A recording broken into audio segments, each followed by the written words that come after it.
Okay. we... Listen. I'm doing my best. I'm running late. There's a reason I started saying 2 p.m., right? And I was like, oh, that'll give me enough time to, like, get my shit together and go to the gym and do my thing. And then, for some reason, when I was making my schedule, I was like, oh, 1 p.m. 1 p.m. No, 1 p.m. is not correct. It's not. So, that's on me. I'm running on what Ellis and I lovingly call Juggalo time. If you don't know what I'm referencing when I'm referencing Juggalo time, well, so that's probably okay. It's probably for the best. It's fine. Everything's gonna be fine. Hello. Hi. Hello. So, Ellis is getting ready. I promised that I would not stream this without him. We both have a lot of actual work to get done today. So don't expect anything too insane in terms of what we're going to be doing.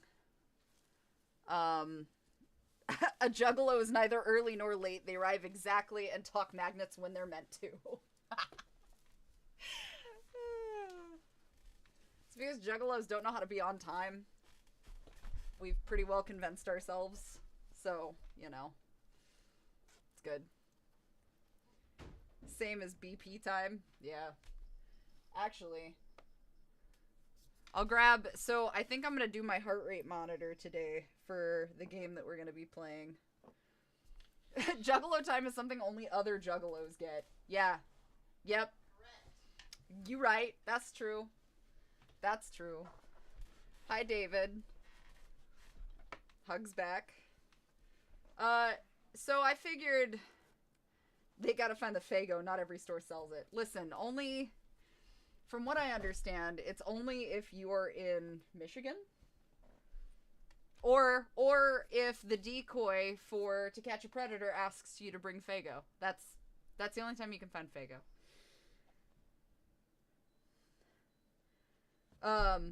But, you know, it is what it is. So we're just getting started. It'll be just a minute. Like I said, Ellis is here. I figured, though, if you guys wanted to, and this is completely up to you, chat. Hex, I feel like, though, you've always understood Juggalo time. One, you've always been supportive, and two, I feel like it's only reasonable. Thanks! I love this thing. I really do. Wait, hold on. There we go. Perfect. I love it. I love it so much.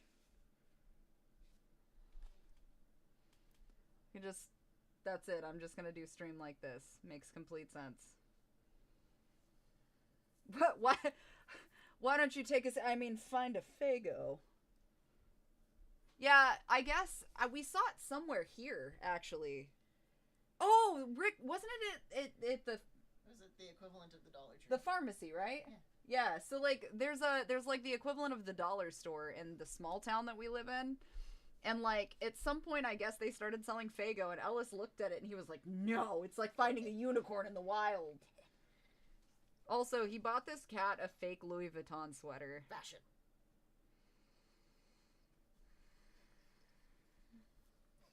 Fashion. Fashion.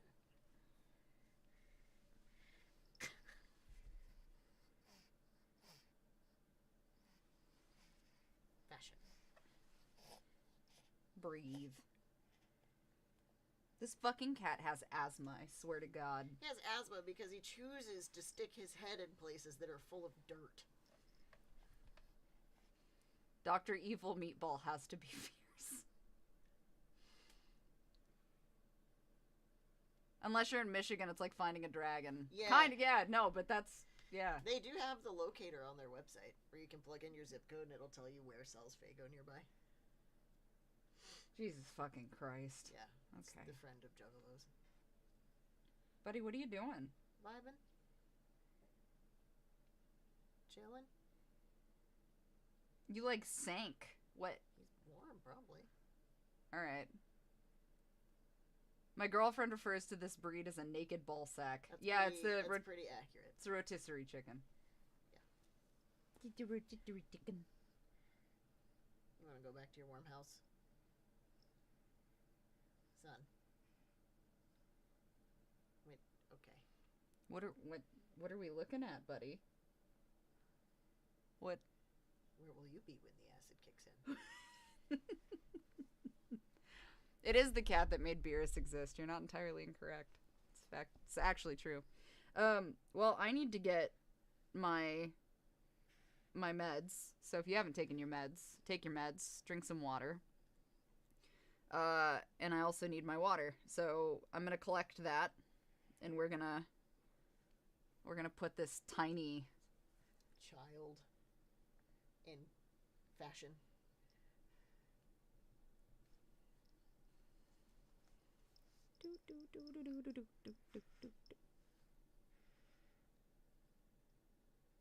You don't give a fuck about nothing. No, he's just happy to be here. My God. What does he have to complain about? He's dressed in high-end clothes. That cat dresses better than we do. You know that, right? Yeah. As he should. Like, I wear nothing but sweatpants and gym clothes half the time. He's only in knockoff Louis Vuitton because they don't make real Louis Vuitton cat clothes. You make me so tired. He is completely unbothered, yeah. Hey, nice. Don't forget that the novelization audiobook for A Lonely Broadcast is available as well. So if you would like your copy, I'll actually put it here. So this is for audiobook number 1, but it is there. Thank you. Can you grab my Adderall and water, please? Thanks.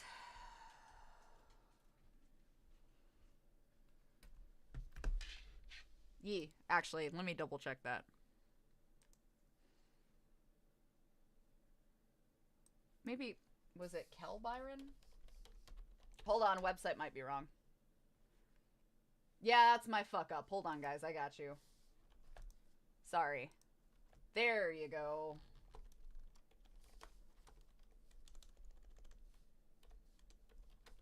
Okay, so as usual, I'm glad you guys liked it. I appreciate that.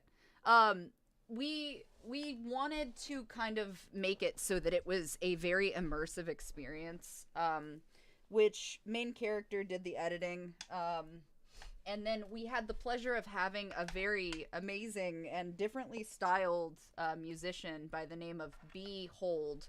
That's capital BE /HOLD. You can also just look up, what is it? It's the full name is something else, but I've tagged them and everything. But Behold is amazing. They do this really interesting, like, banjo-esque stuff. They have an album actually coming out January 7th, so if you like their music and want to support them, please go do that. Again, that comes out January 7th for them. It's on, I think, Bands in Town is where it'll be released. Shit. I don't know, but when it releases, I'll be... Thank you so much. I'll be sure to let you know. Oh, yeah, that is not the one I meant, but that's okay. Oh, which I meant my actual, like, my XLR, my extended. Oh, okay. I'll just hold on to this because I'll have to have it later. Thank you. But yeah, that's... We wanted to, like, get that feeling and kind of give it a theme, so... I appreciate that, Lee. Bittertooth was a lot of fun. The chainsaw jumpstart is the thing for sure. But yeah, we doing it. He is very happy to be baby. But so what I would like to do is, thank you very much, is I figured we would start with, yeah, the Superman punch. Anything else before I sit down? You have your protein, right?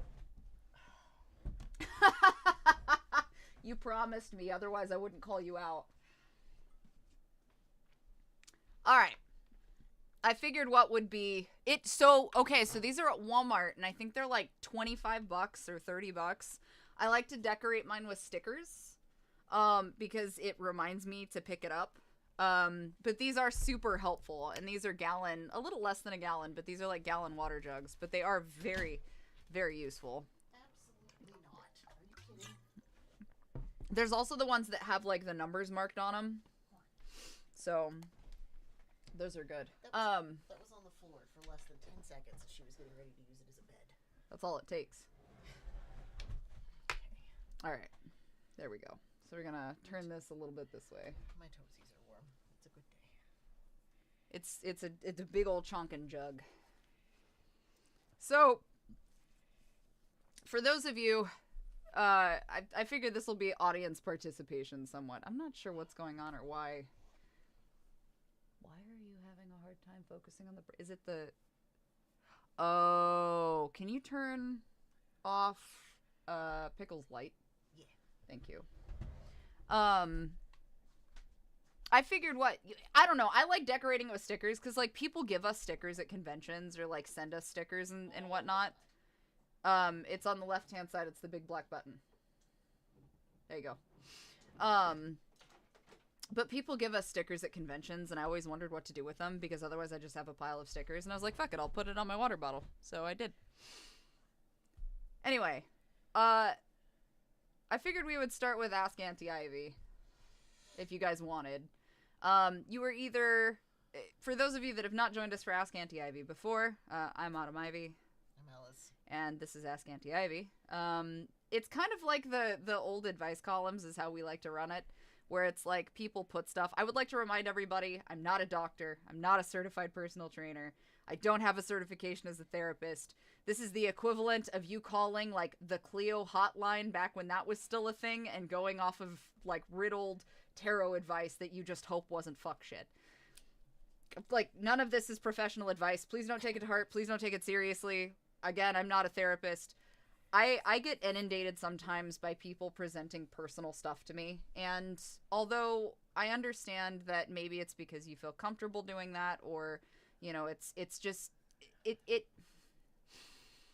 I get it. But it's also borderline parasocial sometimes, and it is very difficult for me and what I'm dealing with in my mental health situation to handle and manage all of that sometimes, and it can be very difficult. So the reason that Ask Aunty Ivy it existed in the first place was so that people could email that and email questions and email concerns and stuff, and that be a place to do that so that it could be discussed. I don't have the ability or the capacity to do... I love you guys, I care about you guys, but sometimes it just gets to be too much. So the whole purpose of what this was in the first place was a way for you guys to do that. Now... we are starting off with some, and if it kind of runs dry, because again, Ellis and I both have some professional stuff to get done, then we're going to move on to dinosaurs. The dinosaur discussion is in place because I have been waiting to play a dinosaur horror game until Ellis had time to set aside to play at least an hour with me, because he's the person I had in mind playing this game. You look like you had something to add. Oh, no. Just chilling. So I'm doing this with you and then dinosaurs, yeah? Yeah. So, with that said, just remember, and this goes for anybody, just remember, like, there is a time and a place for wanting to have those discussions, but I don't think everybody, because you get so excited and you just want to talk about these things, or you get really sad and you just want to talk about these things, I don't think it's understood sometimes that that can be very weighing, especially if someone is going through their own stuff. And it doesn't just go for me, it goes for anybody, right? So sometimes making sure that that person can hold the space for that conversation is really important. So going in with like, hey, I've got some really, you know, some really heavy shit going on. I literally just need somebody to talk to and like just blurb it out. You don't have to fix the problem. You don't even have to remark. I just need to get it off my chest. Do you have the space to hold for that? If you don't, it's okay. And there are some people who are still going to feel guilty and say yes, even if they don't. Because that's just, unfortunately, we're all in our different healing levels. I'm that person. The reality, though, is that it just take it into consideration regardless of what side you're falling on, right? So, if you guys have something you would like to ask, you are welcome to email. It's Ask Aunty Ivy, and Aunty is Aunty. So askauntiyivy@gmail.com, I think. Yeah, I think. And so if you want to email it, you can, and if you want to leave it anonymous, just make sure that you tell me you want it anonymous, otherwise I'm going to read your name. But if you want to send an email in and ask a question, it can be anything, as long as it follows TOS. But it literally could be anything, right? The only thing that I ask is that you keep in mind and be polite to everybody else around you. And we will do the best that we can. Polite reminder, as always, I'm not a doctor. And I'm not certified. This is just for fun and entertainment purposes. This is homie to homie advice. Yeah, I guess. I mean, that homie to homie advice. Since we're on the Juggalo train today. Yeah, I guess so. That kind of makes sense. I don't remember my password. I may have to resort to my phone. I only have 15 fucking passwords. Yeah, baby, I think you're... Oh! Oh, there it is. Hold up.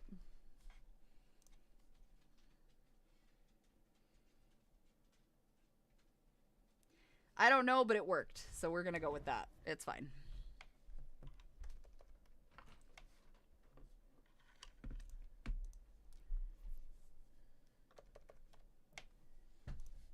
Okay. So, if you would like, you can send that email. Ask Aunty Ivy. Okay, cool. Got it.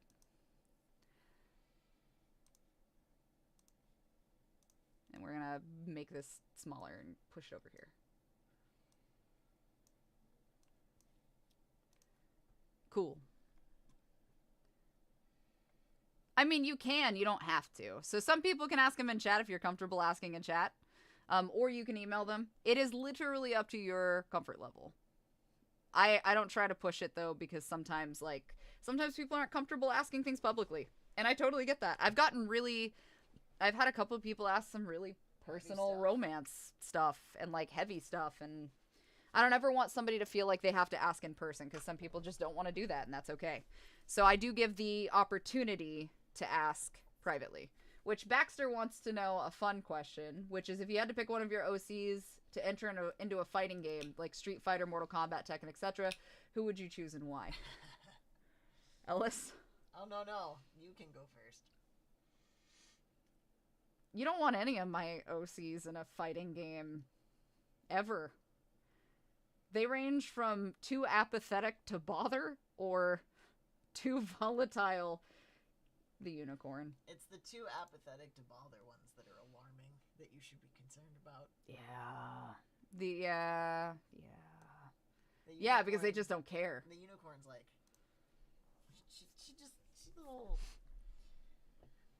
she's a little unhinged. She is a little unhinged. That's true. I'm not gonna deny that. Let's see. Does this look infected to you? Probably. Wolfhead's design would be hella fit in a fighting game. I don't disagree. I mean, yeah, both variations. Because reminder, Wolfhead has two variations. There is a female version of Wolfhead that technically just exists, and then a feminine and masculine version, we'll just say. But the masculine version of Wolfhead is one thing. The feminine is a different thing. They fall under the same, but yeah, I mean, either technically. Worse if they can swap out each other. Like tag team. Yeah, I feel like they would be different variations. I have never been to EVO. Happy holidays to you too, Post.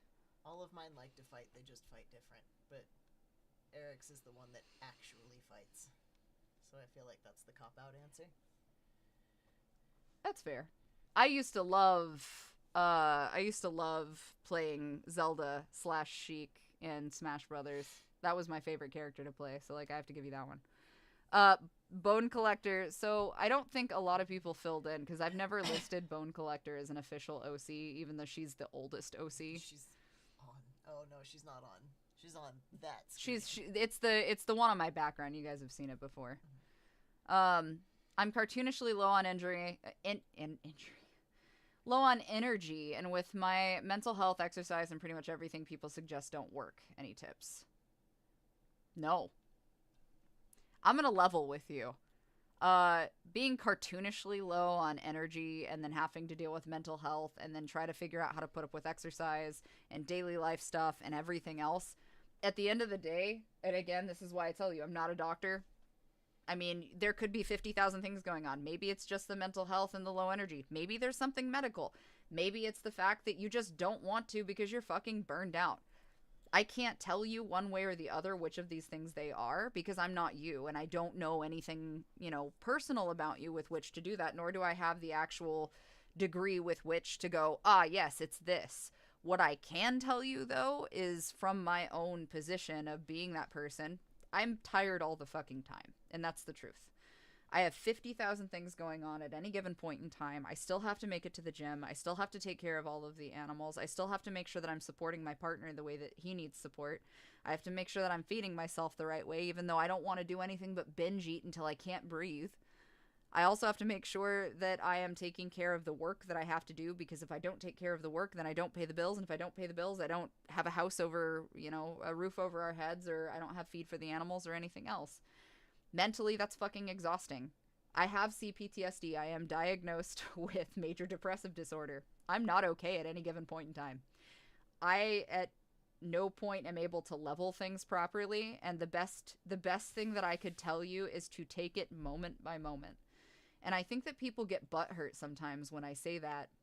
Not to say you are, not to say anybody here has, but just speaking broadly, I have had people in the past, when I've made that point on daily motivations, get butthurt about me being like, no, you kind of just have to take it in the moment. You can't just be like, all right, speed run, and then just do it. I mean, you can, but that's pretty frowned upon. I mean, I wouldn't. Don't do that like all the time. But the fact of the matter is that at any given point, the moment is all you can handle. And if what you can get done, like obviously the big things are ensuring that you can take care of, like, did I eat? Did I drink water? Are my animals taken care of? Does my partner have needs that I have to help with, right? Like, is there medical attention for your partner? Is there something like that? Like, finding ways to meet the requirements and then working in pieces of these things bring me pleasure or bring me joy or bring me serotonin is super important to ensuring that you are finding some modicum of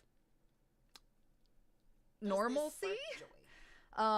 Because we do get pleasure, especially if you're neurodivergent. At least for me, I am diagnosed autistic and ADHD, and that can be really difficult because I have two warring sides, one of which is like, we're going to do all these things all the time forever and ever. Okay, let's go. Just kidding. You don't want to do any of it. And then the other part that's like, no, I'm really okay, thanks, because I need schedule and I need regularity and I need all of these things to be normal and level, and they're not, because otherwise I don't get dopamine. So allowing yourself to have those moments can be very helpful, which is why fitness sometimes is useful for that. And it can be hard to regulate fitness to be something you want to do. I mean, from my perspective, having started from what is inherently kind of absolute zero when it comes to energy and getting going through my day or even through fitness. And I say absolute zero because I dealt with getting sober. And then on top of that, I dealt with transitioning, which can be tough when you first start because as your hormones are out of balance, so is your energy levels. It really is, I have to agree, about going from like moment to moment. Doing the most you can do is the best you can do, right? And I think that acknowledging that there are going to be days where sometimes that's just you haven't done shit. And then other days you do more when you can. It is hard to instill that discipline in yourself to keep going when you don't want to. But the other fact of the matter is, even though there are some days where you don't do anything, there's some days where you're a step above that, where you're like, I still don't want to do anything, but I could do something. And I just won't. No. Those are the days that suck, because those are the days that you can push through and you should push through and you don't want to. So, for example, a lot of you saw my days off and stuff, right? Like my schedule. And I know some of you were like, oh, designated down day, like a DDD, right? Yeah. So a designated down day, or in short, a day off, a lot of you were like, oh, I'm glad to see you're finally taking a day off. Like, that's great. And I promise this is relevant. Just stay with me. I don't know what that is. So a lot of people came back and were like, well, you know, it's good to see you're giving yourself a day off. And I'm like, I really wish I could say that it was a legitimate day off, because a day off to what I was raised to understand for normal people is you hang out, you do stuff you enjoy, you relax, you whatever, right? You sleep all day if that's what you're fucking wanting to do. You do shit you want to do. I am so guilt embedded that if I don't do something, I feel like I wasted time. Even though I am, in turn, also someone who's like, no, you need to be doing something and, like, resting, because you can't do all these things if you have no energy. And I have no energy all of the time, so what do? Yesterday, I looked at him as I was standing in the kitchen, and I already knew, because I could feel it, where we had finished breakfast and we were getting ready, and I looked at the clock and it was 10:30, and I went, okay, now what? And he goes, well, it's a day off. And I'm like, it's gonna be like this. And I immediately felt this, like, coat of anxiety of, like, and I wish that was an exaggeration, because some people are like, I was so anxious, and it's like, no, there's a difference. I can't discount what you're claiming is anxiety, but I am telling you that I felt impending dread. And I couldn't breathe, and I was fidgety, and I was like, okay, but I have to do something, and it became a conversation where Ellis immediately had to correct for me and go, okay, hold on. Fuck, this sucks, because I just wanted to hang out, but I get it, so let's figure this out. So, exactly, society puts too much pressure on people to get shit done, you're correct. But I also want you to consider that, and that's why I brought it up, I want you to consider that when you're going through your day-to-day. So do what you have to do and what's required of you, but sprinkle in those little things in between. And if you can find that energy somehow to intermingle it through, do that, but find a way to make your day linear, right? Like, do what is reasonable, but also start to work on figuring out what is you putting expectation on yourself that was embedded by habits where you got in trouble for not doing things, right? Versus what is a reasonable expectation. Because a lot of us got hit with the, well, you're just being lazy, right? I know I did. So our back and forth, and the reason that I try to correct and help her is because I am, formulaically speaking, the exact opposite. Because I was raised that way. I was raised, well, you're just being lazy. So for the longest, I was in the mindset of, I have to be doing all of this. I have X, Y, Z I need to do. And even in the habits of doing things for other people, which kind of goes back to what we were talking about before. Mm-hmm. Like, I always had something to do, and it was never for me. Yeah. And then I would just be at total burnout all the time. And as I fixed that over time, both in non-healthy ways at first and then healthier ways later, I did eventually learn how to let myself breathe and have a day off and sit and chill and do absolutely nothing. But the trade-off for that is sometimes I like to sit there maybe longer than I should. Yeah. And I've called him out on that before. It's not like out of control, I don't do anything, but it's like, okay, I'm chill. So we have the balance between I have to get stuff done and you don't, though. Well, we can find a happy medium in between where we can both exist. It's really interesting, actually, because we have kind of opposite problems with respect to him, and he knows because him and I have had this discussion.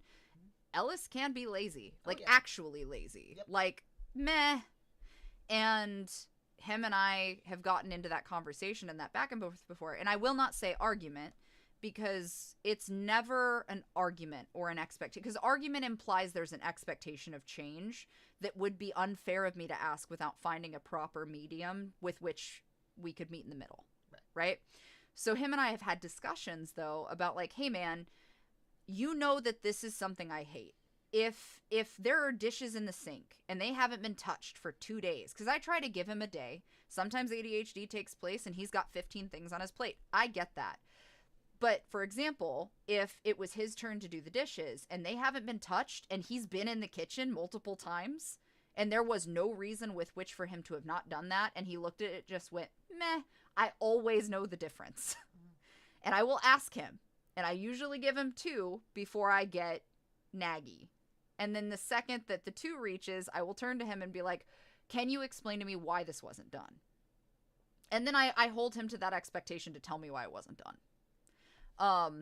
But there's also me, who, on the opposite end, and I hold myself responsible for that, who will ask 15 things in one line and expect all of these things, but then he takes it as, I expect you to do all of these things at once. When in reality, it's, here's this. Okay, but you shifted gears halfway through me trying to do this one task and then told me to do something else. When I have, like, horrendous ADHD and object permanence. Mm-hmm. So sometimes it's, oh, I'm lazy or didn't want to do that. Other times it's, oh, that was deleted. That was deleted from my brain. My brain completely. Yeah. So I think the short point that we're making is that communication with others and with yourself important to make sure that you're setting kind of the right expectations with yourself. But you're also taking that designated downtime. Yes. Right? So if you have to, schedule downtime for yourself. Even if it's just an hour. Like, what does downtime look like? If downtime looks like you laying down and scrolling on your phone, set an alarm. And then at the end of that alarm, you go, okay, that was my scheduled time to doom scroll. Let's do something a little more productive, right? So yeah. I did have somebody send me an anonymous one. Is it better to walk away if things get too complicated or parasocial? I'm gonna level with you because that's a really difficult question to answer without knowing exactly what you're trying to ask. I mean, if you're talking about your reaction or your reactivity towards a person who, and this is where you kind of boil in to make it complicated, because I err on the side of anybody, influencers, content creators, actors, voice actors, whoever, people who have some modicum of followers or something are still just people at the end of the day. People have, we'll call them creators, just to broad umbrella it. Creators have friendships. They have things they like. They have things they dislike. They have things they react to. They have similarities. Like, people are still people. They're just people that you expect to know from the internet. And the hard part is finding the fine balance between, can I be friends with this person, or is there an expectation of a power exchange? And that's where it's really hard, because especially on the neurodivergent end, you want to be friends with everybody because you don't understand the separation of hierarchy. And that's part of my problem. I don't see other people as anything less than equal unless they fuck me over. Like, if you're an asshole, yeah, absolutely, you're fucking beneath me. You're an asshole. Yeah. Like, that's, you perpetuate negativity. That's a problem. Otherwise, like, why am I going to elevate myself above anybody else? And that's the hard part, because to some degree, there has to be a separation of self. And that's where you hit what is parasocial and what is not. So if you're talking about creators and, like, you know, is it better to walk away if things get too complicated or parasocial? I don't know. I can't say that. I can't justify that answer for you. I would love to say, like, oh, yep, this is easy, but it's not, because there's a lot of factors involved in that question. I don't know what you're doing. I don't know what when you say if things get too complicated, are you talking about like this, you know, if you've been talking to someone who is a creator or something, like you know, do you have expectations of this person? Have you, like, are you talking romantically? Are you talking in a friendship? Like, what makes you assume that that's that direction? Like, there's just a lot to this question.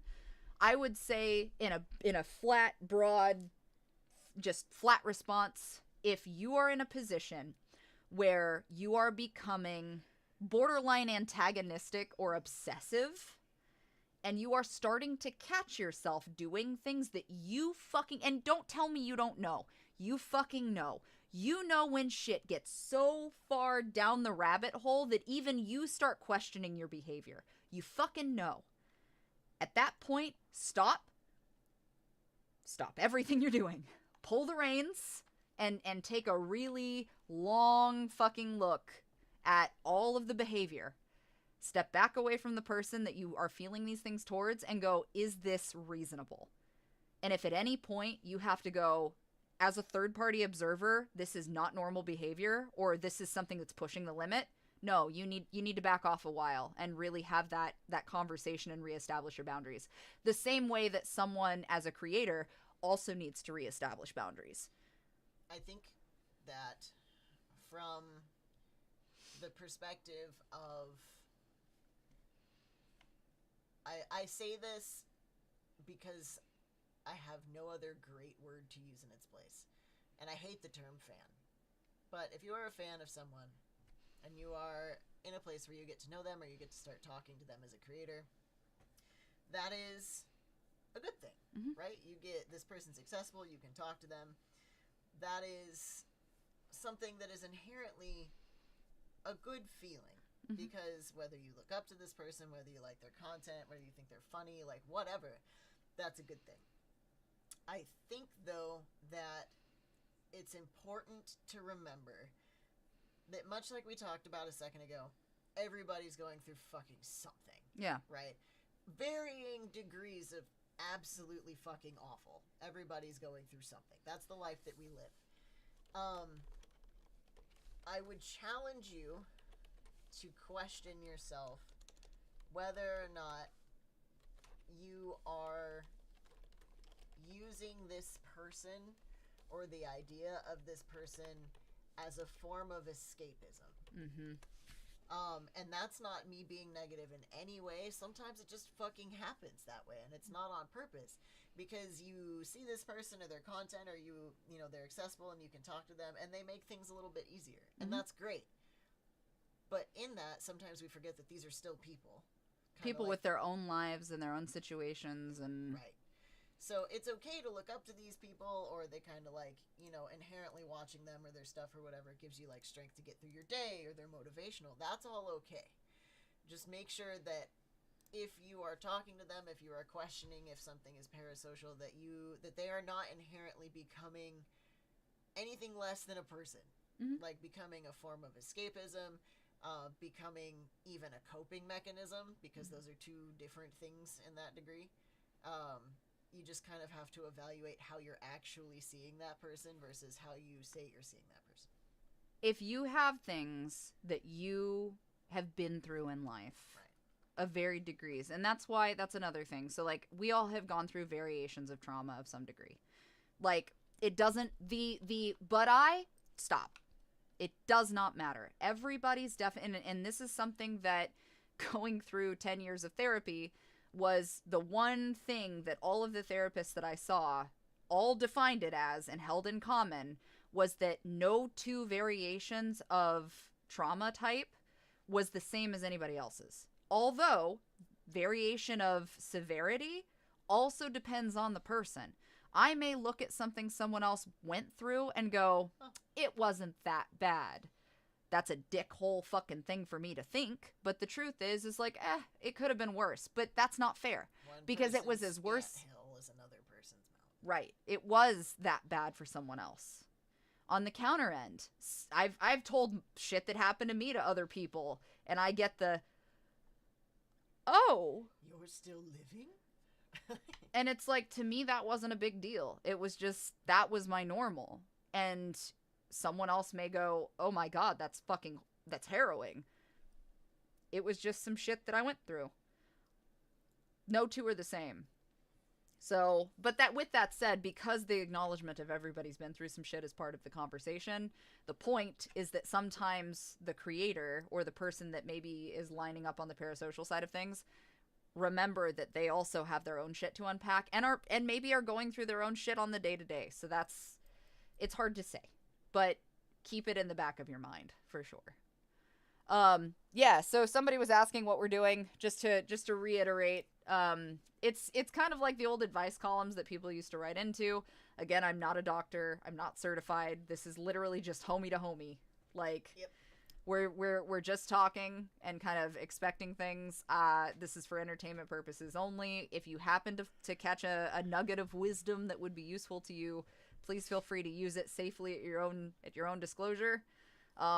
Otherwise, this is kind of just like a fun chat. You're missing all your limbs and talking with Morse code. How do you survive that? Yeah, kind of. Yeah, that's actually a fair way to put it. And no, Tyranna, it's your questions were too much. It was a completely fair question, and I'm absolutely right there. Somebody did want to ask, I guess, another side fun question. Which of your D&D characters would you prefer to have in a deathmatch free-for-all? Barb? Barb. I've never put anybody in D&D other than Ellis, so, but I feel like he'd be fine in a deathmatch. He'd be an asshole. He would be teamed up with Barb. Yeah. They would both have Starbucks. And I'm not getting involved in this. I think this is stupid. Why don't we just wait until they all kill each other? Like, that's it. Yeah. All right. I'm gonna leave it open for like 5 more minutes. If anybody has any other questions, again, any topics on the table. If you don't want to post something public in chat, you can email. Just let me know that you'd like to stay anonymous. Or, if you want to blow out your asshole in chat, that's fine too. Just, whatever. Know that the internet is forever. If we don't get any more questions, I'm going to go ahead and move on, and we're going to move on to dinosaurs. How do you feel about the Jurassic Park depiction of the Spinosaurus versus what scientists think that it really looks like? I'm actually going to let Ellis, when he comes back, answer that question, because I remember he went on a rant about it. I was checking on my son. Who hasn't gone anywhere? He was... I'm gonna use the restroom really quick, and I'm gonna let Ellis talk about the Spinosaur. Screaming at like half behind the bed. I don't know what he's doing. Alright, they were asking about the Spinosaur. What? The Spinosaur design for Jurassic Park. Hold on, let me scroll up What and it see. actually looks like. Oh, well, I don't think that we had the actual understanding of what that looked like before Jurassic Park 3 came out. But my understanding is for this new one, because the Spinosaurus is coming back, that they are going to be updating it. At least that's what I was told. I haven't looked up into it much myself, but I would not be surprised if they updated the format to be a little more accurate. I would be super excited. What am I doing? But yes, super excited. Super duper excited. Oh, shoot. Hold on. I agree. I think the IRL one does look cooler than the Jurassic Park version, but I'm partial to both for obvious different reasons. The Spinosaurus was always super duper slept on, and the sound of that ringtone still haunts my nightmares. And if it doesn't make a cameo in this next movie, I'm going to be real butthurt about it.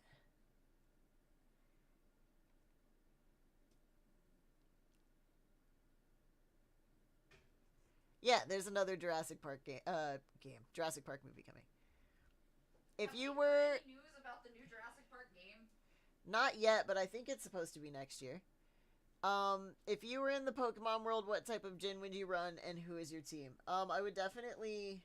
Oh, that's hard. Never mind.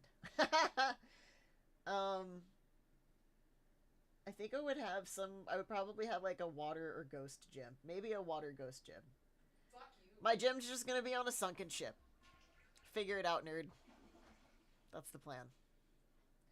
As far as the Pokemon, I would have to sit and think on that, but for alligator for certain.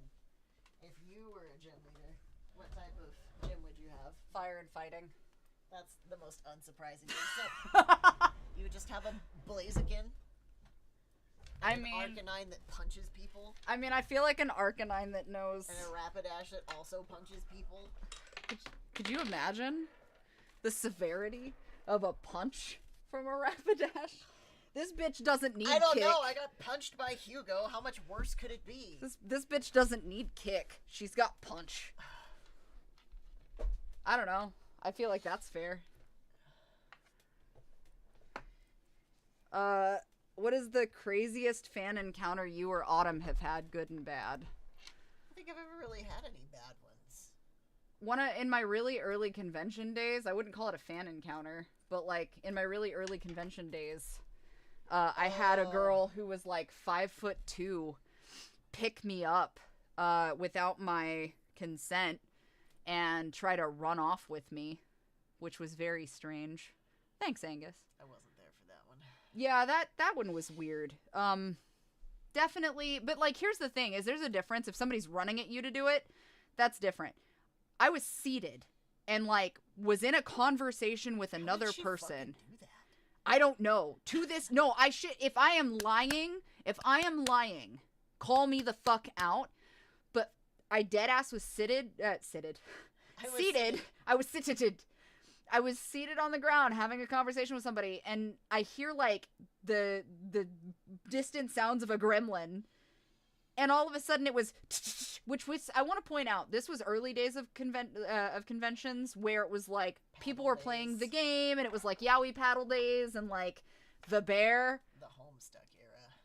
And so I hear this tittering, and this girl runs up and literally from behind me picks me up seated. And again, this girl's like 5'2", so she had like gremlin powers. I don't know what the fuck. Like somebody fed this bitch after midnight, I swear to God. She picks me up and goes, and like starts running with me. And I'm like, so I'm dead. I'm dead weight. I'm limped because I was like, I'm so glad I missed most of that era. Never again. And ever since then, like, if somebody moves to touch me or I hear somebody running at me, I am immediately on the defensive. Do not touch me.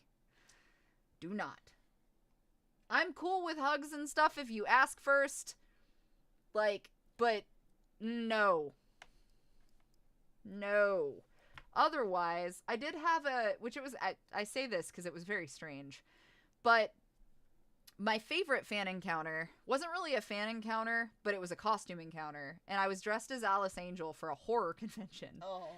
And I had this, like, little girl, That's cute. who was, like, she could, maybe 7 or 8. I'm not, she was probably about 7 years old. Yeah, she was a little one. But she came up as I was dressed as Alice Angel and was asking, like, a bunch of questions, like, as if I were the character, and was just fucking like beside herself excited to see this character. And it's stuff like that that makes me really happy to do costuming to some degree, because having fan interactions or just costuming interactions, taking me who I am out of the element entirely, but having costuming interactions with people in character, that's why I like doing the job for Larian as much as I did. Is like, Larian gave me the ability to, which granted they were very short interactions, but when we were doing photo stuff for Larian Studios and I was Karlak, like having people come up and have that fan interaction as the character and just be so fucking excited was one of my favorite things. And like, especially with the last one, because PAX West was particularly difficult for me because I was injured and still trying to do the job. Not to say that that was on Larian. I've told you guys this before. I made the decision to keep working. I told them that I was going to keep going and keep doing it. But like, even dealing with the chemical burns, like I went to an ER. Like I had to deal with it.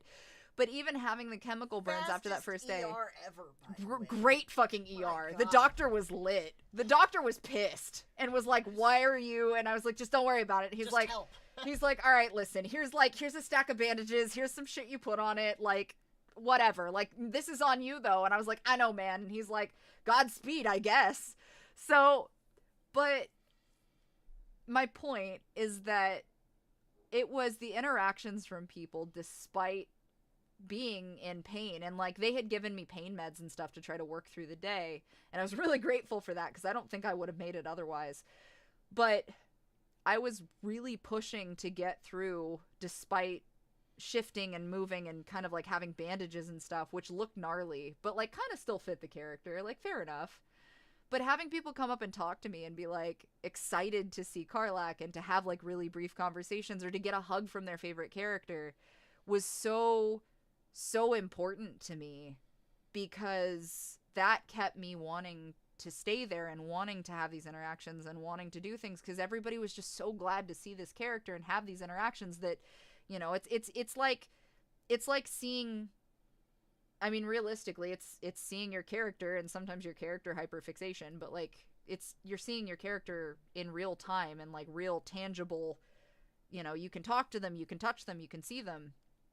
And even though at the end of the day, like I was de-Karlacking and trying to clean up and like in tears trying to peel off like the bandages and shit, like I was like, okay, it's fine, it's worth it, I'm gonna get up and do it again tomorrow. And Ellis is like, bro, you can chill. And I was like, no, I'm gonna do it again. So that shit makes everything worth it no matter what. But the fan encounter as Alice in particular with that little girl is like why I like to do it. She was so, like, her face lit up and everything was so exciting, and she was so happy to like just throw up all these questions that had nothing to do with me and everything to do with Alice, and was just like, I want to be like you when I grow up. And I was like, okay, this is a kid, I have to answer this like it's a kid. You're gonna be such a great singer. Like I came up with I don't even remember what the fuck I said. I came up with something, but like when the very first con that I ever went to with Autumn, like on purpose,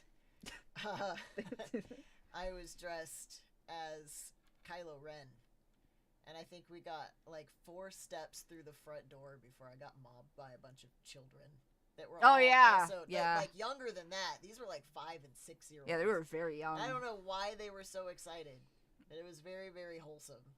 On the flip side, I love cosplaying Homelander more than anything. Because the people, and I say this with all the love and the respect in the world, the people who get excited and come up to me and ask for pictures of Homelander are hilarious, because it's either girls who, that's fine, they're fangirling and they're excited they're at a con, or it's like bro dudes. The bro dudes are always great. I can be the most in-character cunt I want to be physically possible. Yeah. So I would say those are my 2 favorites. Which is completely fair. Turning a little bit, because I did get a couple of questions in the inbox. I did have somebody who wanted to ask a couple of questions. I'm going to leave you anonymous, even though you didn't tell me to, simply because of the context. Now, I am going to tell you guys this is a potential, which, by the way, shout out for the water bottle stuff, by the way. It looks like there's some giveaways going on, so thank you guys for supporting and sending out the water bottles. The water bottles are fucking lit. I don't know if you guys have seen them, but I did add a bunch of new merch. I will be doing a giveaway still myself. This is the Wolf Head Lift bottle, but I did put a new bottle out as well, which is the Wolf Head Snaps one. But these things are like, they're metal. They're really hardy. So that's cool. But yeah, thank you guys for doing those giveaways. I appreciate it. And then there's also new shirts. I've got some new chibis and some new keychains that I'll be working on as well. That'll have all of my OCs. So that's all going down. Now I do want to preface this. So this next question is a bit of a trigger warning question. So please be aware the content therein is meant to be positive, but it does relate to eating disorders. So this is your warning that this question is related to eating disorders, so please be aware of that, okay? Hello, I've recently been worried about how much and how often I eat and have taken some online quizzes, and they said I have possible signs of binge eating. I can't afford or seek doctor treatment. I also worry that the quizzes results were inaccurate. Any tips for reevaluating or changing your relationship with food or telling if you have a legitimate problem with eating. Okay. Polite reminder. I am not a doctor. I am not a certified personal trainer. I am not a nutritionist. I am not a dietitian. Again, and I have to reiterate this. I know you guys have heard it. I've said it 15 times in this chat alone, but I'm going to reiterate it again because this is technically, for all intents and purposes, both a therapy and a doctor-related question, right? So please consider that anything related to this is simply my own experiences. I will tell you as someone with an eating disorder. That I don't know if that was clued into anybody because I don't talk about it super open or super actively because I don't really need to. That's my own fight and that's my own journey. But in this case, it is related to the topic. Mine fluctuates, right? So with eating disorders and taking online quizzes, I hesitate about anything related to the phrase, I took an online quiz and. Online quizzes are not intended to diagnose you with jack shit. Whether that's autism, that's ADHD, that's eating disorders, that's a psychological disorder. I've seen people say like, well, this test said I have BPD. And it's not to say that online quizzes or online questionnaires can't be inaccurate, but I think a lot of people utilize them as definitive diagnostic tools when the reality is that they are simply intended to kind of put you in a position for a consideration of a potential diagnosis that can further be evaluated by either a doctor, depending on the subject, or by someone in a psychological field who is a doctor who can assess accordingly. So I would warn you, as someone who, I like taking, online quizzes for random shit too. I remember, back when that was a thing. Specifically, though, for psychological or physical things, I really, really, really, really, really caution you about taking those things and going, oh, yep, this has to be true. Because, again, a lot of these tests are not necessarily built around the consideration of purely X is true because Y. They are simply a tool, right? So I know you're saying you can't afford to seek a doctor's treatment or anything like that. I do want to tell you, though, that there are accessible tools for both psychological and for eating disorder related stuff where, sometimes there still is a bit of a charge, but it is significantly more affordable. And there are also free tools for that kind of thing. It takes a little bit, a little bit of searching, but there are accessible tools for this kind of thing, right? That are related to a professional field. Now, for me, some of the time it is related to binge eating because I was always one of those people who eat when I was bored, and I still do that. Like to this day, I have a really bad habit of wanting to eat when I'm bored. I also eat when I'm anxious. What happened, though, is I was set into a position to not have a proper relationship with food when I started losing weight, which inherently caused a mass overcorrection for me, and it became how I started to punish myself when I would eat. And so if I ate even like if I ate a cookie in general, like just under where my limits of eating were, I would immediately berate myself. And it would immediately become this thing of like, I'm doing this wrong. I'm fucking up. I'm this, I'm that. I was very mean to myself. I'm not going to repeat the phrases, but it's probably pretty clear some of the things that I was internalizing and saying things to myself. And I know how, for my own purview, I'm not comparing our back and forth, but like I know for me that it was really difficult. And Cameron, of course, is correct as well. Like you are not alone. They are different issues for everybody, and that should be acknowledged. But you're not alone. There are other people who have struggled with various relationships with food. With tips for reevaluating, again, I would caution you to try to find appropriate avenues with which to find a middle ground where you aren't necessarily having to shell out a bunch of money doctor-wise, but you do have the resources necessary for you to start to have that conversation and to open up that dialogue for you to be able to properly put a handle on it and kind of assess how things are going. The thing is you, right? Your next question was, how do you tell if you have a legitimate problem with eating? Okay, well, I would challenge you then. You clearly must think that something is a little awry, or you wouldn't even have bothered to send me the question in the first place. I had a slightly different struggle with eating, but the thought process was still there. And what I would suggest to maybe put it into perspective for yourself is, if that is how you feel, take like maybe 2 or 3 days, and this is a little more work, but it's still something for you to potentially think about. Each time you go to eat, right, and whether you're doing this in your phone, I like to do it on paper because that's me. Each time you go to eat, take 2 seconds and do like a self-check-in. How am I feeling? Am I perfectly fine right now? Am I bummed? Am I stressed about something? And just take 2 seconds to jot that down over the course of a couple of days, each and every time you go to put something in your mouth. Yep. And it's going to paint a picture for you really fast. Yeah. That is not the only thing you should be doing. There are tons of other resources, but that is something that I had to do at one point. And it will paint a picture for you very quickly. Also, congratulations, Starsicle. You won the Wolf Head Snaps water bottle from Omidon. Omidon, thank you again for the giveaway. I appreciate that.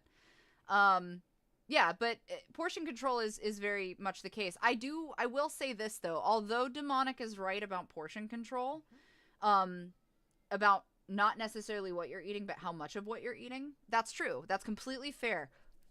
Here's the shit end of the stick, though, is that learning how to monitor, and this was my problem, learning how to appropriately monitor your portions is the bitch of it. Because a lot of us don't even, we don't want to know. We don't want to know. We don't want to know why or how much or anything else. And Ellis? It is very eye-opening. When I finally started actually getting serious about dieting and working out, and this was very shortly after I got clean, I did, because she told me to. She's like, I just want you to write it down for a couple of days.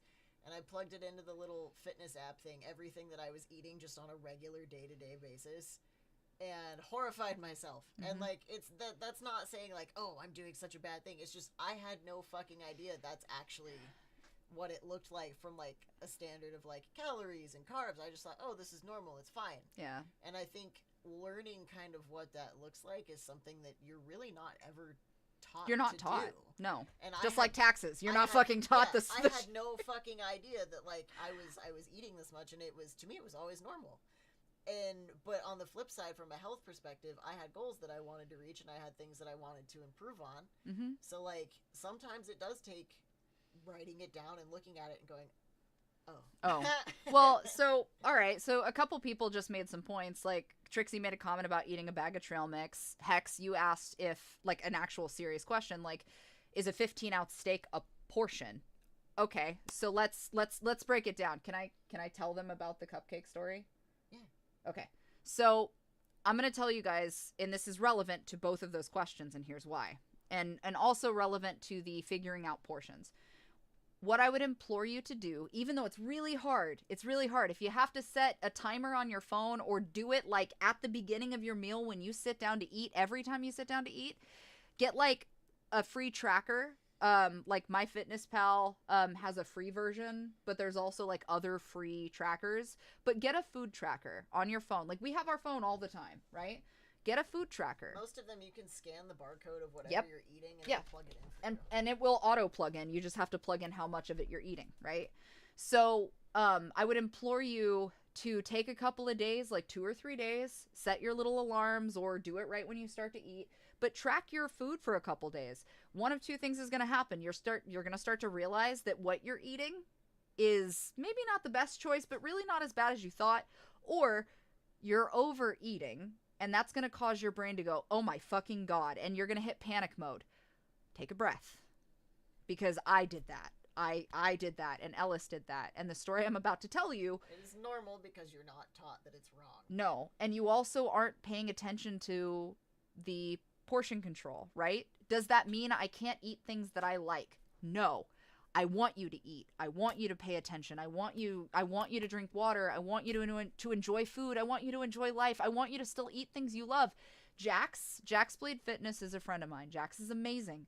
Jax makes a point of having a rule. I think he calls it like his 85-15 rule or something like that, or something like that. I'll look it up, but Jax, and I think he's got a YouTube video on it too. And again, Jax's YouTube is free. And Kitty Bit Fitness, who is also amazing, both of them, if I'm not mistaken, I know Jax is certified, and I'm 99% sure that Kitty's certified. But they both have free YouTubes now. Please go follow them. Tell them I sent you. Like, they are phenomenal. I won't make videos related to fitness dedicated on YouTube because I don't feel like it's my place when people like that are certified and exist.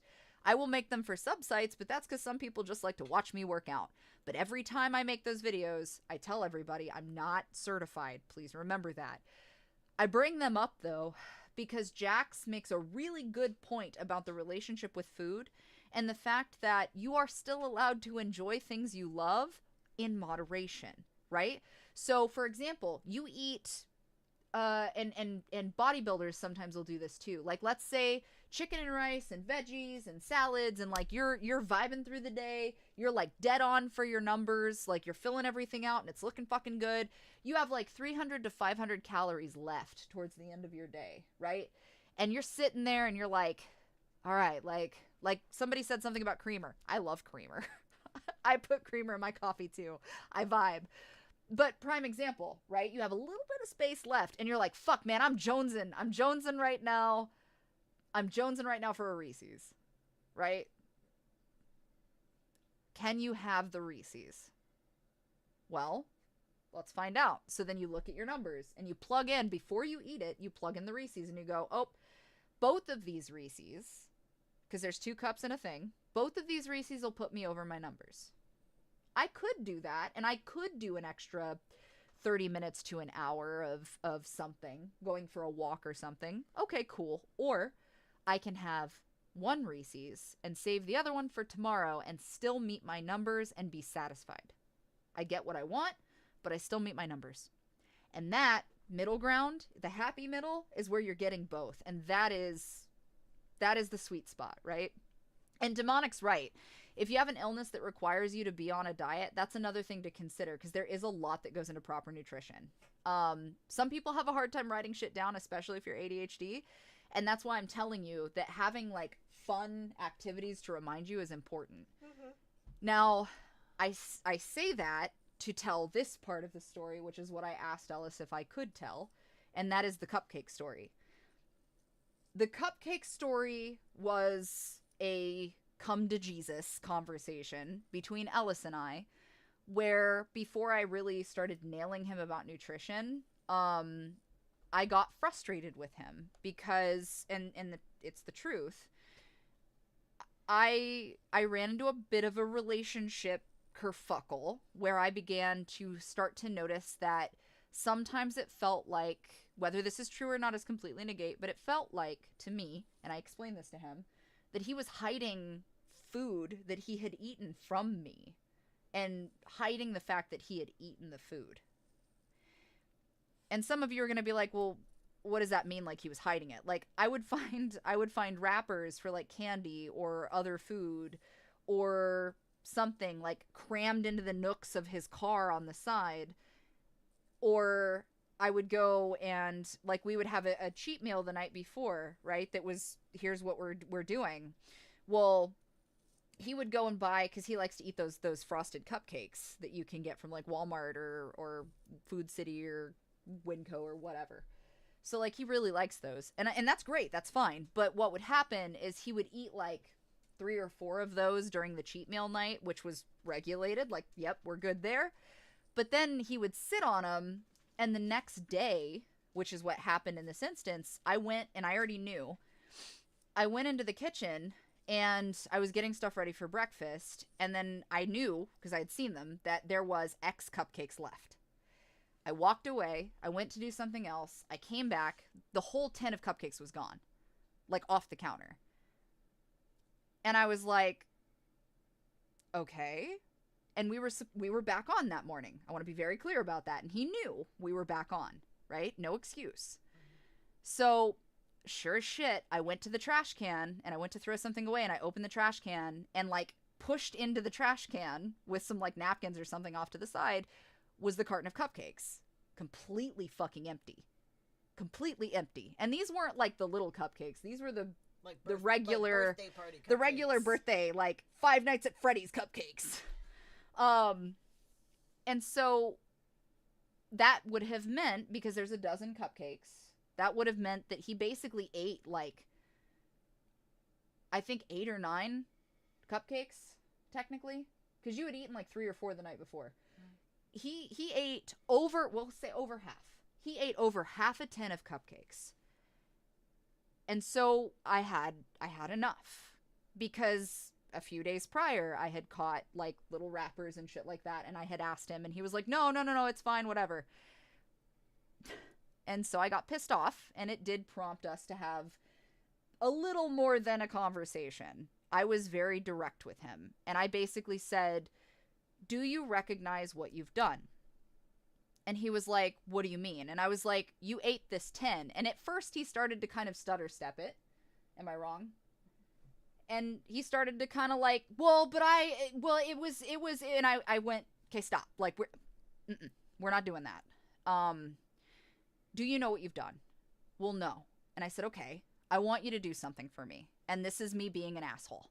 And he's like, okay. And I said, and I'm not meaning this to come off as in I'm being controlling, but you have a goal, right? Yeah. Okay.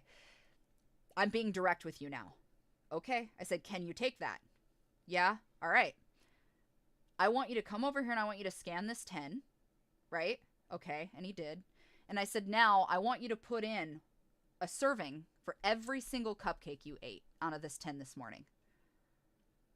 Okay. And he did. And I waited because I already knew. I had done the math. He had not.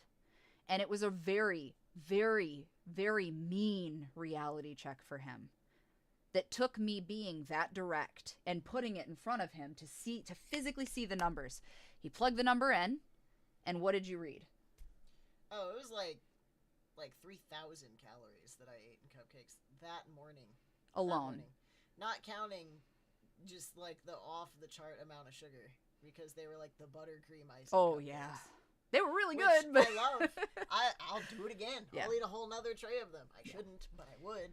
But that's exactly a Cheesecake Factory appetizer. Yeah. So what he inherently did is he ate 2 days for what his caloric intake needed to be. For my goals. For his goals, right? So 1,500 to 1,800 calories is give or take about what he needs to come to, right?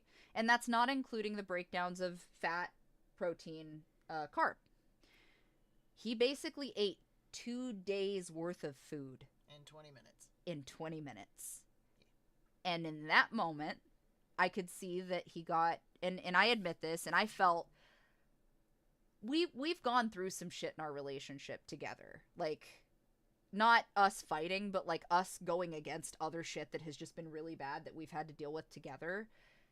And I have never felt so bad as what I felt standing in the kitchen, watching him put the numbers in, and then look so defeated and start crying because he realized, looking at the numbers, what he'd done. And at no point did anybody in his life stop him and go, hey, this isn't healthy and here's why. No one stopped him to educate him enough, to care enough, to be like, hey man, here's what happens when you get older and that doesn't fly anymore. Like, we're not fucking 18 where we can chow and like burn this shit off. Like, it's just not a thing anymore. And it's also just not healthy. And Ellis was in a position where some of his blood testing had shown that he was getting up there with cholesterol. And when that starts to happen, if it's not properly monitored, you can turn diabetic as shit starts to go worse. So, to put it in perspective, because I've mentioned it once or twice already, I was on all kinds of substances for a very long time. But when I got clean, that's good. But what that means, of course, is as you get healthier, you gain weight back. And as I got, like, healthier, I started kind of healing mentally. Fine, I got to a healthy weight, and then I'm like, oh, happy marriage weight, which is also all totally okay. Yeah. But then I start looking at myself and the goals that I have and the goals for transitioning or whatever the case might be, and it doesn't align with that anymore. And the other fact of the matter is my health and, like, my cholesterol and the levels in my blood and everything, there's some stuff that I can't undo. I cannot undo it for the amount of time total that I was using. I can't fix that. So when I look at numbers like that now, and nobody had ever taught me any of that, it wasn't just like, oh my god, I can't believe it's eaten this much. It's, oh my god, I can't fix some of that. I'm out of time. 32 and out of time with some of that stuff because I've taken that time off from choices I've made in the past. Mm-hmm. So it was a reality check of, here are the things that I have to change right now in order to make sure that I don't take more time off in the future. Mm-hmm. And that's the other factor is, like, for me, I want to be clear. I'm not one of those people who drive other people across the board, relationship, friendship, whatever. Like, all I ask is for healthy understanding. She never made me go to the gym. She never made me do anything. All she asks is that I try to be healthy. That's it. That's it. I want to be extremely clear about that, and I will tell you why. I am not a pusher when it comes to aesthetic because I don't believe in that. I was over 200 pounds, and a lot of people were like, well, weren't you happy? Like, you know, you were fine, you were beautiful, you were this. Sure, yeah. That, you know, I was fine. And I have no problem on whatever scale you fall on, right? You can be, and I use this phrase, like, lovingly and gently because this is a phrase that's been used and vice versa from my own friends, but, like, you can be big and beautiful if that's your vibe, or, you know, if it's the other end and you like being, like, very petite and very, like, you know, I'm super lean, love that for you. If you like being strong, I love that for you. Like, all bodies are good bodies. I want you to be healthy, and I want you to be happy and who you are as a person and what you represent and how you want to come across. Like, whatever your fucking vibe is, I want you to vibe with that shit. The only thing I ask you, and this is coming from somebody who was on both ends of the spectrum. I was technically overweight and pre-diabetic and headed really, really bad per my doctor, which is why I chose to make the changes I did. I had that conversation with my doctor when I was overweight. And the doctor was like, look, I'm a level. I don't know what the fuck you're doing, but you're doing it. And on the opposite end, even after I lost all the weight and I was, like, super skinny, I super was not healthy. I was eating, and I want to be very clear about this because this is what started the eating disorder. I was eating 1,300 to 1,400 calories a day. I was working out 5 to 6 days a week for over 2 hours a day. That is not enough. That is not fucking healthy. I was on the equivalent, and I want to be clear because it was for 8 months. There is a variation of that same diet that pro bikini bodybuilders go on when they're prepping for competition, which is usually 6 to 8 weeks, give or take. Sometimes 12, depending on, like, what their goal is.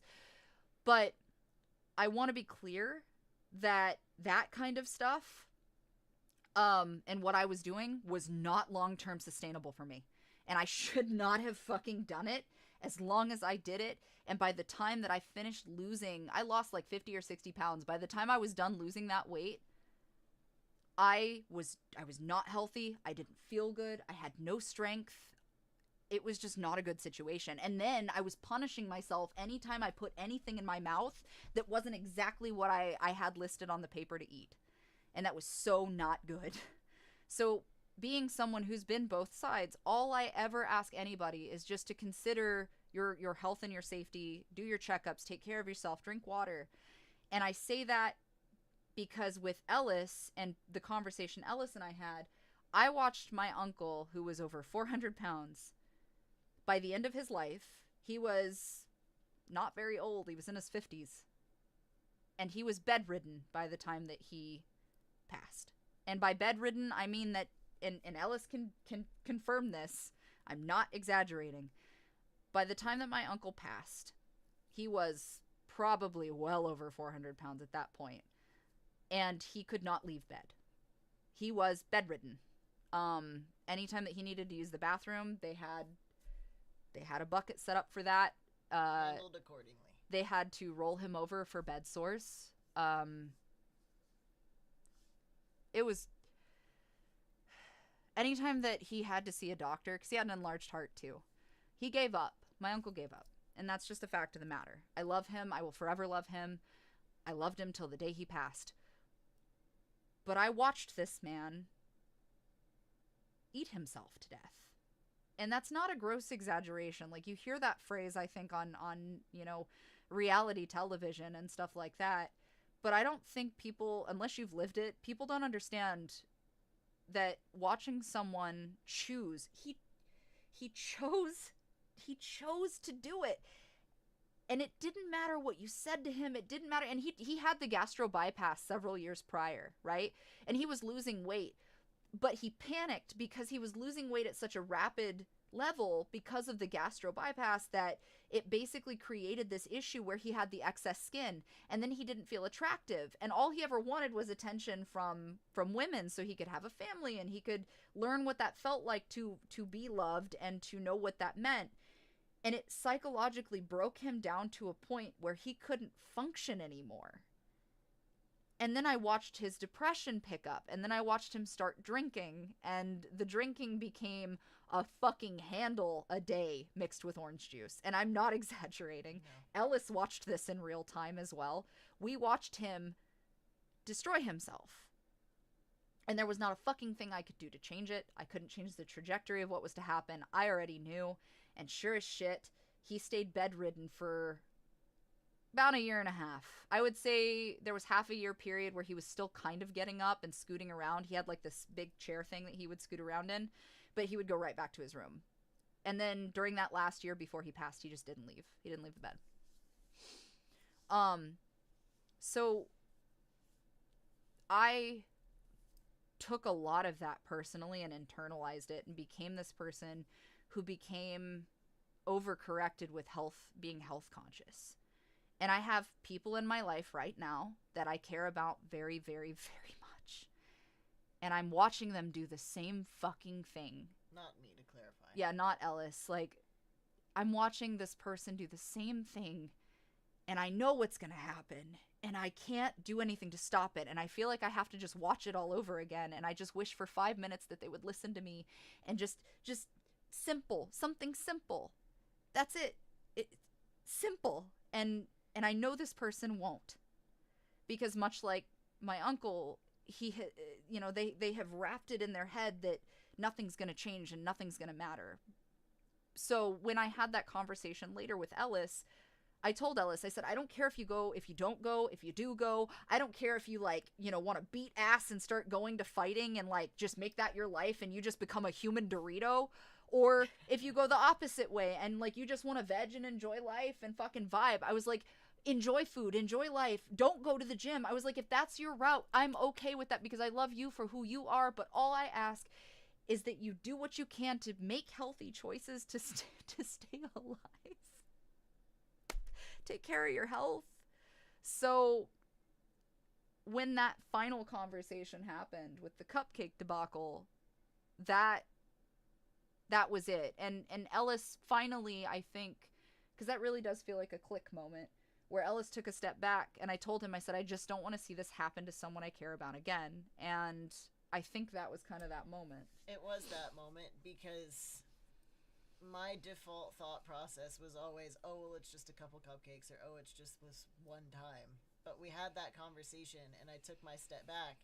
It's like, I personally myself don't have that luxury because of the choices that I made towards my health from age 15 all the way forward until 27, 28-ish.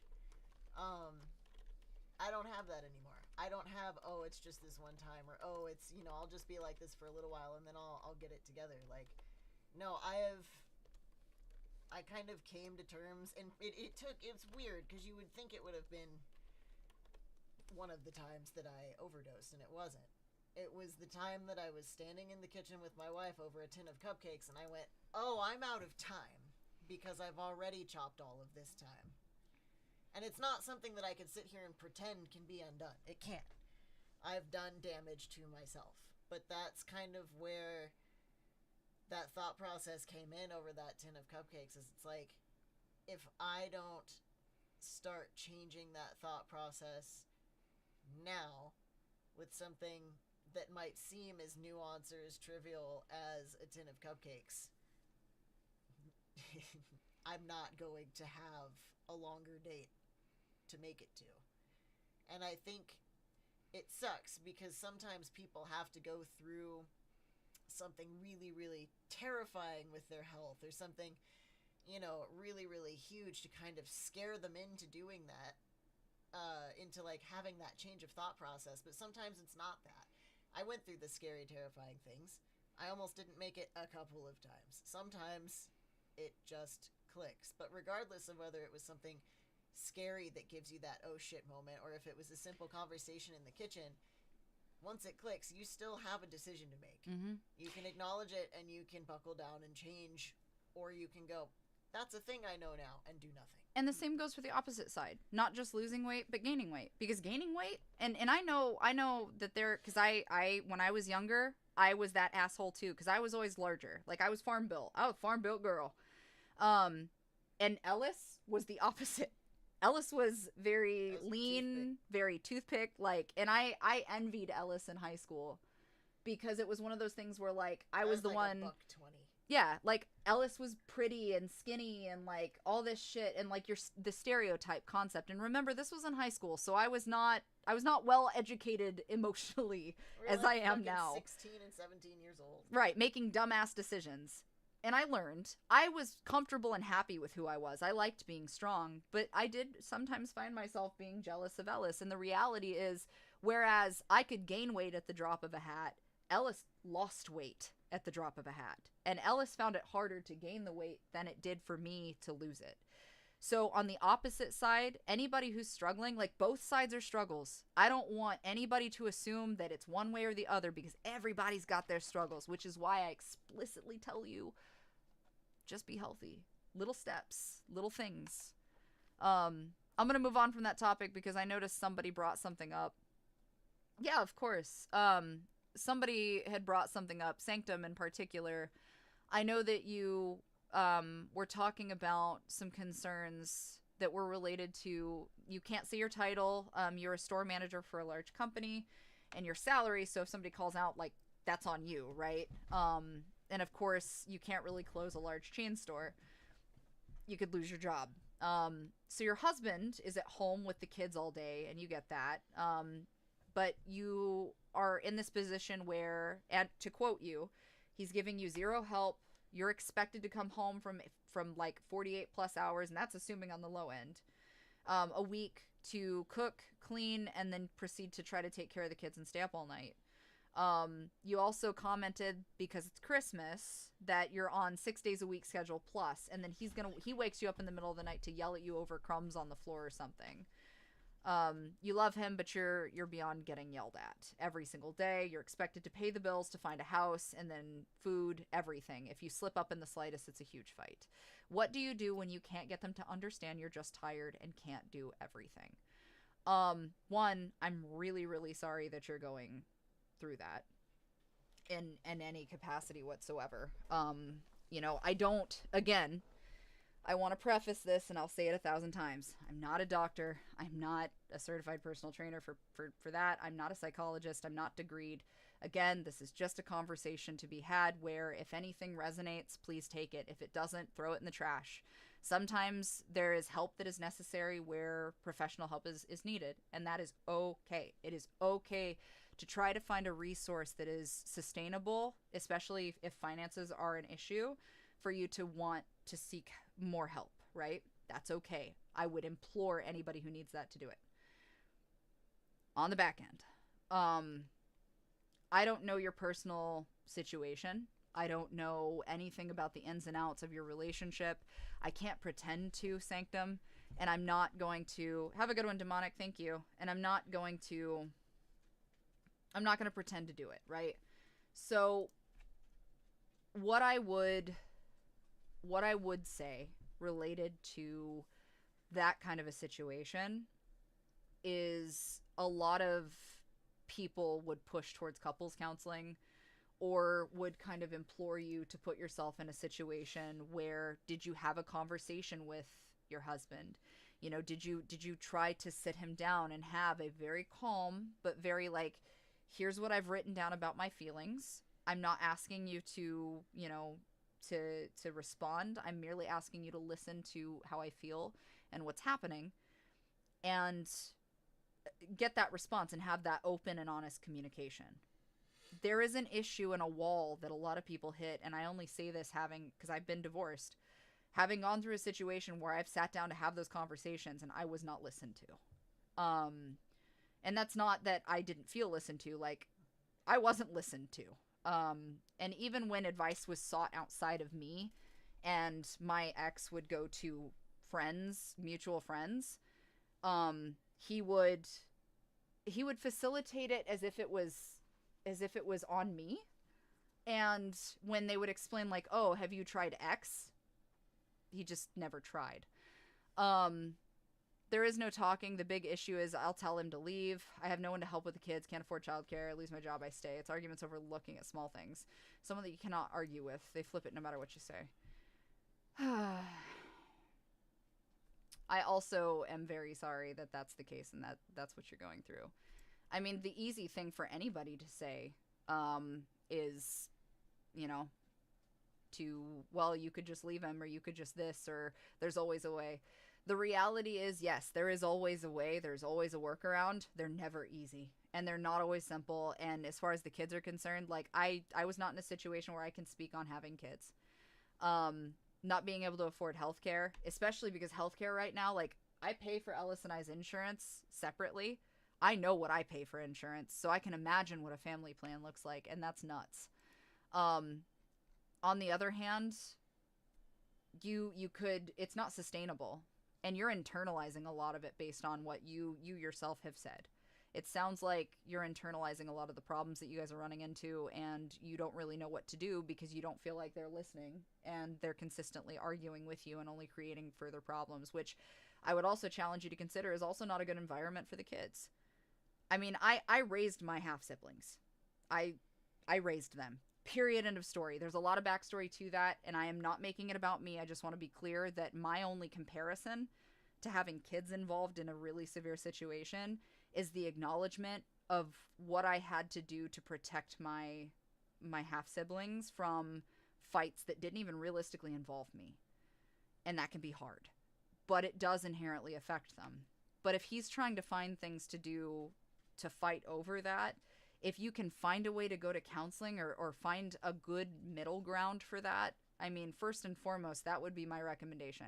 If he's not listening to you and you don't feel like you're being listened to, and it's this constant back and forth and this constant fight, position that. Hey, I really think that we should go to therapy. I already set up, don't even give an option. I set up the appointment. We're going here at this time. It's not a conversation. It's not an argument. And if he doesn't want to show up, you go. It's that. Okay, well, I can't afford that. Same thing that I advised about the eating stuff. There is always a way to work through that. And Lee is completely correct. Marriage is a partnership. It is equality. We're 50-50. Okay, today, I can't do 80%.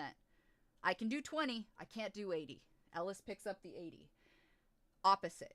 I can do the 80. He can only do 20. All right, let's do it. Unfortunately, again, I can't speak on your relationship. I'm not going to pretend like I know the ins and outs or what's happening, because I'm sure there's a lot of shit on both sides that could be occurring. And Tyler's correct. A partner should be ideally willing to show up to couples therapy. And I absolutely agree. If you have a partner who's not willing to show the fuck up to couples therapy because you're doing your best to better your relationship, that's a huge motherfucking red flag. Yeah. I am hard to ask about potentially dire situations and relationships because my brain, and Ellis and I have discussed this, my brain doesn't work that way. My immediate response to you is not something I can say publicly. The appropriate public answer is, all right, well, he wants to complain and he wants to do that and you're busy trying to bust ass. Do the best that you can to meet the demands required of you and take care of your kids and take care of yourself. But malicious compliance is totally a thing. And that's not a good response. That is a bitch response. So maybe Ellis would be a little bit better on certain degrees because Ellis, unfortunately, has been in a situation of pretty severe abuse. Also, trigger warning on this one, too. Yeah. I've been in several different relationships. All of them were unkind in varying fashions. I completely agree with Llewellyn that you don't treat someone you love like a doormat. No. The struggle is a lot of times these people convince you that there's no way out. Mm-mm. Or worse, they convince you that you need them for XYZ reason. And you might, to a degree. That might be true. But it's very, very difficult to heal in an environment where you got sick. And while things are incredibly difficult, especially when children are involved, because you very clearly do want what's best for your kids, and working, making sure there's a paycheck coming in, all of those things. Mm-hmm. Of course that's important. Of course it is.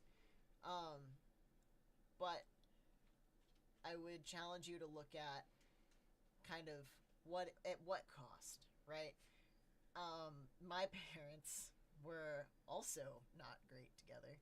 And I agree with what Autumn said, sort of in the sense that while I took care of my brother often, I remember my mom and dad and the fights that they would have when I was as young as 4. I still remember them. And I think that being able to find an environment that is healthy for the kids is just as important as being able to support them. Mm-hmm. And there are still kind of resources that you can reach out to for help, for state help, for advice on situations like these. Granted, some of the other relationships that I was in where I was convinced that I was needed or I had no way out, that I needed this person financially, that I couldn't support myself if I left, a lot of those things didn't end up being true. Mm. The truth of the matter was they needed me, and there were all kinds of ways out. But because I was so stressed out and entrenched in the situation, and by no way am I implying that your relationship is abusive in any way. I'm simply going off of my previous experiences. But I was convinced of this over and over, and I ended up staying well past the expiration date. And I think it's a lot easier to sit there with that when you're stressed than it is to try and stick your head out of the water and see what else is available. Yeah. You know what I mean? And I think that, like I said, your kids sound very important to you. So even if it's just kind of starting to dig on the side, talking to others you may be friends with, whatever the case may be, anything, talking to anyone to see if there's any sort of options for childcare, if there's something that you can reach out to as like a resource line, anything like that, to try and get out of what, respectfully, you inherently described as a dependency situation. Because, and I'm sorry if this is overstepping in any way, it doesn't sound like it's necessarily a situation that's like, this person is a beautiful soul. Like, of course you care about them or you wouldn't be with them.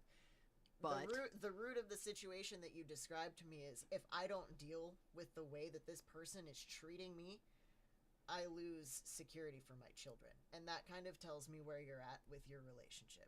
You know what I mean? And again, I'm sorry if that's incorrect, but I think doing what's best for you and your kids is going to be the highlight of moving forward. Sometimes, and again, we're not in your relationship. We don't know the ins and outs. We don't know both sides of the story. I'm a big supporter of knowing both sides of the story before I make an informed decision, if I'm asked and need involvement, before I decide one way or the other. Because I don't know. Maybe he feels differently. I have no idea. I don't know. And neither does he. We can only go off of what we're being told.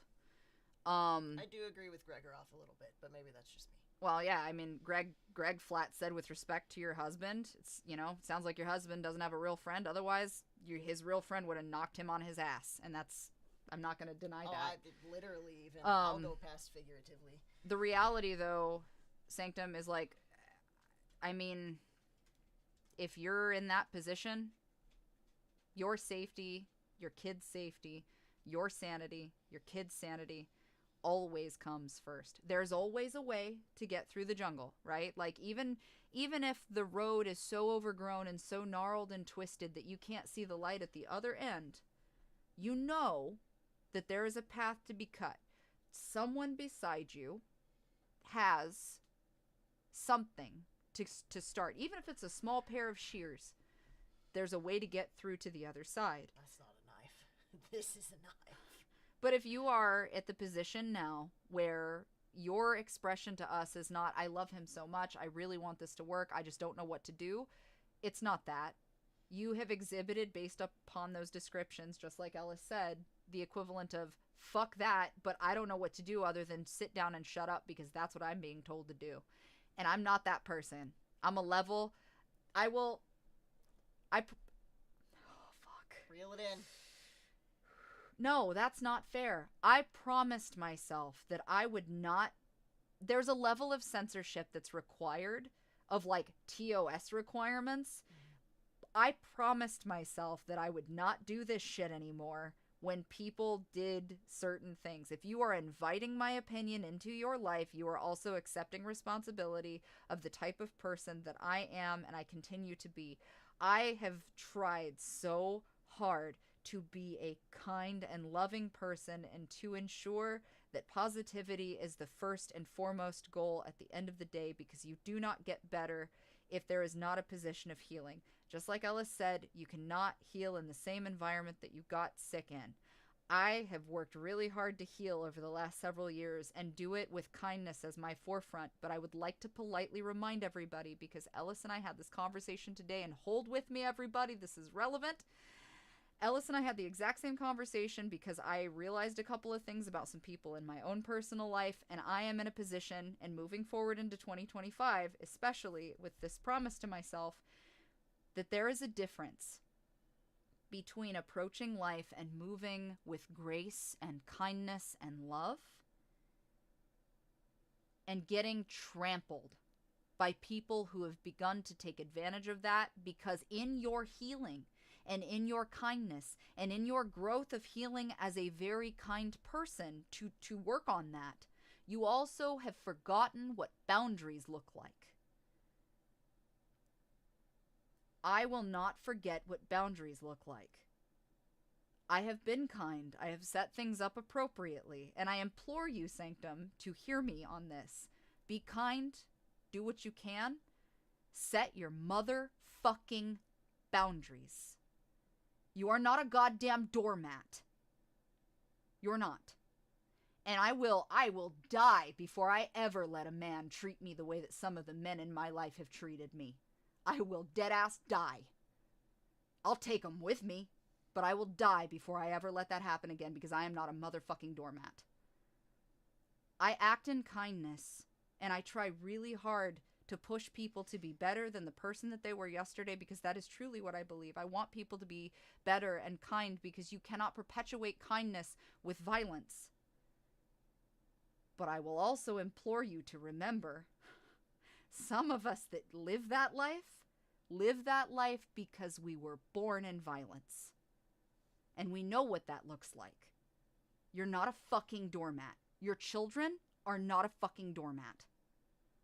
Do what you need to do to take care of yourself and your kids. But if you are in a situation where things are that volatile, I just implore you to stay safe. And if you have to, collect resources that would be beneficial for you to walk away from the situation until you are capable or able to move towards counseling. If there are too many red flags that that's not the case and we're reading this wrong, get the fuck out of Dodge. I get it. It's scary. It's horrifying. There's too much. You're going to lose this. You're going to lose that. At this point, though, you're going to lose a hell of a lot more than that if you keep going that direction, and it's as bad as you're putting off. I promised myself I would not mute myself, anymore. So if you start to notice that some shit's changing a little bit and I'm not as nice as I used to be, I'm still the same fucking person. I'm just tired of muting myself. That's it. That's where I'm at.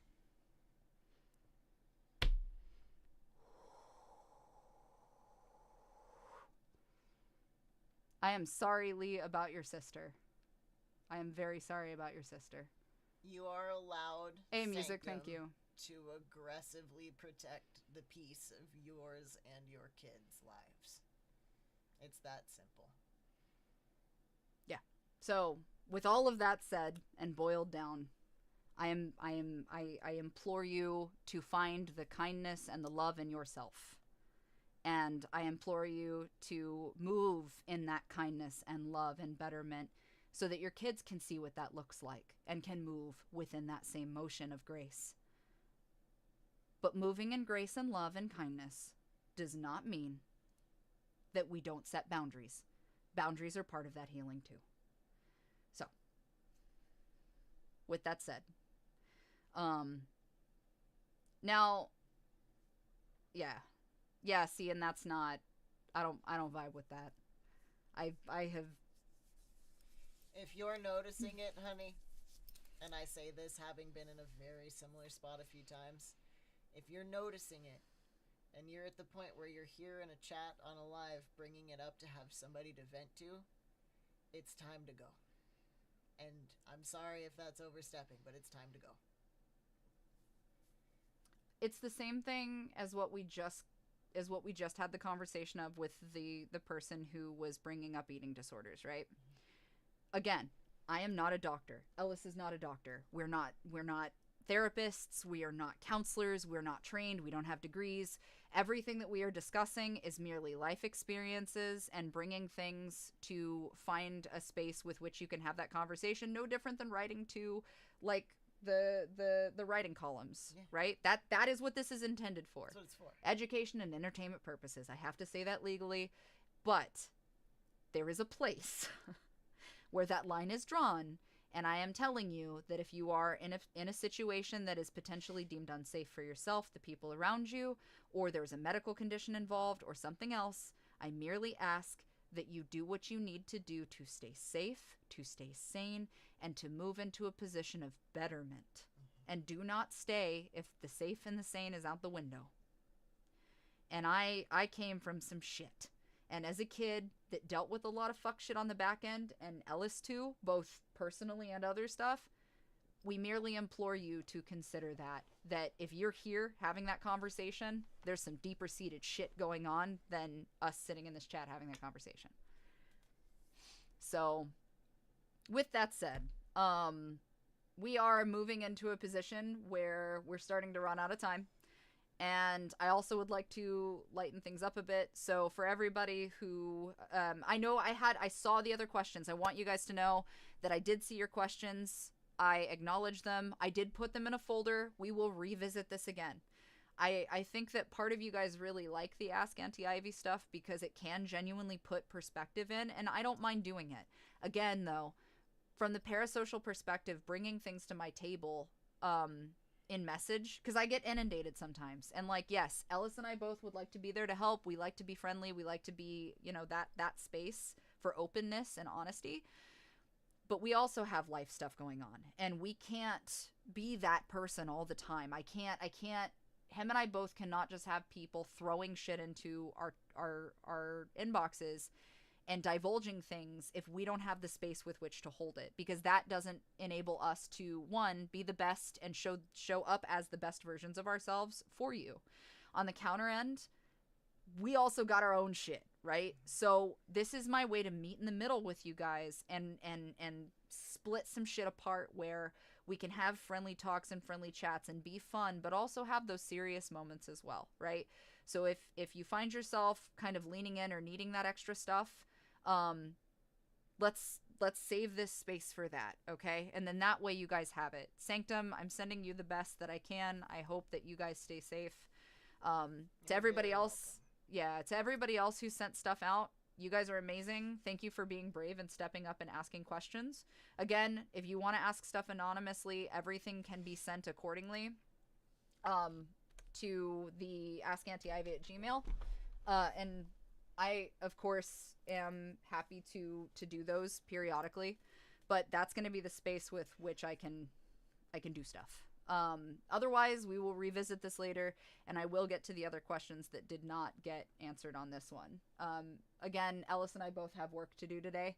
I have some narrations I have to get done, and I don't want to spend the whole time talking. And I also promised you guys dinosaurs. So I want to hold my promise of the dinosaurs. I now have to go grab my meds. So while Ellis goes to get his meds, we're going to set it up. Hmm? I thought you were Mm-mm. It is getting hot, though, so I'm gonna take off the top half of the onesie. Because I literally just cannot. But yeah, so. Have a good one, Jackson. Have a happy holiday. Take care of yourself. I also realized that technically my next stream falls on the day after Christmas. So, you did. You came in just in time for dinos. All right.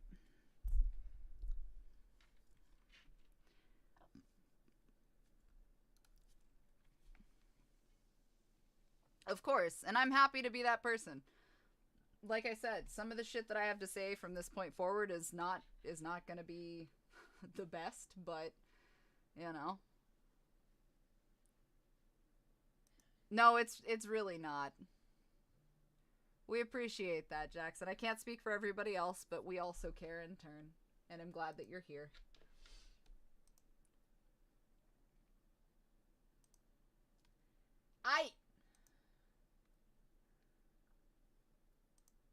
So, I promised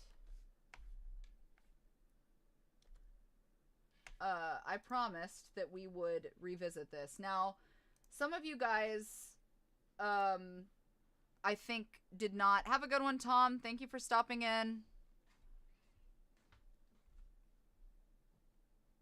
No, you're totally fine. I think everybody's recovering from a bit of a headache today, so don't even worry about it. Yeah, so we're moving on. Cool. All right, I'm Autumn Ivy. Ellis is on his way back. Okay, that's Ellis. A couple of months ago, I don't know if you guys remember, but we played a demo for a game called Unknown Tapes. Now, Unknown Tapes was actually, that just reminds me. Hold on a second. Before I launch, hold on. Yes, Ellis does have a dino OC. His name is Raz. We both do. Allosaur. And Autumn has a Pachycephalosaurus, who is unnamed currently. Yes.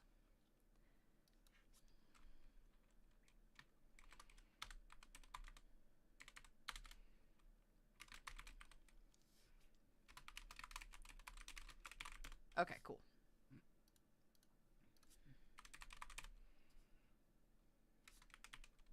Let me guess. There's no... Because of course there's not. Alright. Oh, hold on. What? I am not. Alright, there we go. Okay. Again, I'm Autumn Ivy. Mellis. A couple months ago, we played a game called Unknown Tapes, and we played the demo for this game. Now, the demo for this game was pretty lit. It was harrowing because the sound design was really, really good. I specifically remember hyping this game up because the sound design was pretty nuts. I'm gonna give you the opportunity if you want. Do you want to get your headphones? The splitter's in. I just need your headphones to plug in because I don't have a second pair down here. Or you can just deal. It's your choice. I'll just deal. Okay. It's fine, because I'm not going to make you do all that and then turn around and leave after this game. Ellis is going to edit anyway, so he'll hear it after the fact. I specifically remember, though, that the sound design on this game was pretty harrowing because you felt like you were constantly being hunted. But Unknown Tapes was developed and published by Travateam Games, which Travateam, I don't... Actually, matter of fact, let's take a look. I don't know what Travateam... Okay. Scroder. That sounds... promising.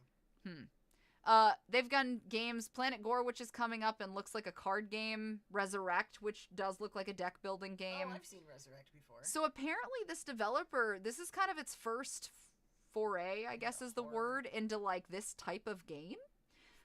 It is tagged as horror, dinosaurs, and exploration, as well as walking simulator. I'm gonna level with you. It looks very analog. It had a few moments where it scared the piss out of me. I'm not gonna pretend it didn't, because there's run and hide motifs to this game too. Great. And I don't do well with those. So, I was really excited to see that this game was released on December 4th of 2024. I'm late to the game, but if you guys would like to check this game out, I would definitely recommend it so far. But let's see how the full game comes into play now. Now, Unknown Tapes. You are the prey. Unknown Tapes is a horror video game that employs the found footage technique to narrate a story focused on survival in a modern setting overrun by dinosaurs. It aims for realism and draws inspiration from Dino Crisis and I hate that. I hate that. And Outlast. Great. So anybody who is super into dinosaurs, but also likes horror, this is definitely one for you. So we're going to experience this together and see what Unknown Tapes holds for us. Now, again, the demo is available, so if you guys don't want to sink the money into it and want to try it for yourselves, definitely go download the demo, available on Steam.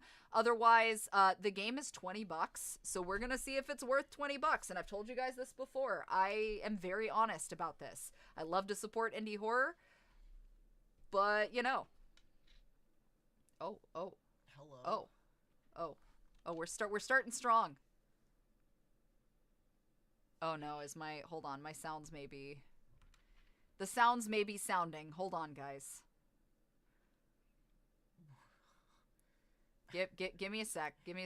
Don't mind my weird... Don't mind the man behind the curtain. There is a man behind the curtain. There we go. Okay. Don't mind him. The man is manning. Oh god. Jesus Christ. That's TikTok fucking up, so hold on a second. What? Why is it? Guess I'll die. What? Just give it a second. TikTok is TikToking. Just hold on. Looks like it's having a stroke. Because it is. Just options. Let me go to my options and turn it to windowed, and that should fix some of the problems. I was gonna say. Jesus Christ. Okay.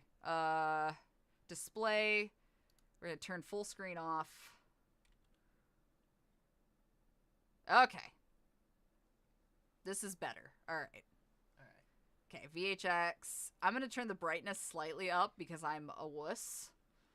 And then audio, subtitles, yes. Everything is up. I'm sorry, mics. No. No. Don't be a pussy. Oh, no. Oh, I hate it. Thanks, I hate it. Okay, talk let's... loudly at random intervals. Please don't do that to me. Feels Please. like someone is trying to sell me something. For the best experience. Oh no.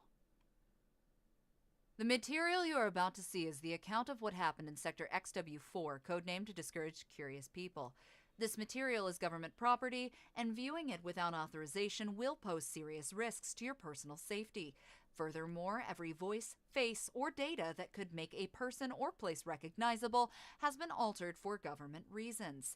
The young age of the person taking the video makes everything even more shocking, and he could never have imagined all the madness and horror he would witness that day. Details.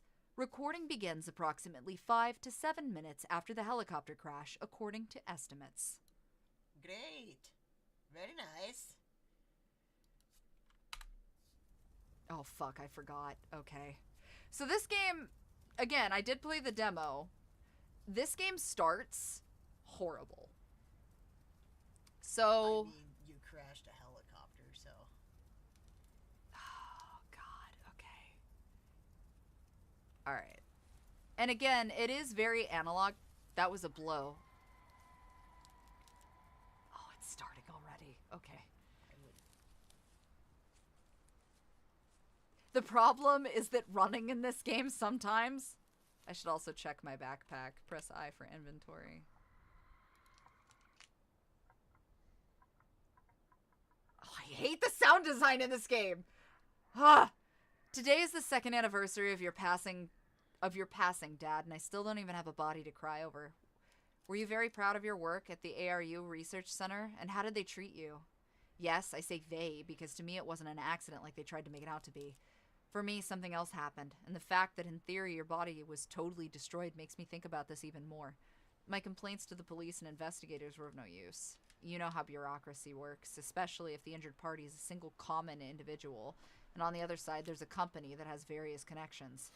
You know, Dad, I finally became a reporter a few months ago, solely to seek the truth about what happened to you.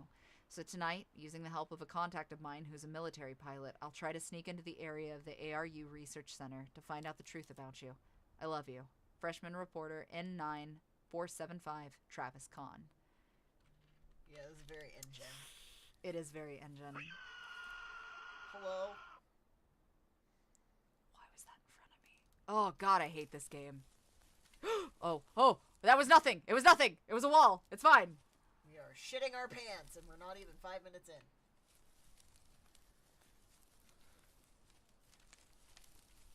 Let's see if the flashlight still works properly. Yeah, okay. So, I think...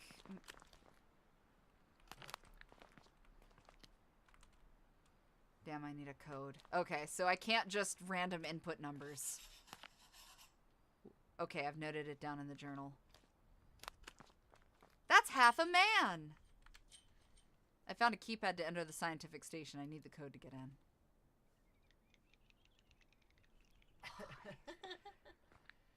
Do you want the headphones for a minute? No, I can hear it through yours. This is already the second time that Dave has lost the access to the science station. I understand that he's the chief scientist, but the company merger thing is really stressing him out. I'll check the warehouse later. The code will definitely be there. Eric Figliaspirti.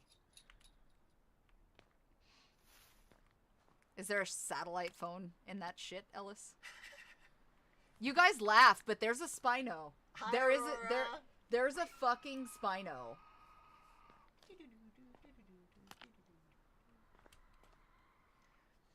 Okay, wait. Do I need my... I feel like I need my heart monitor. Okay. Should I get my heart monitor? Yes. Okay, fair enough then. It's on the washer? Yes. Okay. We're getting... Yeah, it should be... It's there, the... Also, hey, thank you. I heard that laugh. Kind reminder to you guys over at TikTok, just in case the TikTok ban does go through, please make sure that you're following me elsewhere. All of my socials are under officialautumnivy.com, or you can find me under autumnivy.com. All right, heart rate monitor. We're getting groovy with a heart rate monitor. See how many calories I burn, I guess. Yeah, so that was one thing. Again, if you guys want to check out the demo for this game, the demo is free. The game itself is about $20 on Steam. And again, I purchased this game because I've been waiting on it. But the venomous ankle biters are gunning for you. Oof. All right. Heart rate monitor is in place. Let me pull up Pulsoid.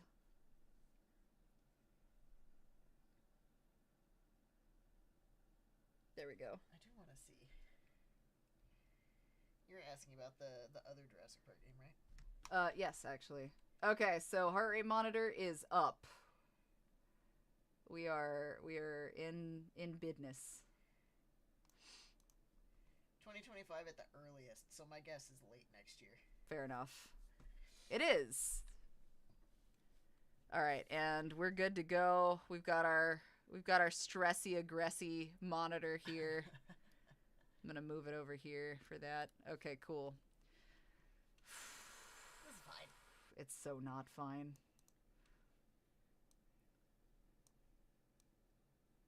Gonna make it a little smaller. There we go. Okay. Heart rate monitor is up. Let's... Okay. Oh, God. Hello? No, There we I can go. hear most of the sound through your headphones.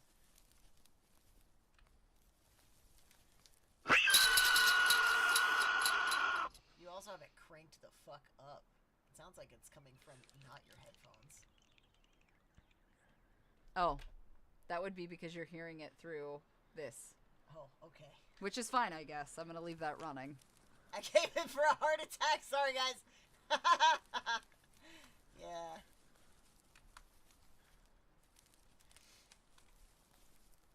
That's a dead guy. Oh, shit. Okay, hold on. Compies in the books were venomous, yeah.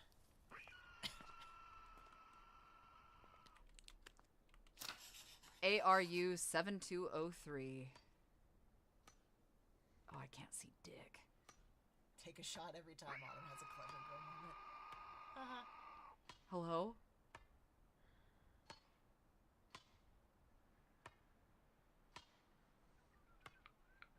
Oh, fuck. It's like right there. Okay. Stay calm. Stay calm.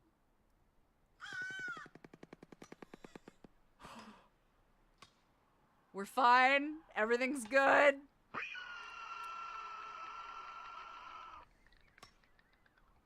Okay, he's leaving, I think.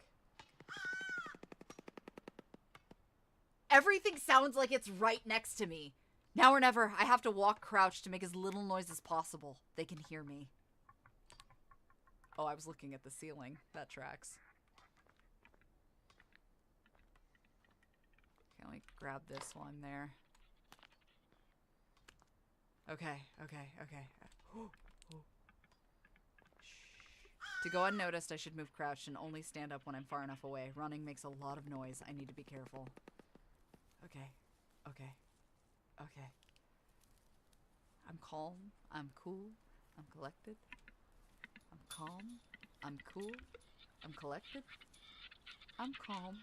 I'm cool. I'm collected. I'm calm.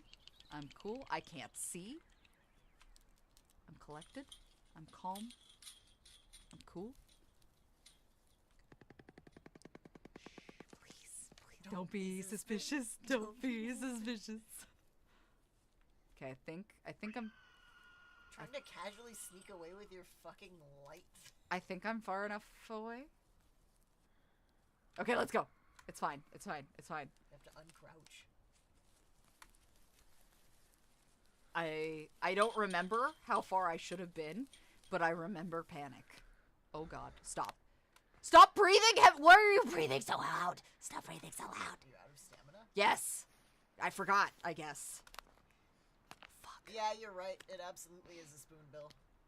Okay. Spoonbill is one of the closest animals to dinosaurs we have. 7, 2, 0, 4, enter. Let me in! Let me in! What do you mean that was wrong? What do you mean that was wrong? What do you mean? What do you mean? Fuck. Check your note. 7. Why did I say 4? Okay. 7, 2, 0, 4. Shh. Oh God, please. Autumn, it's 7203. Oh God, I don't know why I'm stuck on 4. 7. No, wait, please. No. What in the fuck are you doing?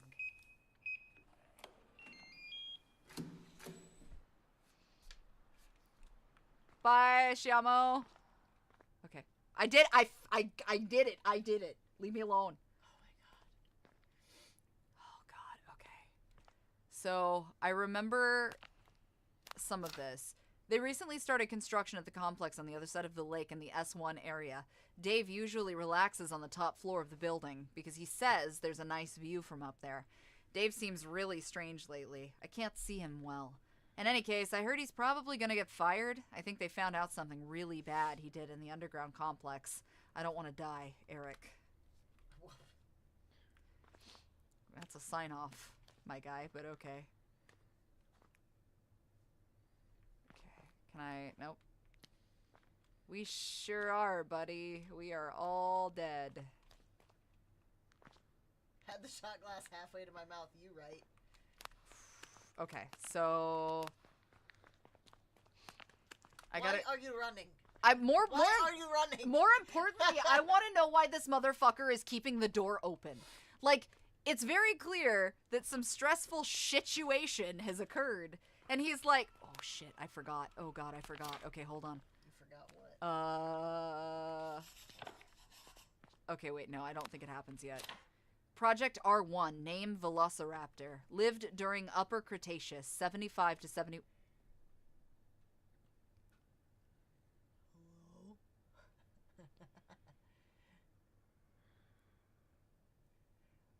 and yes, cassowaries are also pretty close to regular dinosaurs. Cassowaries are velociraptors. Crocodiles are the only ones that are really there. First fossil discovered 1923. Details. Sight and hearing have been weakened, but remains lethal if in immediate vicinity. Great intelligence as a predator. Very dangerous normally. And absolutely lethal in dense vegetation. Venturing into dense vegetation in its presence is equivalent to certain death. Maximum caution. Made insensitive to light. Oh, so you just flashlight it and it'll... They are insensitive to light. Oh, never mind. Stop stepping on. Stopping. Stip. I don't know. There must be a code for this somewhere. Okay. I know where all of this shit is. It's... What? I would not. It's March 5, 1998. The research was successful. The government would have even funded the C1 project if it weren't for those incompetent mentors. They don't understand anything. I think they also want to take me out. Well, they don't know that I already started doing my own thing in the underground pub. Apparently one bastard survived. You can't seem to proceed. This time I help you. We'll see each other soon. Okay. Oh no. Oh, wait. Please. Shh.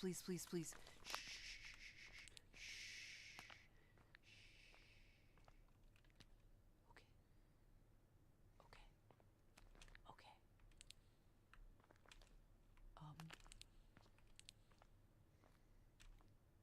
Does it not trigger yet? It may not trigger yet.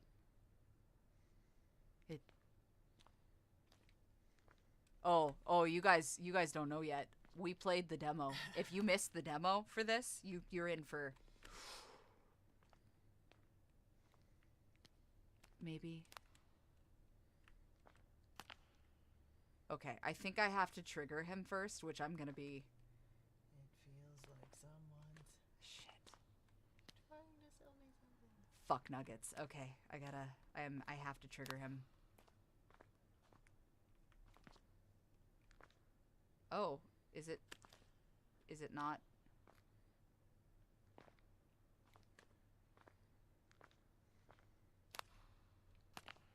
Oh. Hello? Fuck. Hello, sir? Sir? So in the demo, Are we just gonna walk outside after that? yes. Oh. What a nice fence. It's a very nice broken fence. In the demo, a velociraptor comes back around that corner. Although now I'm beginning to question when that happens because for some reason I think I have to go get that code first, and I am very stressed.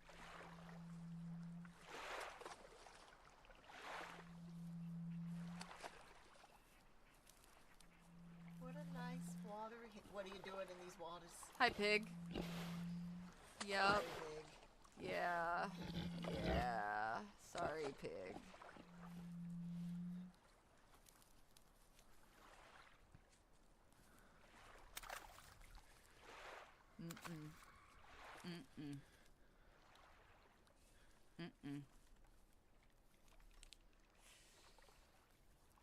It's fine.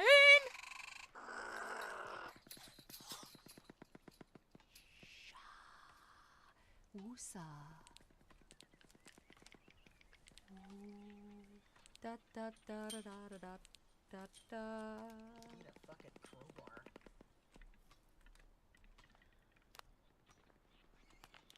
Okay.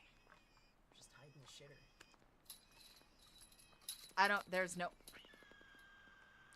I'm sorry, because hiding in the shitter worked fine for the last dude that hid in the shitter. Well, to be fair, she saw him run into the shitter.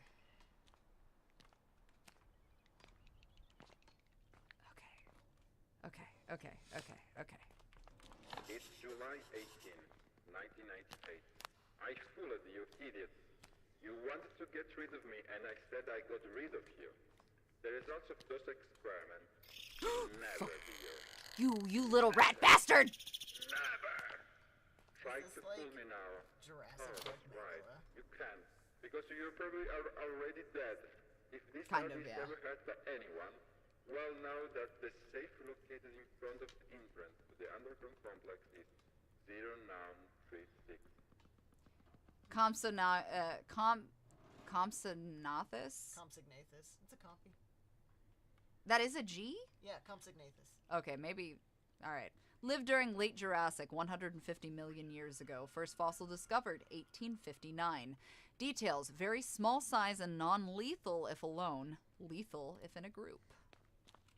Because, you know, we really, really love supporting Teamwork. large groups of teamwork. It's fucking teamwork. What's your favorite position? That's cool with me. It's definitely fun. I love watching little V5s grow up. For me, it's a miracle that the discoveries resulting from my analysis of the D1 enzyme have allowed the de-extinction of these creatures.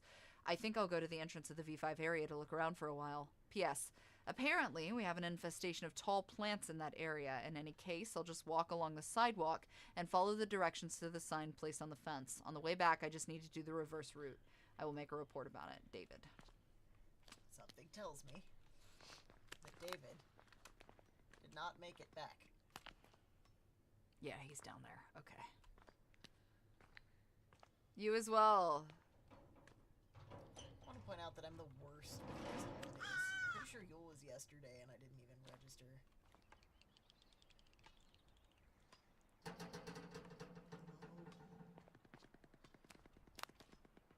Oh, fuck. Okay, so I'm gonna go back. Shit. Oh, I hate it. I'm gonna go back. And I'm going to deal with the code to get what I need out of the box. So in theory, is Leroy Jenkinsing this game an option? Sure. Oh, sorry, buddy. That was predictable. Stop breathing so hard! He stresses me more with his fucking breathing. I feel like I have to... It's fine. Everything's fine. We're fine. It's fine. That was a person. To Steve on TikTok, it's called Unknown Tapes.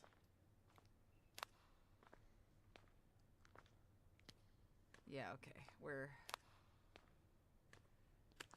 Oh, God, I hate it. I hate it, I hate it, I hate it, I hate it, I hate it.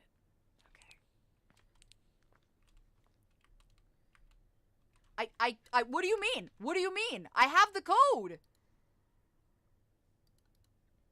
This is 0936. You're a liar. It's July 18, 1990. It is January 51, 1998. Incredible, really. I managed to isolate that D1 enzyme for the first time. This will bring incredible advances in research. Did I... Oh, God. I've got to go. Do I have to go do... It's the other safe. Okay, hold on. We're just gonna... They want to know Diplodocus or Stegosaurus. What about it? Which one do you choose?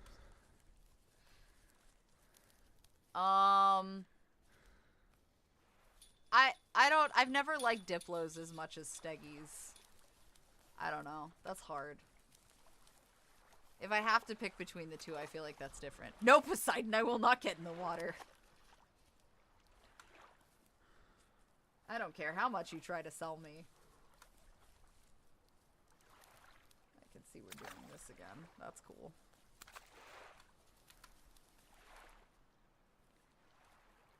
I mean, it could be because there's dead bodies in the water. I heard you do not recognize the bodies in the water. There are no recognizable bodies in that body of water. Shh, oh, please. We are staying calm, cool, and collected. Are we?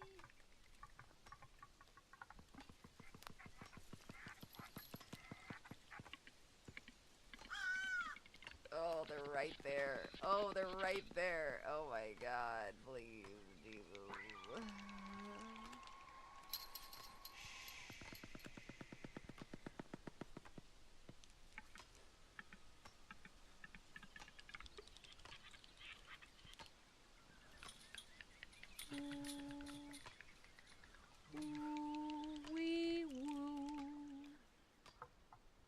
Okay, they're both going back that way, so I'm gonna quietly make my way downtown. Walking fast. Faces pass.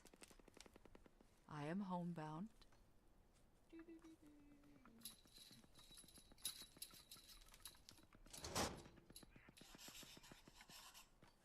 That felt loud. That feels not good. Safe inside scientific station building. That's the one I wanted. That sounded like a dead body. But also not my problem. I'm not here to save anyone. It's gonna be your problem if you keep bonking the fence. Okay. Ooh. It's not me bonking the fence.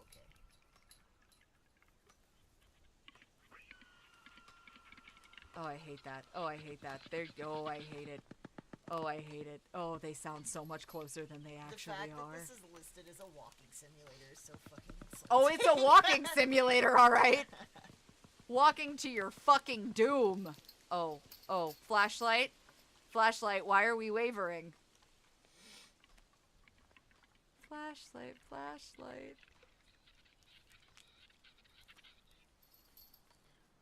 Okay, everything's fine. We're doing fine. A crouch walking simulator. Stand flashlight might have been damaged in the helicopter crash. It could also shut down at any moment. Great! Okay. Alright. Please. Shut that bitch off anyway. Please. Stop! Oh my god! How are you? Why is your cardio this bad? Bro! How? Why is your cardio so bad? Oh, now the crows are selling me out. And they're not my crows. God damn it. Okay. Fuck, I remember that. Actually, I don't know if it matters. So I'm gonna try this. I'm gonna tell you guys right now that he may trigger it immediately, and if that happens, I'm kind of boned. But I'm gonna try it. So... Oh, shit, sorry. Yeah, okay. It triggers it immediately. I may have done a dumb. Shit. Hey, buddy. Go on, buddy. Yeah, you do. You like that toilet, don't you, buddy? And yes, there have been gator sounds. Oh my god. Oh my god. Oh.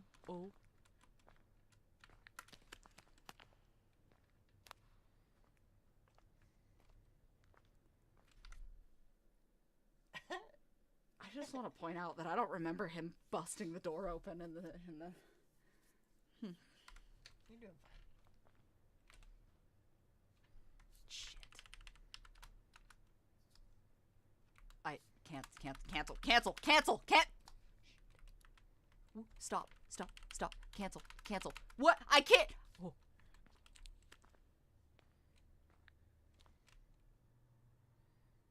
I don't remember the number.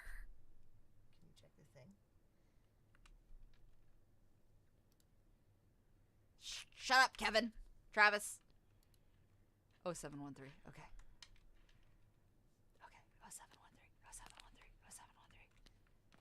0713. Oh. 713. Beeps are so loud. Okay. 0831.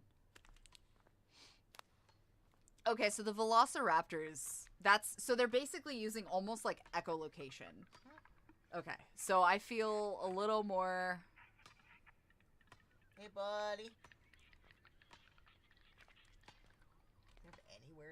No. Can you go through that wall?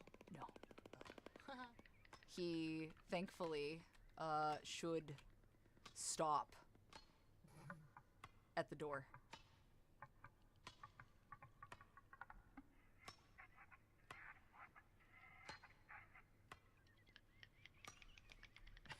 That's all I put in my safe. One ripped piece of paper.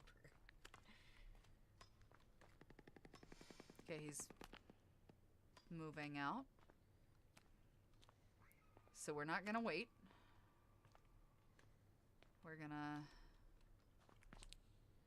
Oh, okay, good. I lost my... We're just gonna go. Oh, fuck. Oh, God. Oh, Jesus. Oh, Christ.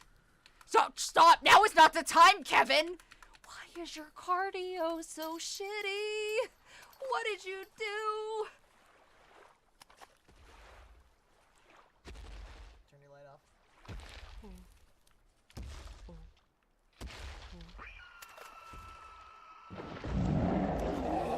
Oh shit!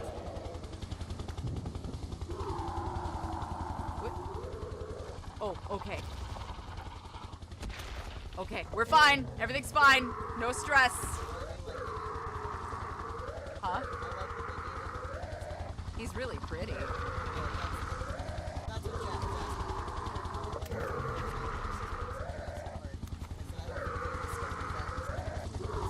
I need to take advantage of his distraction to reach the underground complex. Come on. Please don't turn around. Don't bitch slap me with your tail. Also, buddy, I have a question. Like, Yes, the stamina of Dennis Petrie. stop! Let's hope not the same thing.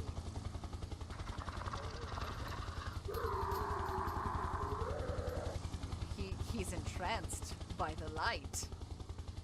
This flashlight is flashlighting real sad right now. Okay. I can't risk this anymore. I'm gonna... I just need to breathe! Let me breathe! I can't breathe! Okay. Alright, so... He's still distracted. I am gonna do a quick scan and see if there's anything over here that may have been missed. Which there's not. What? Oh, God. Oh, I God. wouldn't if I were you. Oh, my God. Okay. There's the underground complex entrance. Alright, cool. So we're just gonna... We're gonna sneak. We're gonna do some sneaky sneak. We're gonna sneak the fuck right down here into this treacherous water pit of one hallway, and definitely hope that it, doesn't fuck me in the long run. Okay. Velociraptors here now.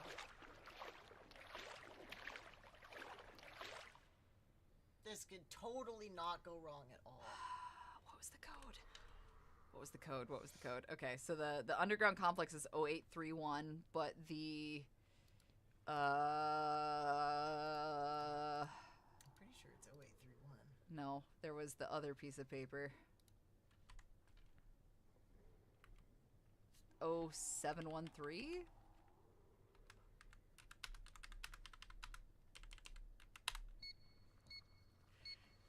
No. Shit. Okay, hold on. Okay, wait. Hold on, because there was a paper for this, right? Or no, it was a recording. Shit, which audio tape? It's Was July it this one? 18, 1998. I kind of wish there was a way to skip, You wanted to get rid the of me, and I said dialogue. I got rid of you. because it only causes me excess anxiety to sit here and listen to this man talk. I think that's Never. Never. Try to fool me now. Oh, that's right. You can't. 0936. Because Okay, you're shut up, probably shut up, shut up, already shut up, shut up. dead. I don't care. Without I don't care. being hurt by anyone. Oh, Well, no. know that the safe 9, located in front of 3, entrance 6. to the underground complex is 0936. Let's just hope this doesn't prompt something. S1, Spinosaurus, lived during Lower Cretaceous and Upper Cretaceous, 106 to 97 million years ago. First fossil, 1912. I do appreciate the random littered dino facts that I'm sure are actually accurate. But at the same time, fuck you. Like, now is not the time. Oh, 813. That's right. Okay. Okay. We're doing fine. We're doing good. Everything's fine. Stressy, aggressive. What? 0831. Oh, sorry. Yeah. Wait, was it? Okay, yeah. Me too, Natalia. I'm sorry. What? Well, that was so fast. Oh no. If you don't know how to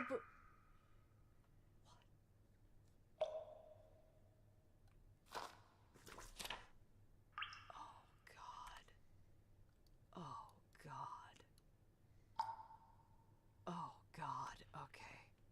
Why do I feel like compies are down here?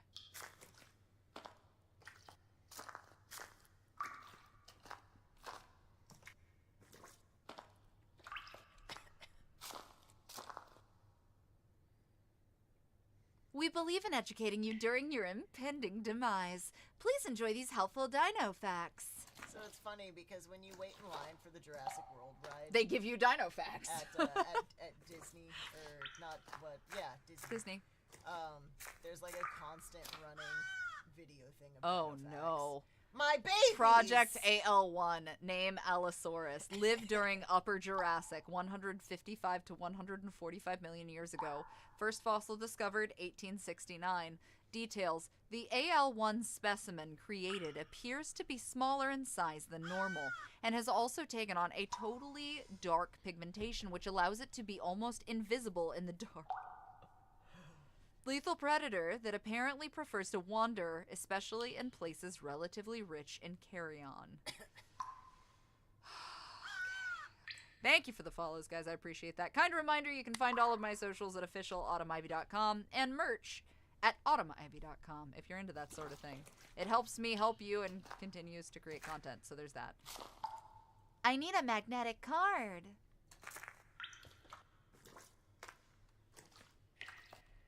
Oh, God.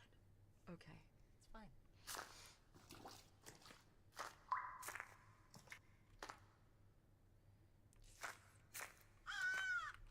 I need a pair of bolt cutters to break this chain. The new AXL 3710 model elevators just installed represent the pinnacle of automation. In fact, to be able to use the lift, it will be sufficient to only be in possession of a magnetic key of any level. The special and advanced sensors present in the lift will immediately recognize any valid magnetic card and will activate automatically. Simply enter the lift to reach your destination. Oh, that's great. Just I gotta go find the fucking card. So when do I get stuck in an elevator situation? Because a dinosaur ate the goddamn card. Oh, God. It's not the cell phone going off, it's the magnetic card. Wait. Okay, no, I think that was me. I hate it because the sound design in this game makes me question if it's me or not. Because crows are clearly important in this game, but you also have, for those of you that don't know, when somebody like follows or does something on her TikTok, I have a crow sound. It's a crow sound, which is so not helpful right now. No, because I can't tell what's a crow sound for different reasons.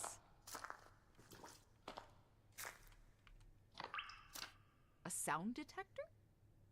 We have recently developed this sensor capable of detecting the presence/absence of certain experiments in the surrounding area through its automatic activation/deactivation. Thanks to real-time analysis of the acoustic noise produced, this sensor is capable of indicating whether you are in a dangerous situation or vice versa. Tested and found suitable at the moment with the DH1 Dilophosaurus. Great! Oh. Okay. Nedry! The sensor could also operate automatically with other experiments, but requires further testing. Vega Scientific Team. Where's the button? It's his tail. Is it? Yeah, it's his tail. Look. There you go. You lift up.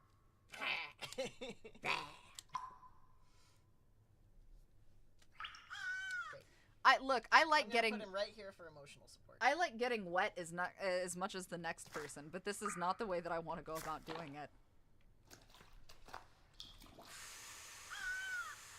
You guys, the follows, thank you so much, but fuck, I can't tell what's a follow for, like, reasonable follow, or what's a follow for, like, the dinosaurs. The game is making a sound and I want to cry. Again, we are playing Unknown Tapes. If you are super into dinosaurs or super into analog horror, this might be a good one for you. It is available on Steam. It's horrifying. The sound design is lit.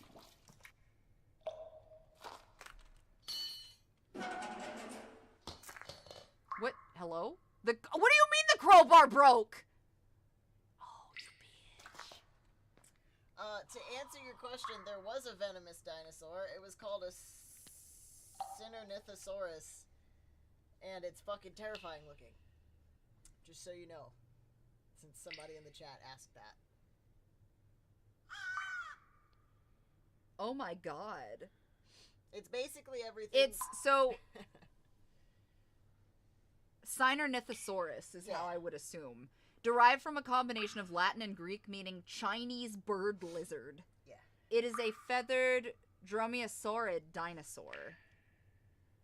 Little feathered venomous asshole. It is a genus. Okay, wait. It's a genus of feathered dinosaur from the early Cretaceous period, late Birimian, of the Yixian Formation in what is now China. It was the 5th non-avian feathered dinosaur genus, discovered by 1999. The original specimen was collected from the Xiatun locality of western Liaoning.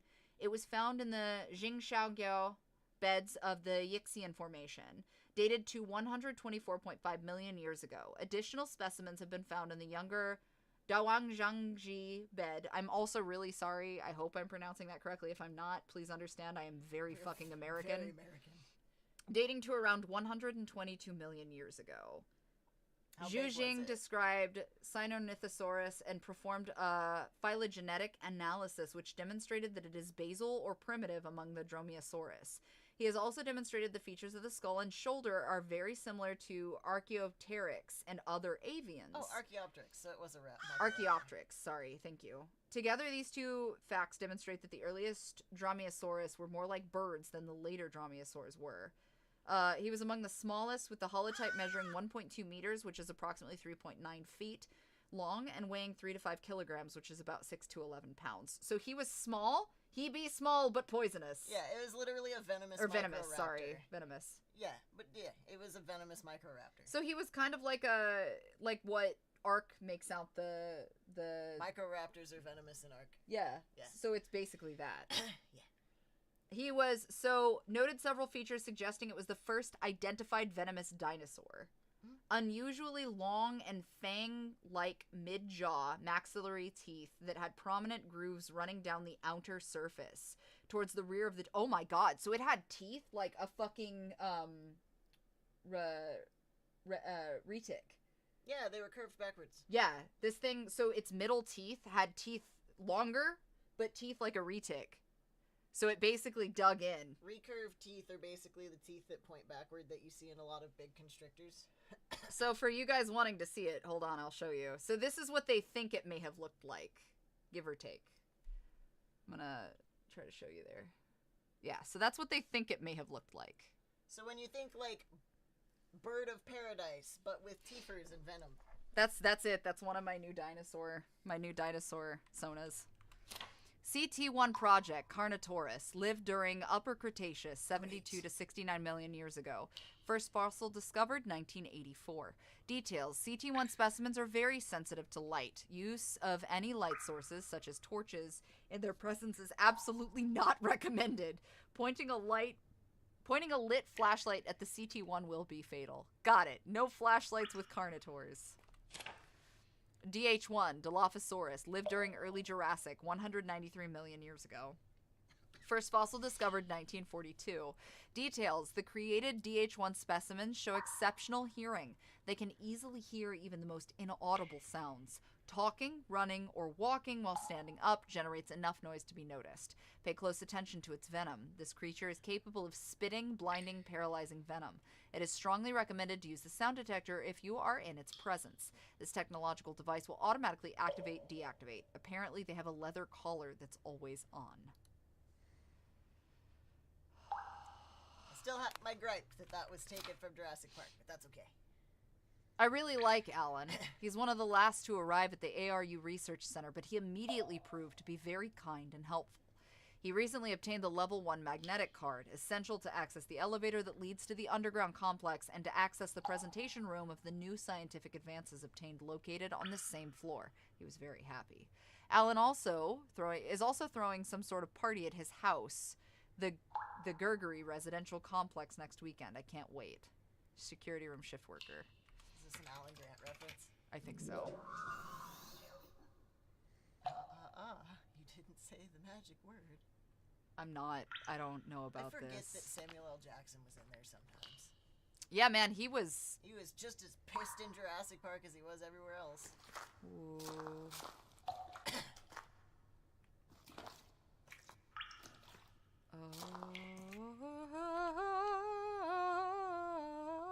Yeah, for real. I love that they give you what to do and what not to do for the dinosaurs and for Dilophosaurs. It's like, just don't fucking do anything. If you spend too much time crouching, you might miss essential items needed to progress in the game.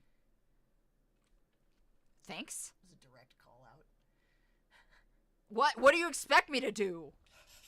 Be less of a bitch, I guess. I guess I better stop yelling. Map of the surrounding area.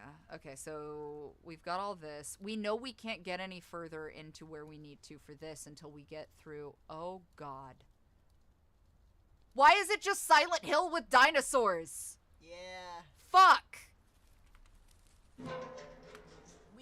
Wampa Burger on TikTok mentioned that they're waiting for the Jurassic Park survival game. We actually looked it up just a little bit ago. They say at the latest at the earliest 2025. So my guess is late next year is the earliest we're gonna see that game. If I were a betting man on games, because this technically that's gonna wind up being a triple A title. It's not gonna be an indie game. Not to mention, but with the new Jurassic Park film coming out, they'll work them in tandem for marketing purposes. Yeah, because the movie comes out July of next year, which means that the game will probably come out late next year, because so far the only thing we have is basically the concept trailer, which is super cool. I'm hype about it. It takes place like 2 seconds after the first Jurassic Park ends, I think. But I think late next year is probably what we're going to see.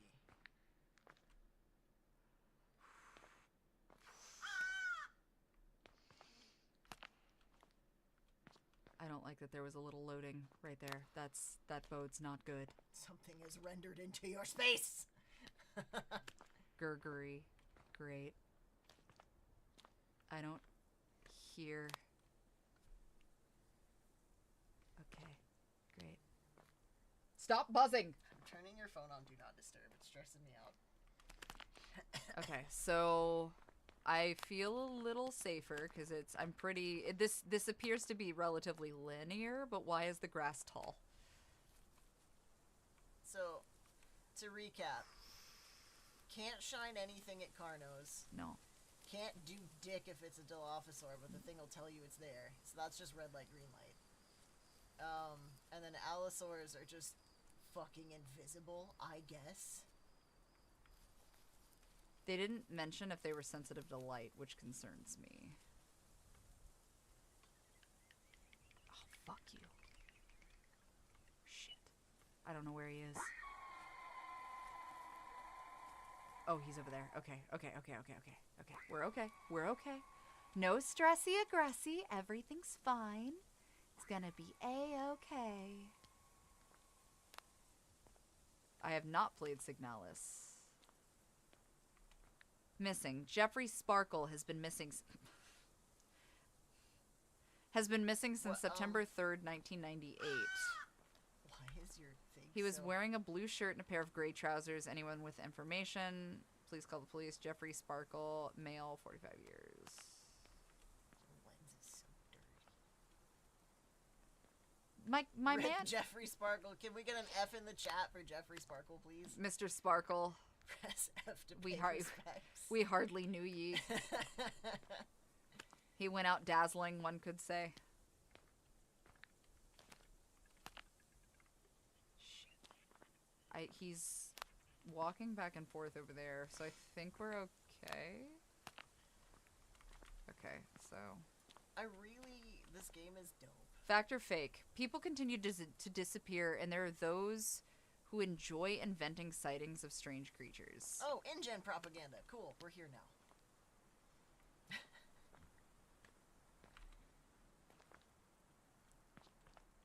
I don't like it. He razzle dazzles no more. This is slightly Alan Wake-esque game. Correct. Dinosaurs, Alan Wake font. That's fine. Hello? Hello? They jerked that motherfucker through the window. I think that's the implication, yeah. I think that they... Yeah. I'm gonna go with yeah. And then... Roxy's snoring. I'm sorry, there's real life dinosaur activity going on behind me. No, she's snoring. Like, loudly. Pulls up a little task manager. Oh, the journal. Yeah, nah, thanks, Blue Wolf. I would be dead 1 minute in. There's a Mood. thing. What? There's something moving over there in the grass. Just past the cop car, to your left. Stop! To your right. A little more. Okay. Nothing's moving. Okay. Park of Philosophical Thought. Park built in 1900 and commissioned by Dr. Jeffrey Horner, founder of the ARU Research Center. During 1914, the statue of Talicio, one of the historical figures who most fascinated Dr. Horner, was introduced into the park. I bet he was a douche. For those asking, this is called Unknown Tapes. This is Dinosaur Horror. We played the, Bye, buddy. We played the demo a little while back. Free feet! Feed on the feed! Feet! Half a head to go with it! Extra hot feet! Why is half his face? You know I love what? that this is the most views you've had on TikTok for a hot minute, and they tune into dinosaurs and feet, bro. Like, and rip Jeffrey Sparkle. Okay. Yeah, Thanks, guys. You guys are never here when I need you to be, but God forbid you showed the fuck up for dinosaurs and feet. My God. It's a good combo. But so far this game is dope. It's terrifying. The sound design is real terrifying. Why do I feel like the statue was mentioned on purpose? What is... Something you have to come back to, maybe? I just assumed there was something on the statue, but it looks like I was, in fact, not correct. Which also makes me think I'm wandering around with my thumb up my ass. We came for sparkles and feet. Yes, the autism is very loud. You are correct. It's a chat filled with dinosaur people. No, so the Jurassic Park Survival is like the big AAA, like actual Jurassic Park game that's coming out next year, probably after the movie. This is an indie dev game called Unknown Tapes. But the trailer for the Jurassic Park game is out, if you go look it up. It looks Hot pretty dogs? good. Hot dogs! chippies. Hot dogs? No hot. We're gonna hand feed the dinosaurs. No Give them hot. Blizzy. No. You're welcome. No hot, no dogs. Only fresh fear.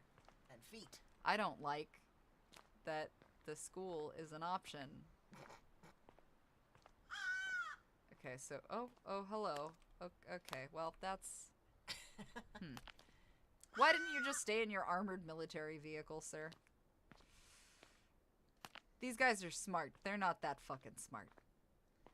Chippy's feet and sparkles. Get out. Summer activity plan. Football tournament between various classes. Science night. Research and development fair funded by ARU. Attention! As you all know by now, disappearances are increasing in the city. We invite you to pay maximum attention, especially during night hours. Do not hesitate to provide any reports to the presidency. We will communicate everything to the police. And by that, we mean we're not telling anybody jack shit. Because at the end of the day, we know what we're doing is questionable, not just for morality, but also governmentally.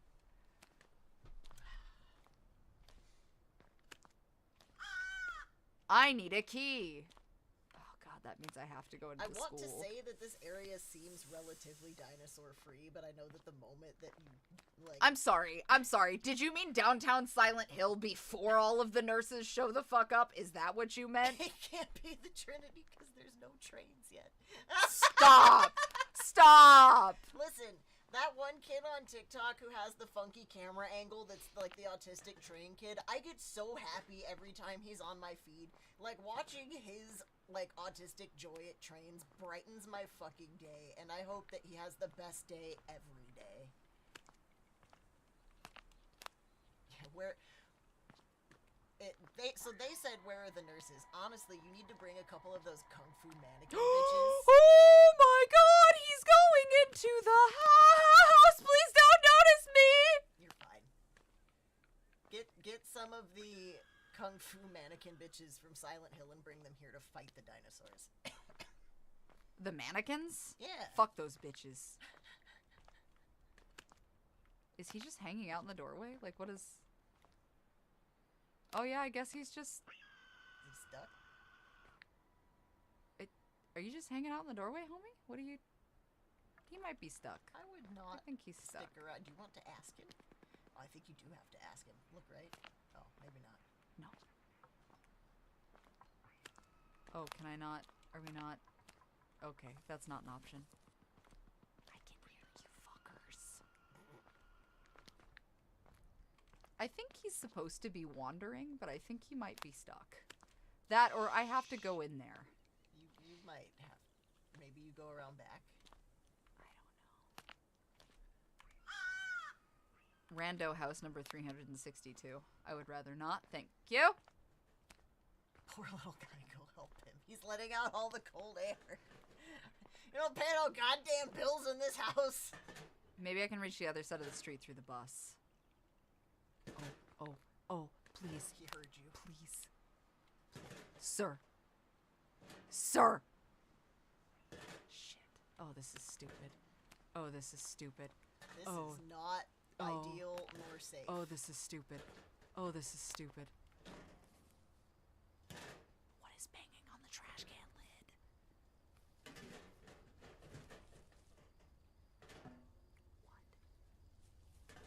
So I know we saw a pterodactyl, but we don't have a paper on them yet. No. No. Yes? No. I don't think we did. I don't know. I was trying to tell you about your car's extended warranty. Shit.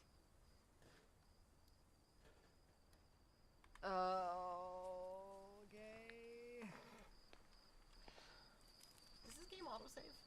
Omari Obloff has been missing since September 5th, 1998. He was wearing a yellow shirt and a pair of shorts, last seen near the old building near the tunnel. I mean... Yeah, okay. I am very stressed.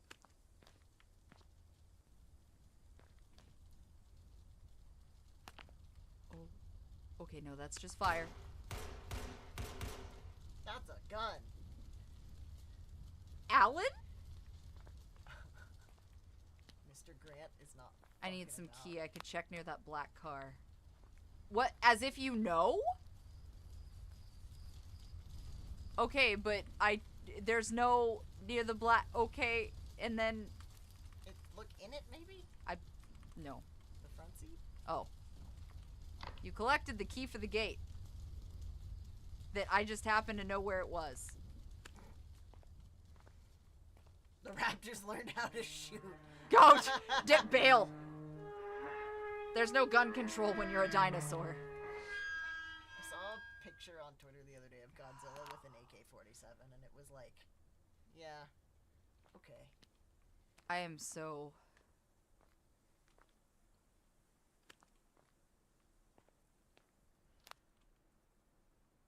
They say you have Nanami vibes. Me? Oh, thank you. Do my glasses ever get here? Honey, you're wearing them. No. I don't understand why Alan keeps a copy of the house keys in Tommy's doghouse. Absurd. By the way, I have to tell him to move that doghouse from the back of the house. So Alan knew this was going on, is what that tells me.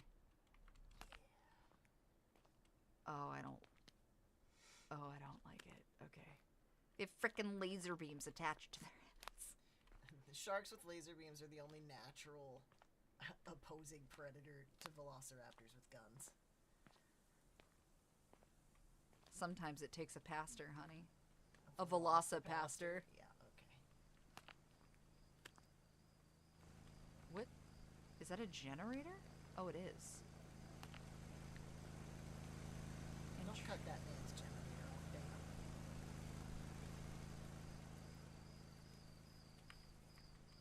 He collected the key for the house.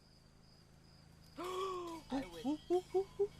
Nope, nope, nope, nope, nope, nope, nope, nope, nope, nope, nope, nope, nope. Nope. Oh, stop! You're fucking... I swear to God. Oh, I don't know what's under my feet. Fuck it, get in the house. Let me in. Go, please. Let me in. Please. Shut the door. Why can't you shut doors in this game? Okay. You just let yourself into this man's house after you watched him cap something from a distance. Okay. I think we're good. I think we're fine. I think we're good.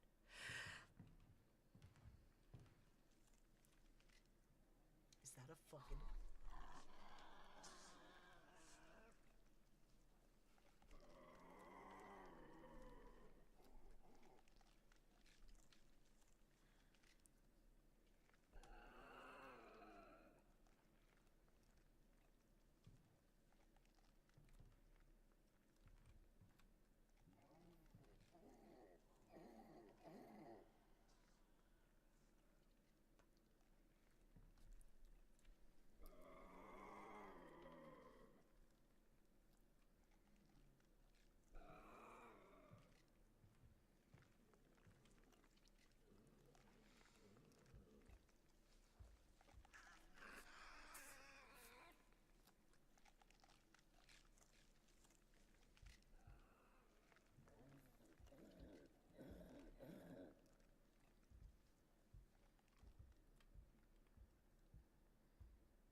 The dog started barking. I will not accept that failure because my dogs don't know when I need silence.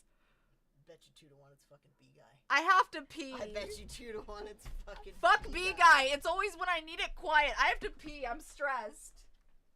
Ellis will facilitate. You guys will be fine for a minute. You be fine. Ellis will facilitate. He'll give me weird dinosaur facts. I have to pee. Oh, incredible. Hi. It's over 100 BPM. Stressed and pissed off. Hi, guys.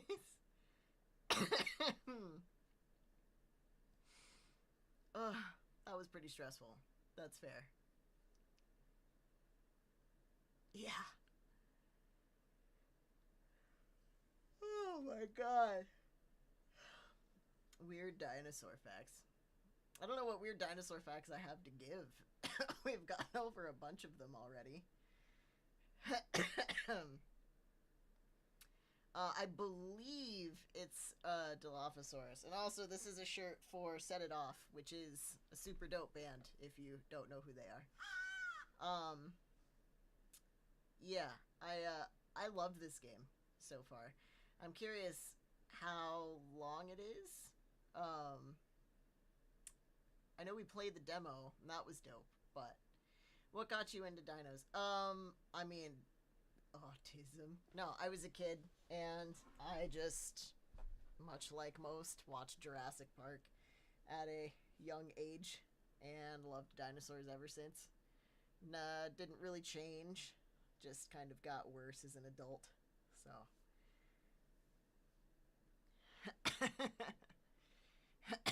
Actually, I never really liked The Land Before Time.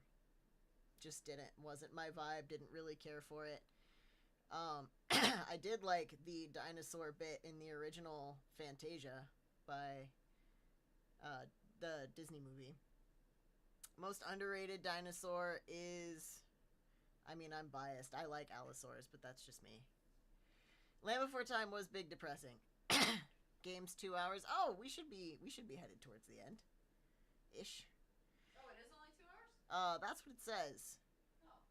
Oh. I do subscribe to Feathered Dino Theories, yes. I think it would make a lot of sense, especially knowing what we know about birds now, like chickens and shoebills, which we've talked about. I just think they'd be pretty. I just think they're neat. Until you run into them and your sound triggers because your like dogs bark. Fucking inhaler. Hang on. Can you not breathe? All right, back to it. Listen, chickens are evolved. All right, let's do this. I'm so not ready.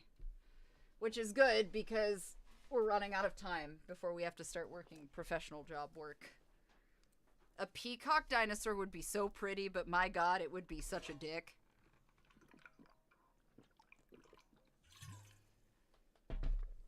Hey, Feather, how you doing? All right.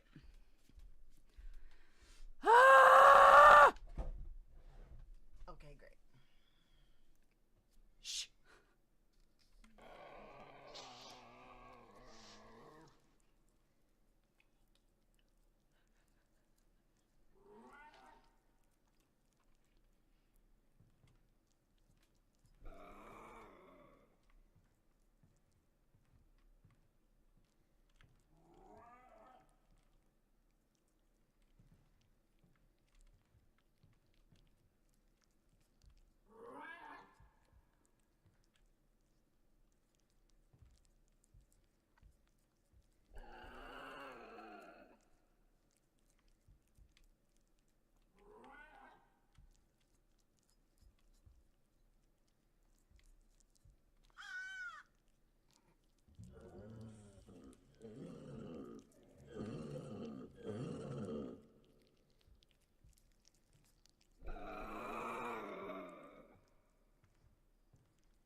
Oh, I think I can read. Okay.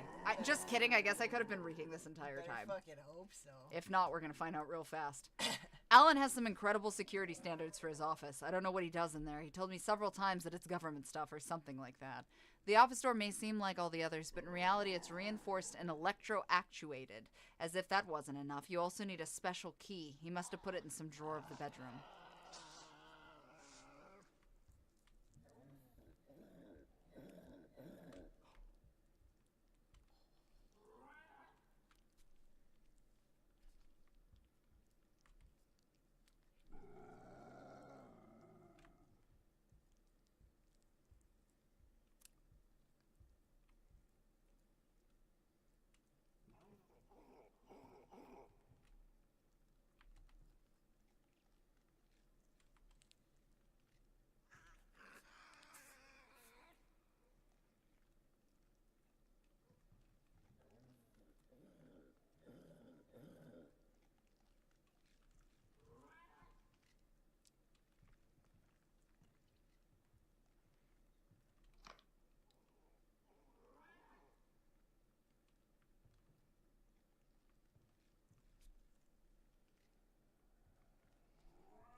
Okay, so listen. Stressful. Also have to get the generator running. Great. To open the door. Which means I have to fucking figure out fuel, I guess, or something.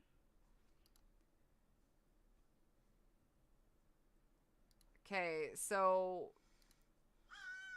fuel document.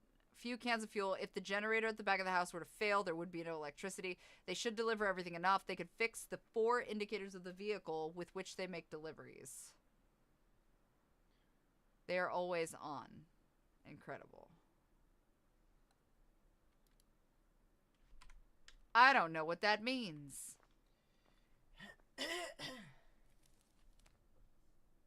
I also don't trust the fact that a bunch of fucking compies just ran out of the back.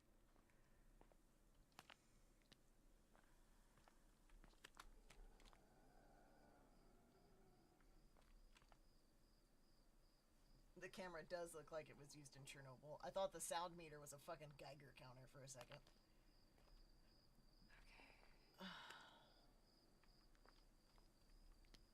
I don't know what's making that noise, but it's pissed.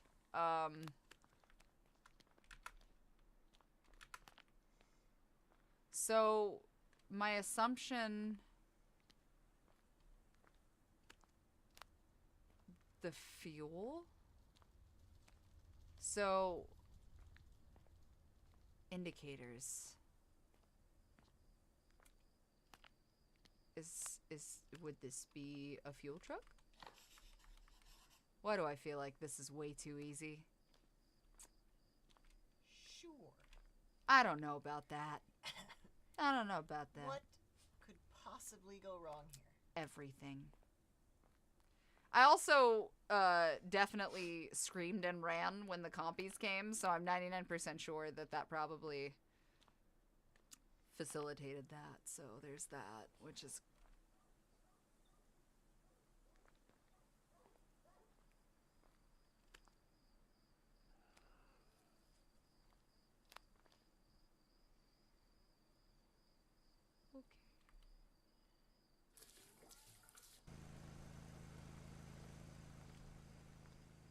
Okay. That's really loud. I also want to point out that I guess some of these dinosaurs just can't fucking hear for shit. Or see? As you creep by with a fucking flashlight. Bright. So was that it? Are the lights fucking on? Yeah. Okay, everybody, deep breath now. Deep breath.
I didn't agree at all, and I protested several times so that the area intended for T1 was placed in a safer position, away from the city. All useless. In fact, I heard Dave talk several times about creating a T2. Too dangerous, it's madness. If something happened, the city would be too close, and there would be no escape. Probably the only way to survive would be to reach the underground complex.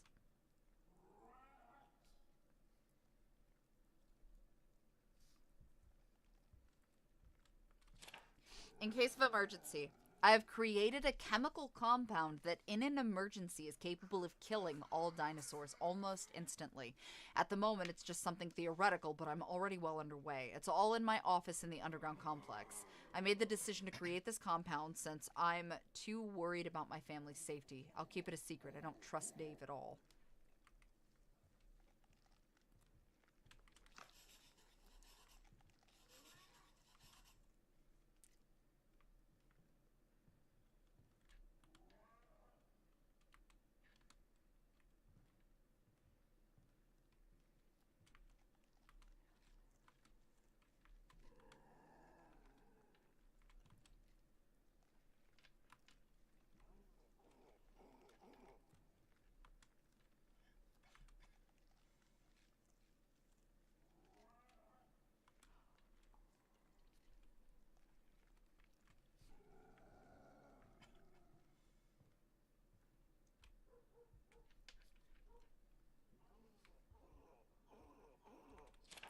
Project T1. Useful information obtained thanks to Jake. He was told not to move or shake any light sources, but he did his own thing. I don't think we'll find what's left of Jake anymore. In case of contact, remain completely still. The slightest movement would be fatal. Don't make any noise, and don't shake any light source. Don't even think about running away. If you think so, you're already dead.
Not suspicious, suspicious. No suspicious. No suspicion. You can't see me.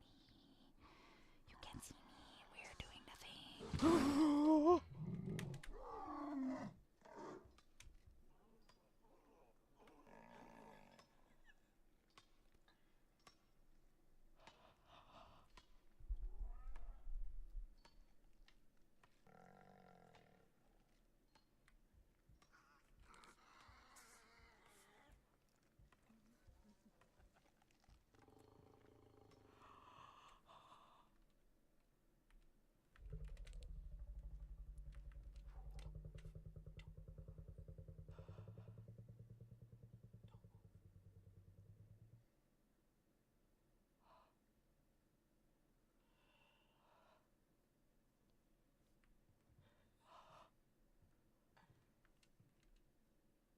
Oh my god! That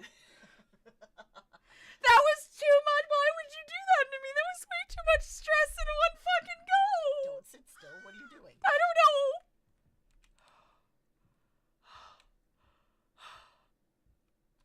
Hello?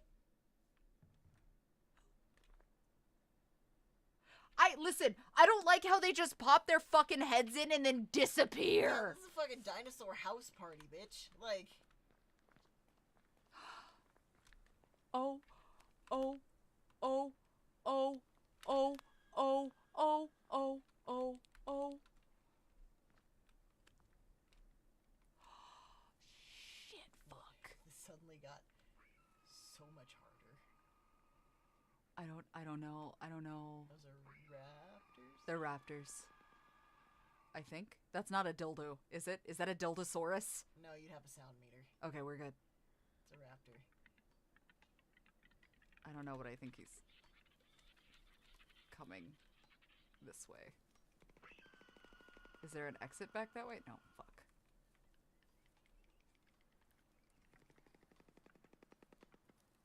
Don't be suspicious. Don't be suspicious. Don't be suspicious. Don't be suspicious. I'm not suspicious. You can't see me. Do do do do do. BYOB with your dinosaur party. Oh my god. I hope I... Oh. Nope, we're good. Okay. Okay. Okay. I think we're good. I think we're good. We're good. I think we're good. Okay.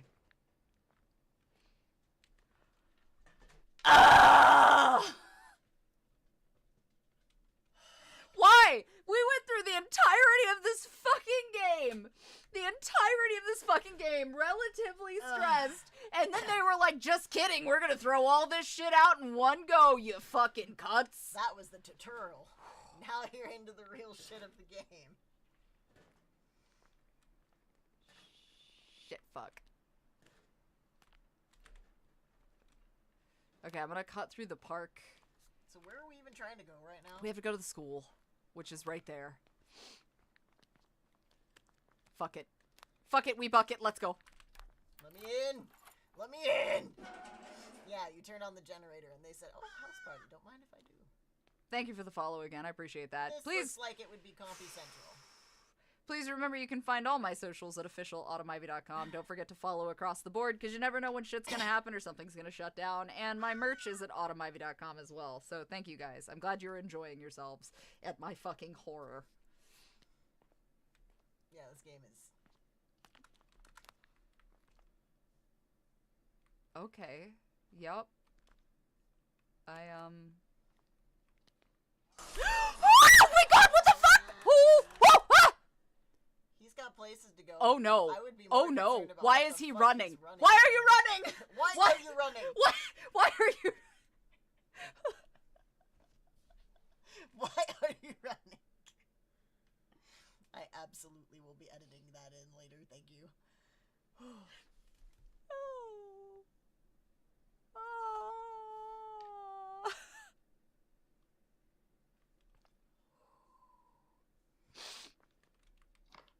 Great.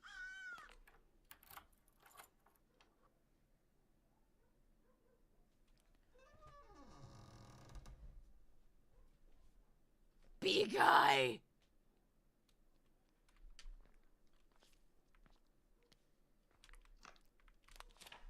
You collected janitor key. Note, the other day I found a magnetic card of some kind on the floor. I will entrust it to one of the janitors with the task of keeping it in the other building while waiting for it to be returned.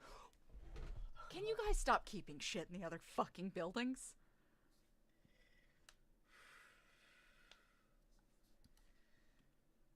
Ellis sounds as stressed as I am. What do you mean? Hug your wife. Love you. Oh my god! Ah! Okay, it's fine. I see that our The key should open one of the doors around here. to get work done this evening is gone. No, we're just gonna... It's just gonna be a late night. Yeah, it's fine. We're fine. It's fine.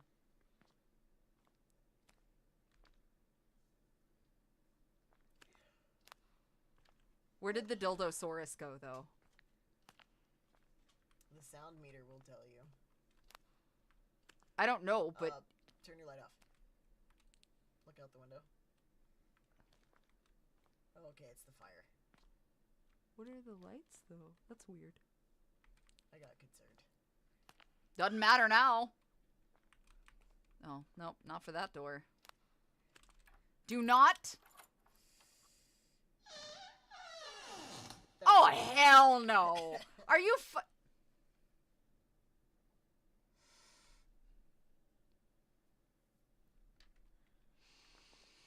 Great.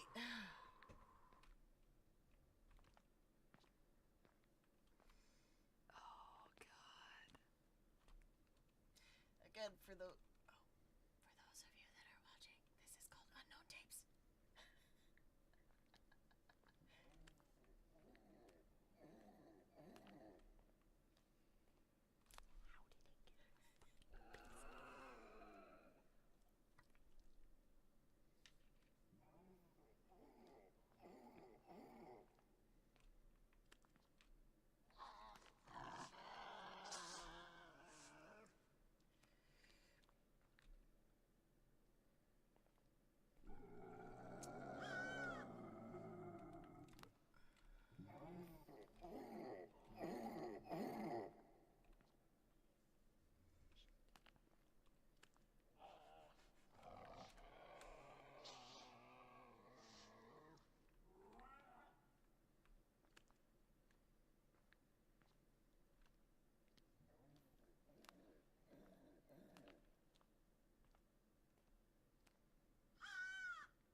Can we stop comparing deadites and dinos and not... we do not need a combination of the two, okay? No one asked you to combine fucking deadites and dinos, you fucks.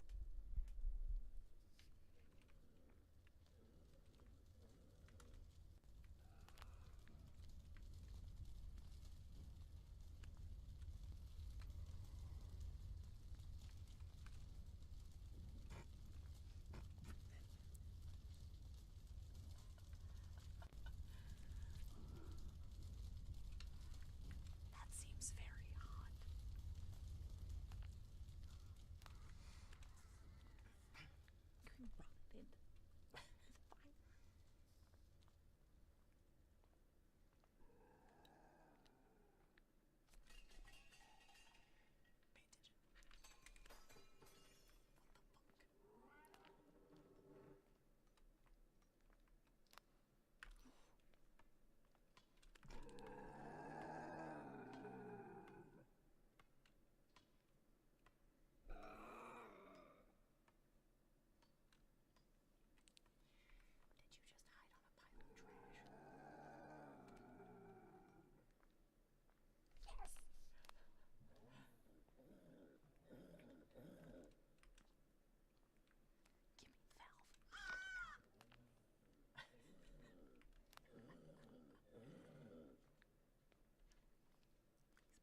Knees to chest, Kevin! I'm glad you can go up the hall now that the fire's out of the way. We're whispering because the sound is detected in the game, and for those who are asking, this is called Unknown Tapes. The Dildosaurus could have heard us. Yes. Great! A fucking elevator car. Fucking elevator car.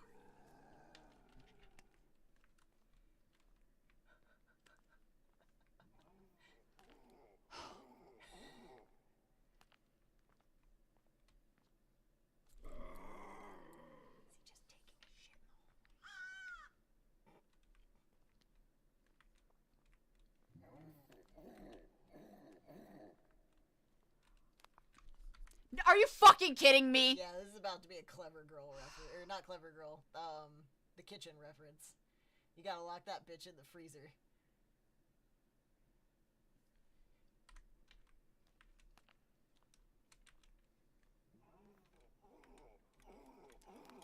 That's exactly what you're doing.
Gotta get down the stairs. I am so stressed. We get down the stairs. I wouldn't rush too much if I were you.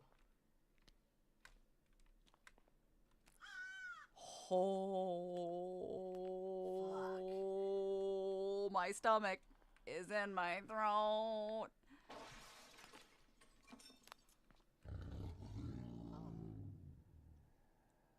It sounded like a window.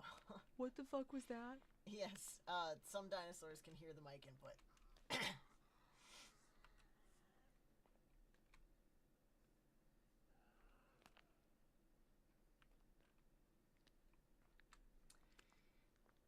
Stone Coldosaurus. Oh.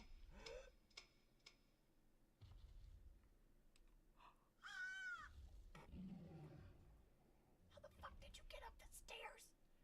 I have to be careful not to shine the flashlight directly at it. Motherfucker!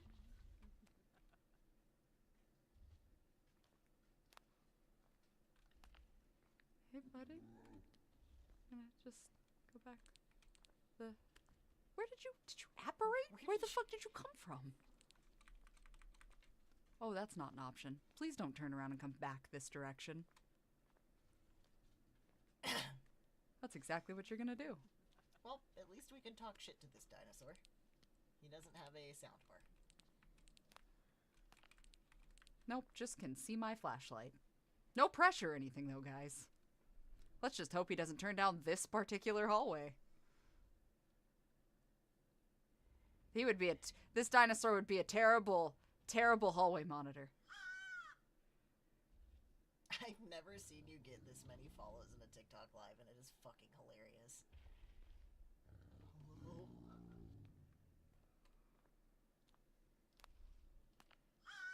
I need to know how he got in this bitch. Explain it to me, sir. Please. Please, you guys are fucking assholes. I will not poke his butthole. Stop. 1. Oh God, please. Oh God, please. Oh God, please. Oh my Jesus, God. Why are you stopped? Why are you... Stop stopping. Why did you stop?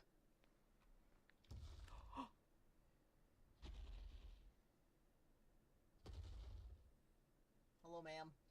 Bye, Mom. Did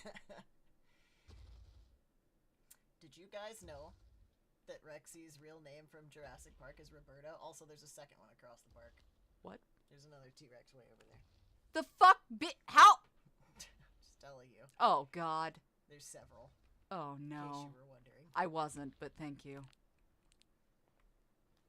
Yeah, her real name is Roberta. Yeah. Great. Great. Love it. Love that. Everything about this. Somebody was asking earlier what the T1 dinosaur was. That's T-Rex. T-Rex. Yeah. That's why I think the Spino was T2. No, the Spino was S something. Can you ride the T-Rex? No, that's an Ark. Oh, God.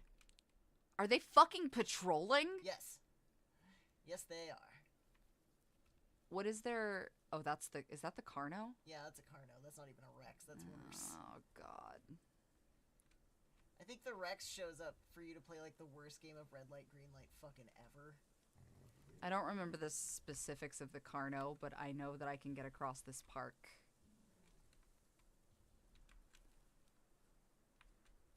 Okay. Okay. Okay, I think...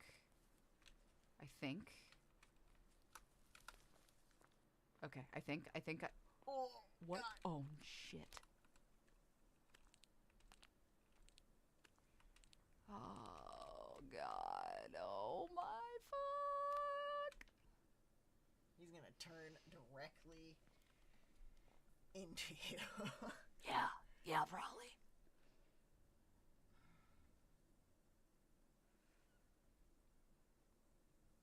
Everybody gathers for the dinos. You're right. I can't wait to get nightmares from this.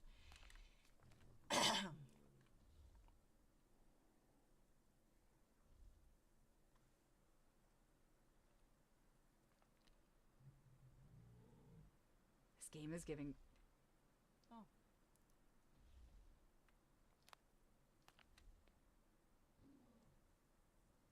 This game is giving me so many trust issues. Oh, fuck. So the T-Rexes you have to absolutely freeze. You cannot move, cannot do anything. Like it's Jurassic Park rules. The Carnos, you cannot flash them with your light. T-Rex you can, you just have to hold still.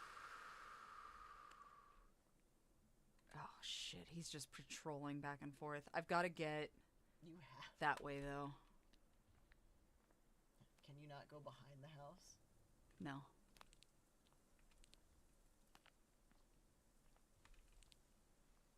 Oh, but you can wait here for him to go by? Is that Yeah, it? I think so. Oh, that sucks.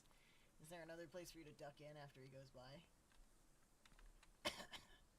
He's like, all the way Does down the there. map give you one? You know what? I think I'm gonna... Oh.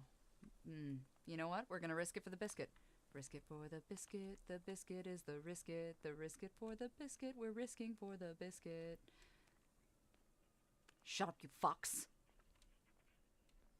Okay. Okay. We risk. We biscuit.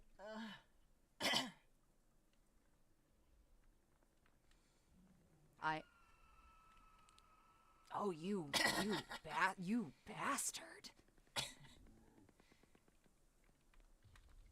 Shit. Okay, it's fine. Everything's fine. It's fine. Everything's fine.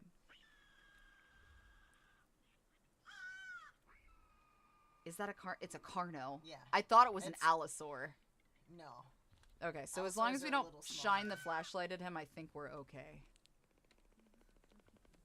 Okay. Okay. I have to go a little to the left, but it's past... That's a raptor. Yeah. You'd be getting a sound bar. So I think we're okay. As long as we give him a wide berth. And don't do anything to piss him off. Okay. We're not going to piss him off. Everything's good. Everything's cool. We're doing fine.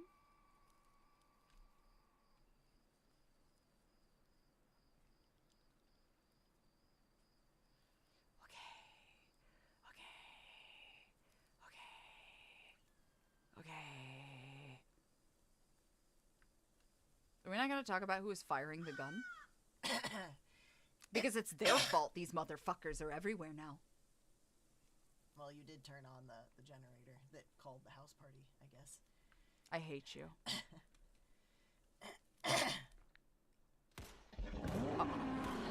Motherfucker!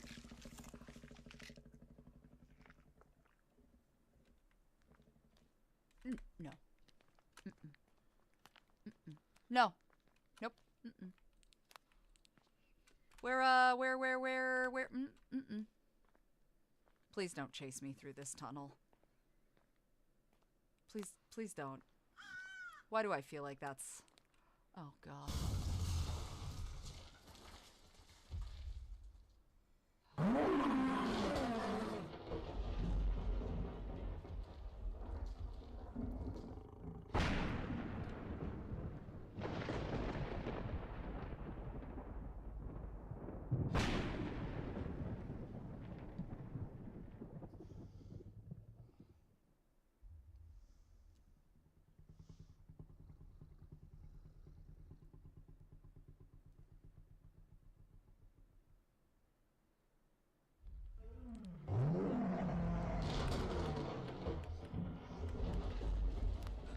What do you mean run away while they fight? Run where? You fucks! In. I kind of want to watch them fight, though. There they go. Okay, wait, I can't wait anymore, because I don't know.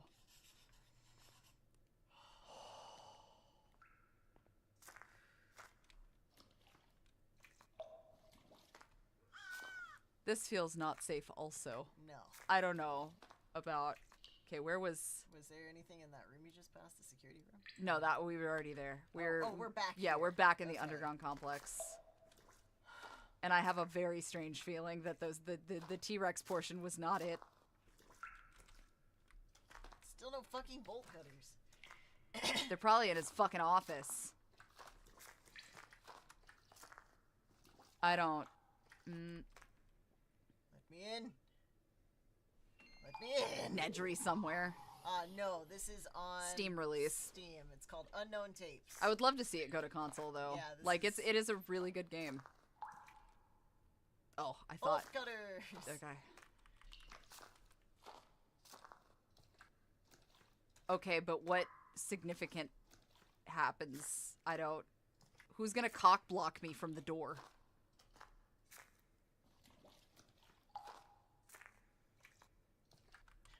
I don't... Please, please, please, please, please, just let me in, just let me in, just let me in, just let me in, just let me in. I don't... What dinosaur? I don't like it. I need to find Alan's office to get the chemical...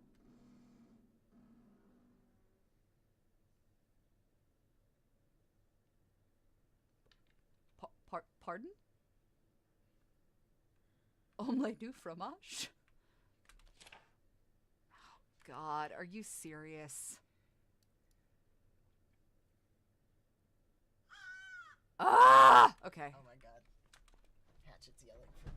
Hold on. I'm gonna switch the dog. What fuck-ass dino is gonna be down here past all this? Why do I feel like it's the compies?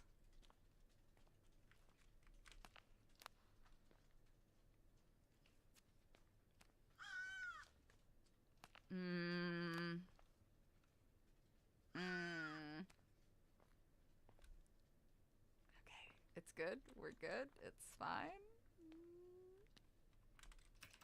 Brief biography of the founder Jeffrey Horner, 1875, presumed dead 1936. Jeffrey Horner was a brilliant mind since he was a child, always fascinated by Chinese dragons, or the first dinosaur fossils discovered in China around the 4th century.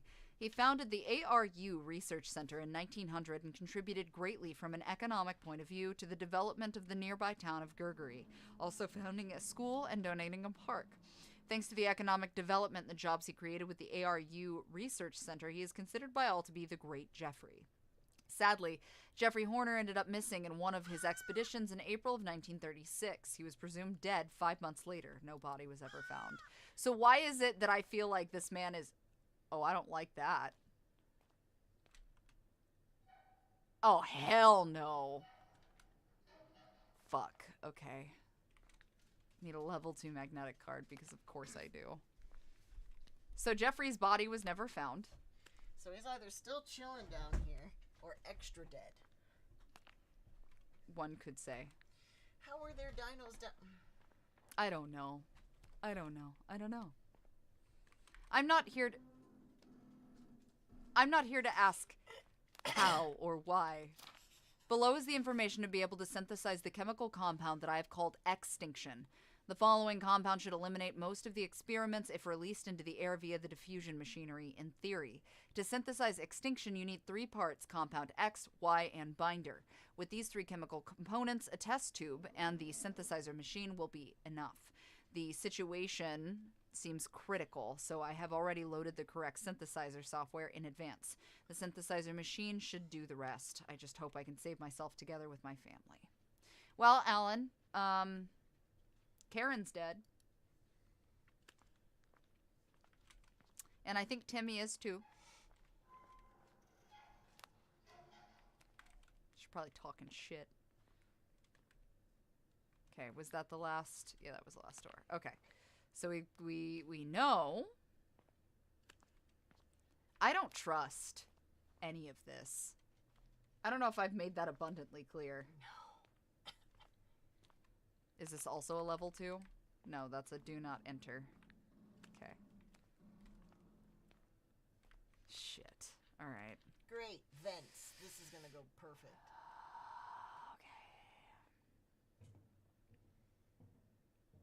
We're fine. We're fine. It's gonna be fine. You're a little late for the blood on the floor to be a concern. The Karen is dead, kids are giga dead, and your bald-headed nanny is killed as well.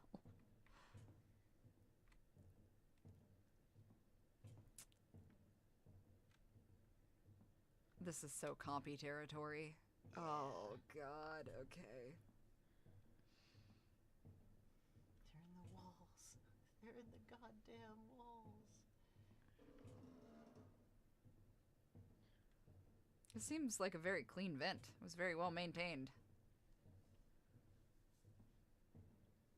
Also, nobody explaining why the vent is open. Sure. Oh.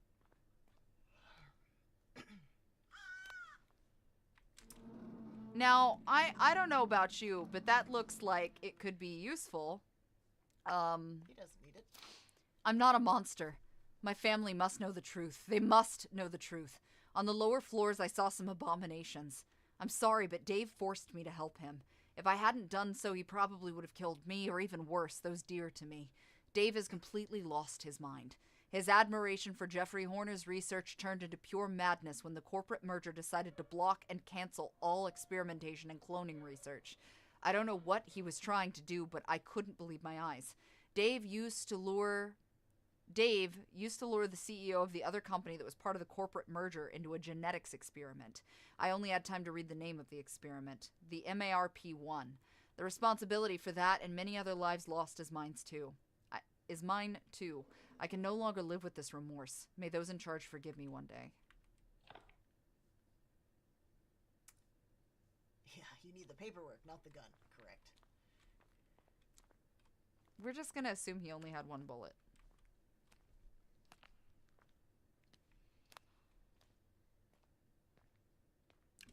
What if I don't use that? Wow, a 20 gauge pistol.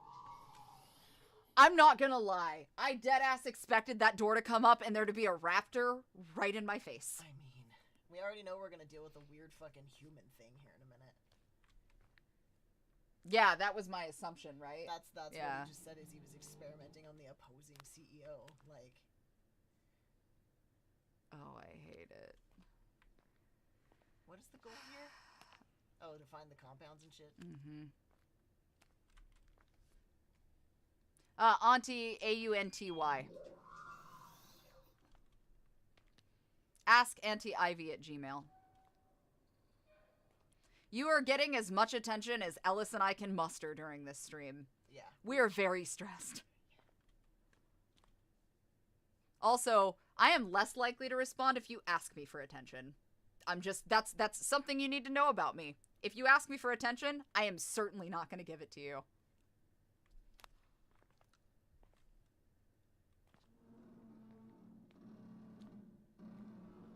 What is that fucking sound? I don't know, but it sounds real heavy and real questionable. Yeah, right? Bunker classroom? That's what it felt like. My assumption is It's the research every facility. fucking time that door opens. I assume that it's because it's a centralized... Also, us leaving these fucking door open...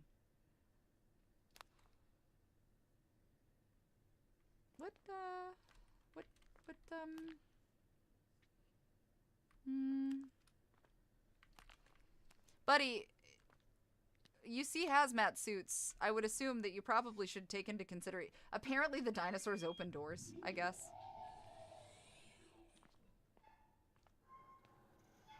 Well, that's part of a guy.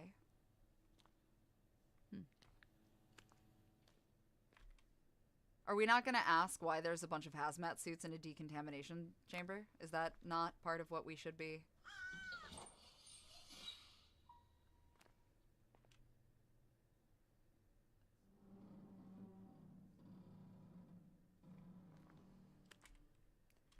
Of course you do. Of course you do. Is this the part of the elevator that I get shit canned? The back room's dinosaurs. Incredible. Yeah, Trixie, I had that same thought. Like a dinosaur that ate a card ends up in the elevator.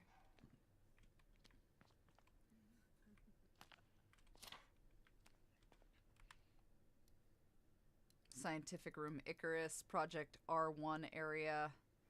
Are you kidding? The Icarus are you fucking serious? Sure. This is just...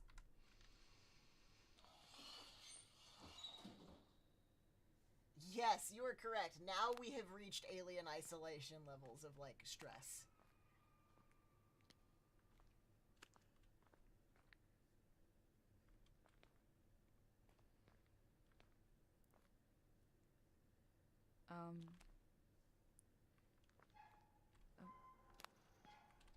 From studies on ballistic nylon, we've managed to make most of the scales that make up the outermost layer of dinosaurs practically bulletproof.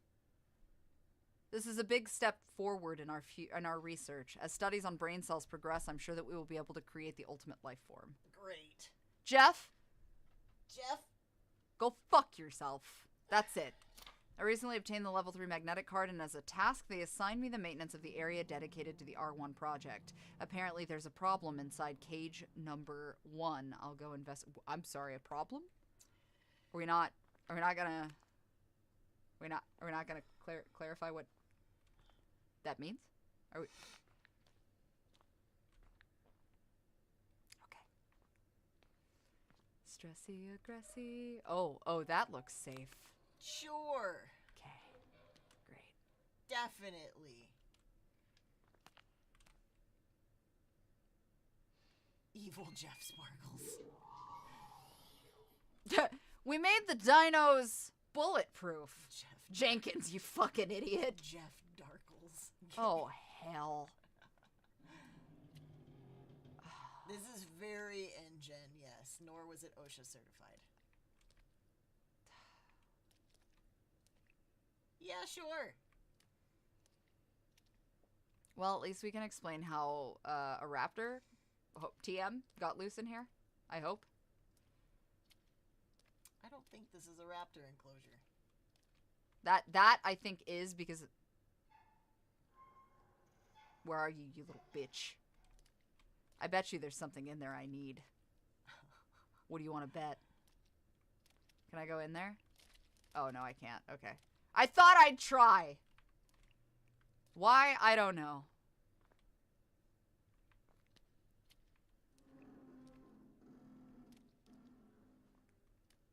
Son, we're not gonna... Well, there's that. Project P00, named Pterodactyl, lived during Upper Triassic to End Cretaceous, 230 to 65 million years ago. First fossil discovered 1784. Dehumidification system. Now I need the binder, test tube, and Y compound for the synthesis.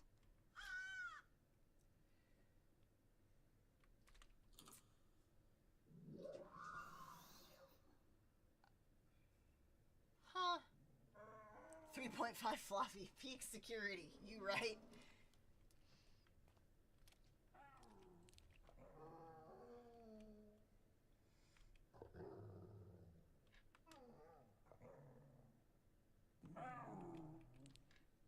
I'm sorry, if one of them came from above?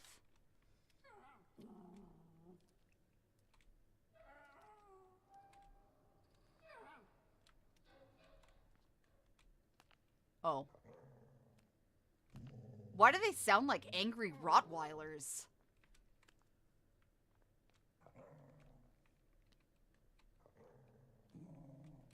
They just sound like pissed off Rottweilers.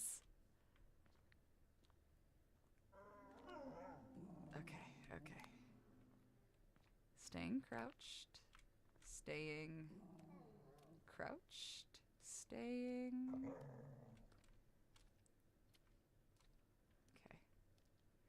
There wasn't any specialty other than staying crouched down for these guys. So I assume the angry bird Rottweilers. Hello? Hello? It sounds like a talking husky. Stop it. Sounds like Mrs. Doubtfire. Hello, dear. Mrs. Doubtfire with copious levels of gas. Okay, so that is pinned up. So I think I should be... Hello? Safe. Is the implication that it's learning human speech? Because it's a bird? I don't know. I would assume so. We built the bullet-resistant dinos a habitat in the basement and gave them cover to hide in. Also probably jerkins. Okay, so far, we should be good now. I'm doing good. Thank you, Natalia. Please, don't jinx me. Okay. Is the electricity off? Oh, shit.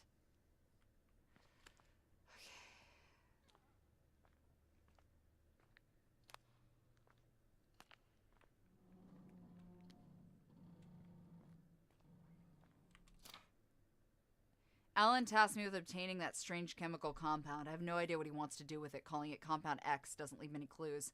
In any case, before bringing him the chemical compound, I'll go back and check the dehumidification system. Okay, so I apparently just walked right by that. Yeah, well, you found it anyways. Again, also still expecting there to be I don't trust the fucking elevator. No. It's building false sense of security. No, and it is way too fucking quiet. Mm-mm. Nah, man.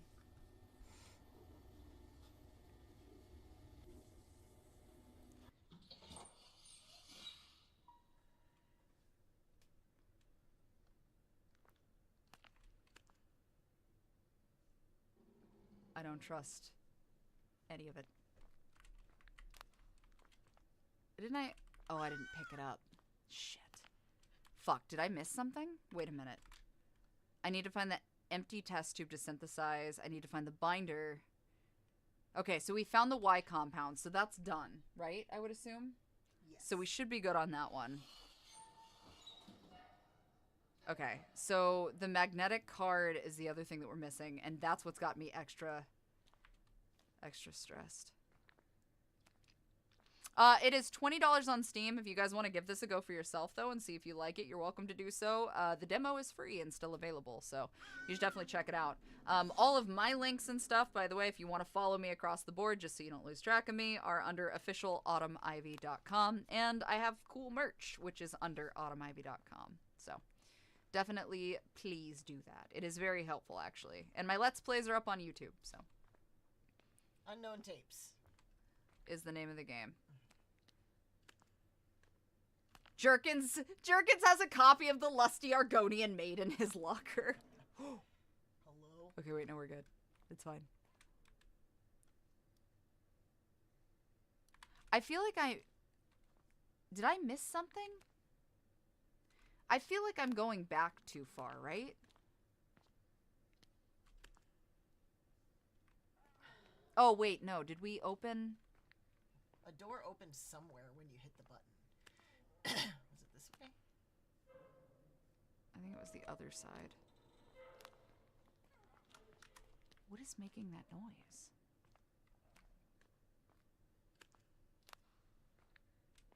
This is towards the entrance.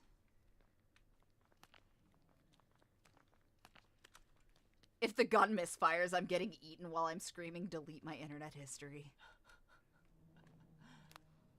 Oh, okay, wait. So this was the dormitory, because that's where my guy was like, nah, man, I'm not doing this. Wasn't there Thanks, Sen. something in cage 1?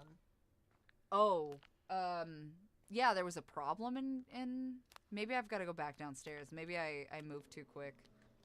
Well, that's why I was like, I didn't know if you could get in where the flyers were, or if that was a different...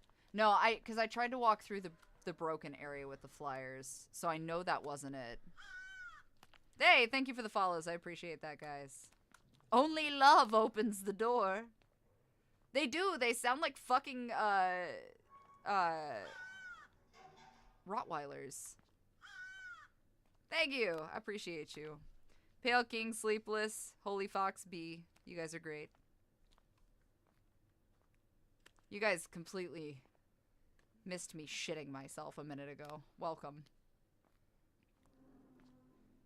That's a big ol' air vent missing a panel. I really hope that means Batman's down here. Thanks, Shaggy. Okay, so I must have missed something on the lower floor. So I assume wherever that went in, like, the R1 cage or whatever. Yeah. Had the key. God, I am nauseous. Okay, it's fine. I'm telling you, one of these times I'm gonna open up this fucking elevator and I'm gonna shit myself. Okay, can I ask you to grab me a protein shake at least, please, since we haven't eaten? Yeah. Thank you. I promise nothing exciting will happen. Or maybe. Thanks for that. Appreciate you.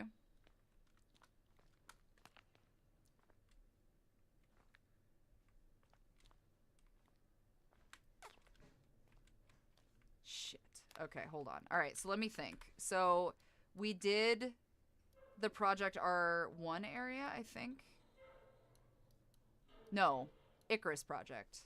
Okay, so the Icarus Project then are the flyers, which means... So you went to the control room, so you got that part, but we didn't find wherever home No, went in. which means I didn't turn the right way. Thanks, Ronan. Also, Reaper, I appreciate the share. You say be not afraid of the dinos like I haven't seen them fucking killing each other this entire time. Is it leaking? No, it just doesn't sit flat. Oh. Okay, so we're gonna crouch. So we are in the Icarus room. And we can get to the control room. So I must have missed the door that opened to get us to the other area. Oh, enjoy your eggnog. Alright, so we'll do this.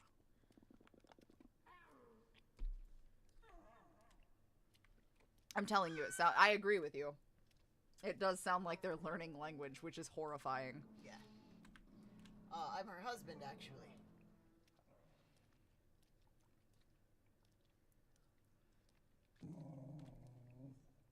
Those? Oh, they're little, like, pteranodons. They're pteranodons. Yeah. This just makes me want to play Ark, man. Don't say that. I can't go back I don't there. want to go back there. I can't go back no. there. I don't hate myself enough yet. I need you guys to understand how much time... Hey, Tim. You too. I need you guys to understand how much time we sunk. Because I made an unregistered server. So we had our own server that I made and shit too. Actually, that might be fun. No! No! No! No! I'm not doing that again. I need you to understand. I have dumped between my old Steam account and the one I have now, not out of me, I have dumped almost 900 hours into that game. Together, collectively? It is like heroin. I cannot go back there. So you can't, there's nothing to be done right there. No, it's a lift. Oh. That'd be it. Puppy? Puppy. Good dog. Good dog. Good boy. Hello. It sounds like it. We also, to be okay, so I'm gonna level with you. I cheated a little bit because I did have the server for breeding and egg hatching and shit turned way the fuck up. Yeah, because let's be real. Because it takes days to hatch eggs. Hatch eggs or taming stuff, like it's just not even plausible. It's like I'm playing the game to enjoy it as much as I possibly can playing art. Jenkins, I swear to God, when I get off this island, I'm fucking your wife. Yeah, pretty much.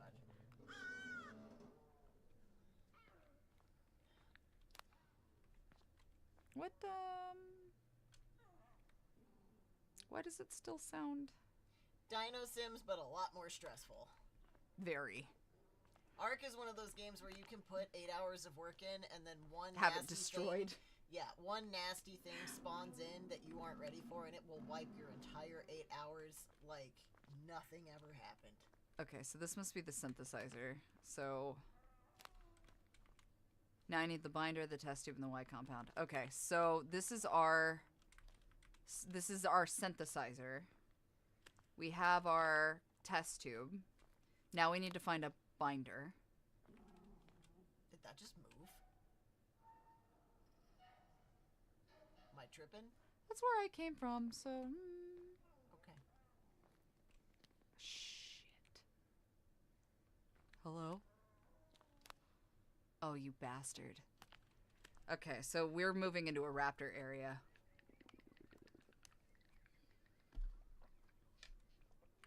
God damn it.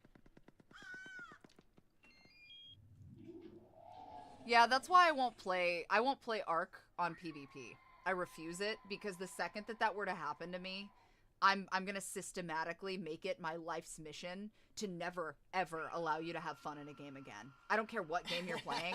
I'm going to hunt you systematically from game to game until you finally get so annoyed at the fact that I am poking and prodding and dogging you. You just give up playing games altogether. As somebody who has lost everything in PvP Ark, that is exactly why we play at a private server. I don't fucking hate myself that much to do it again. Fuck. Where is he? Where are you going, buddy? Okay, he's PvE going is that hard way. enough, dog. Oh, And I've fuck. played all them hours, and I still haven't made it in the ocean. Doing shit underwater in Ark is way too hard. Oh hey, get the fuck out.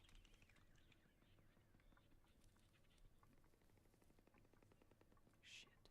At the end of this raptor corridor, you mean the one that now has something totally in the way between you and the door? Hold on.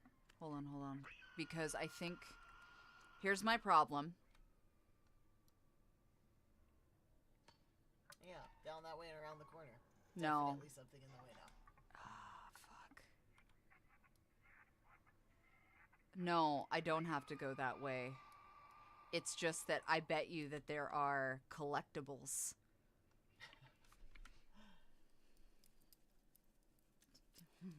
Do I want to try to one-hundo this game? Did you just say punch somebody in the cloaca? I think my favorite thing about you guys is that you're so fucking smart. Alright, fuck it. We're gonna go for the collectibles and make dumbass decisions. No, we're not. No, we're not. No, we're not. I still think you have to go that way. Why do I feel like I'm supposed to trigger an event? Can I even try? Oh, I so can. Nope. I wouldn't.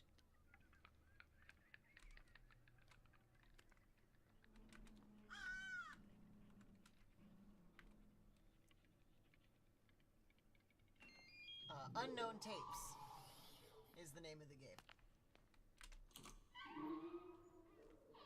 I don't know what I did.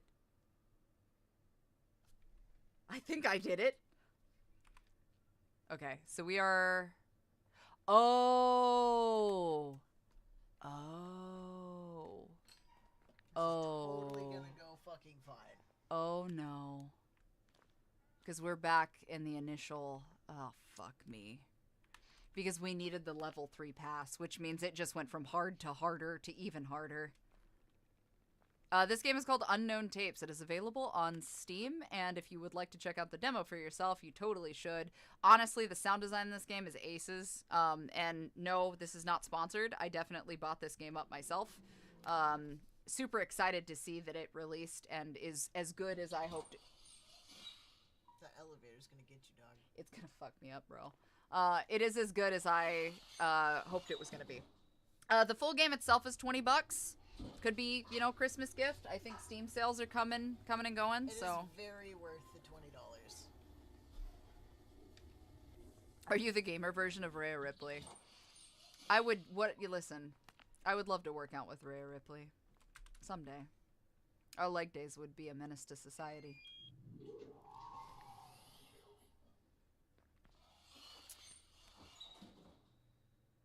Not sure what specs it takes, but it's not anything crazy. It shouldn't be. I wouldn't think so. Also, the Roman pillars are really giving psychosis. I mean, it's an Icarus gag, is it not? Well, that was the pterodactyls.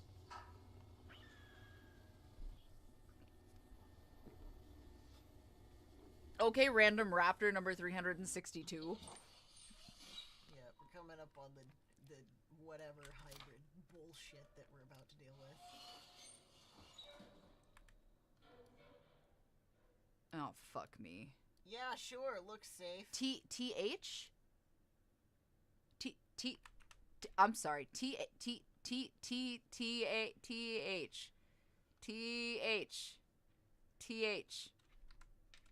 If that stands for Therizinosaur, you're gonna shit your pants. You right.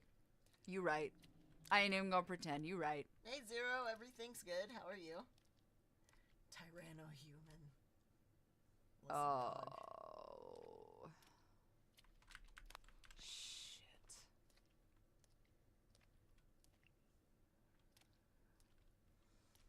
This is... Okay, so this is Engine meets Wayland Core, is what this is. Yeah. And oh, thanks, I hate it. So, I can get to the tank room and go that way, or we can go straight through the TH1 project room, Fuck and who it. knows. Go through the TH1 program. Great. If it's an Indoraptor, dope.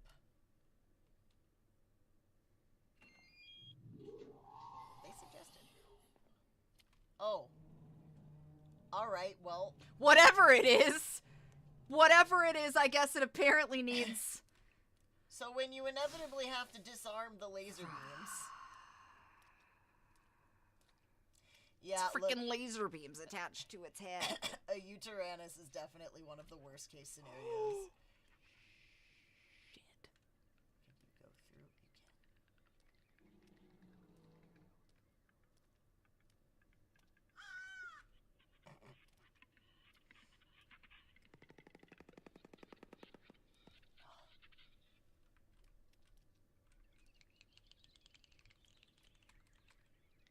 Are these fucking things laying eggs? Are those eggs? Did I see eggs? Life, finds a way.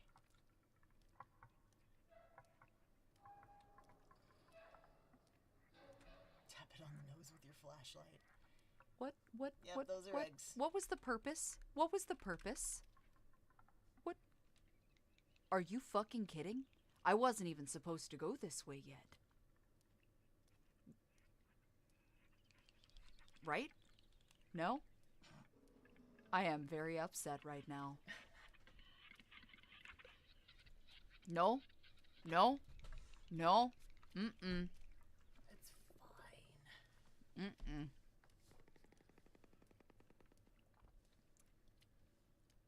Okay, hold on. Let me Let me... Sure. Alright, let me assess... What the fuck? Okay, so I can't get to reactor 4. We know that. There's a level 3 door down that hall that leads to the TH1 project, but I can't get past the frickin' laser beams. And I can't get through here because the door to the tank room isn't open. Are you sure it just wasn't cooperating? No. No, I'm not sure.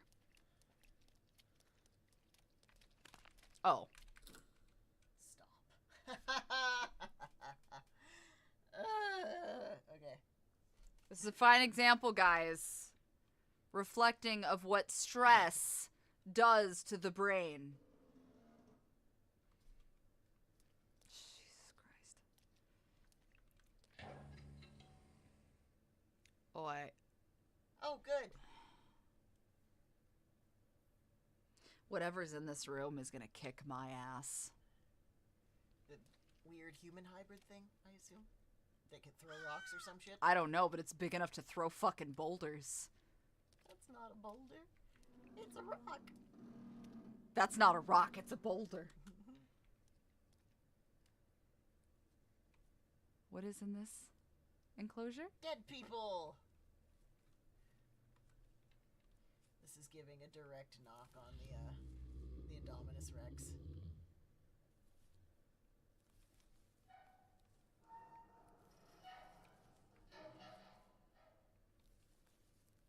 I don't know where I'm supposed to go. That Oh. way.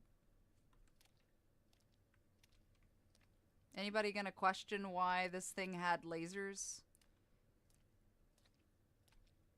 No one?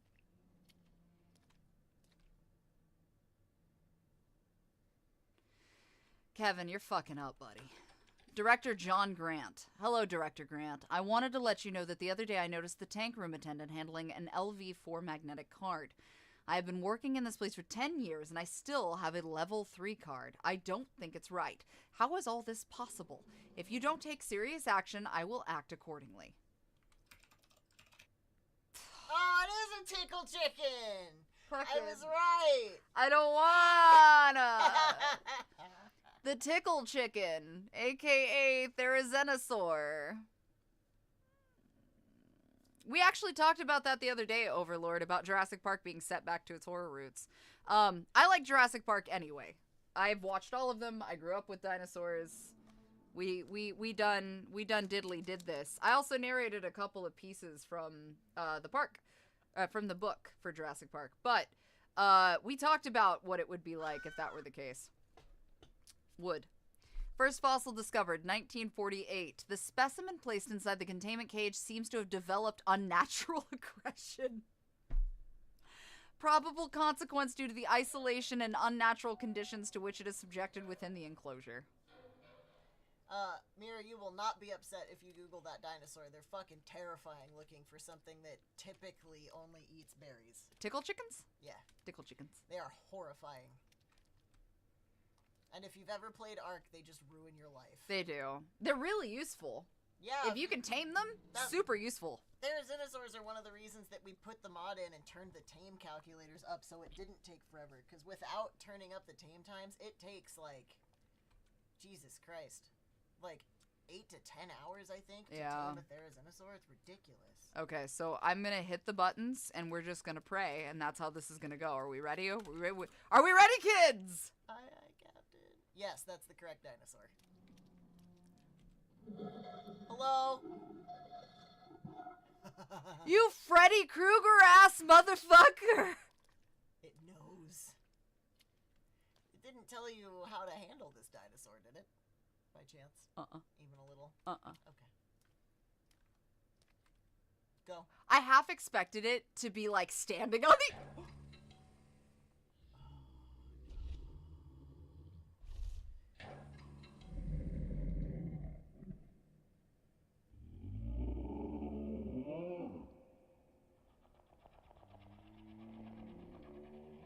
Why does it look like a pissy turkey?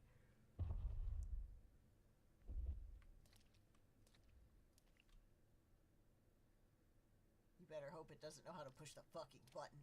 You know, I was half wondering. I was like, did he reach through the fucking thing and push the button, you asshole? I wouldn't be surprised. Uh-oh. Oh, fuck. Oh my god! Oh! Upsetty! Knees to chest! Yes, this is very thanks-killing. I almost peed a little. Hold on.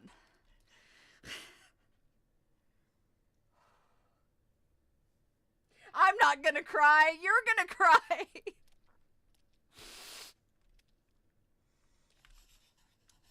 God, you and your codes! Is it in the fucking walls? I don't know.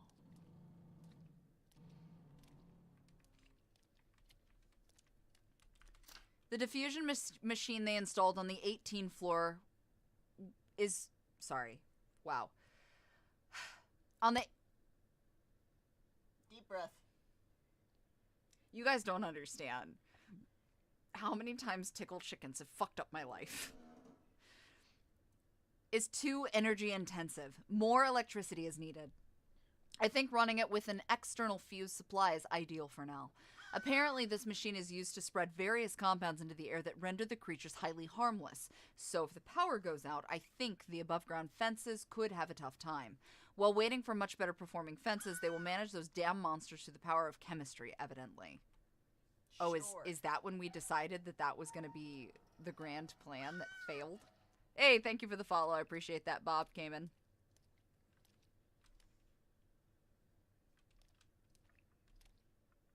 There's a raptor again.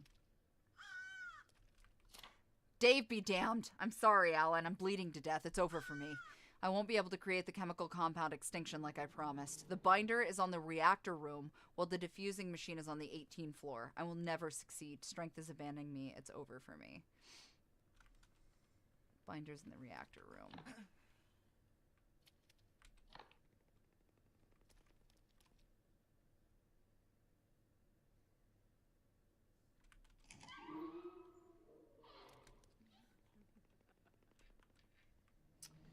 Oh. Got it. So you don't have to go back. Well, you can't go back.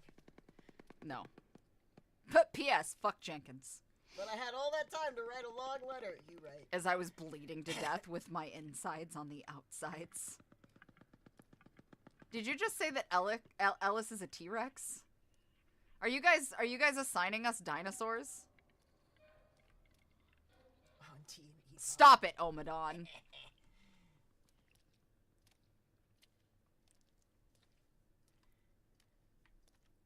Okay. Backwards. Reactor. Okay. Back this way. Reactor. Okay.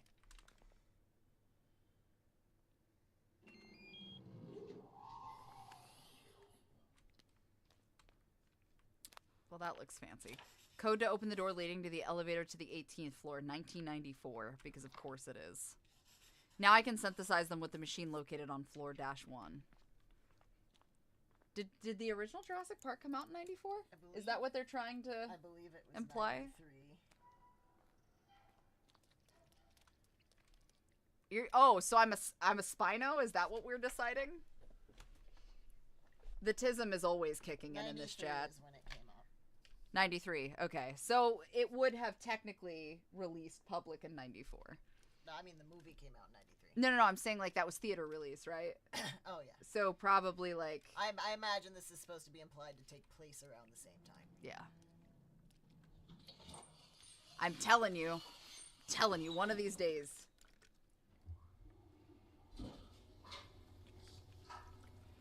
This just makes me want to go back and rewatch all of the Jurassic Park movies. We got a list of other shit we gotta watch first. This is called Unknown Tapes, and it is really, really good. I would definitely recommend you playing it for yourself.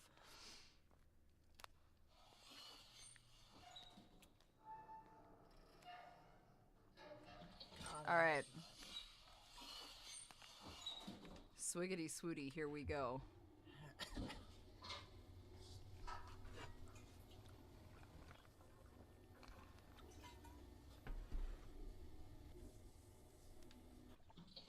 That's okay. It's called Unknown Tapes. I definitely recommend playing it for yourself.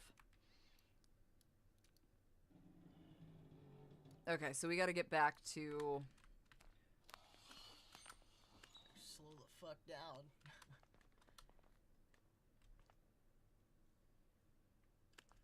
I hear you, you little bitch.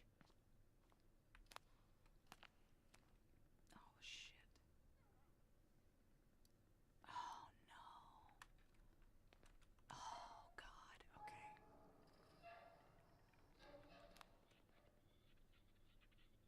Why do I feel like it's not going to be this simple? Just, you know, it'll be fine.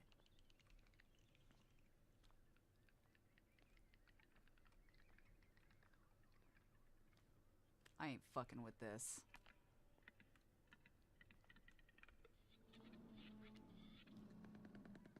I agree. I do think this was more of the okay, so as a fan, Hellboy, of Zoochosis, I like Zoochosis, alright?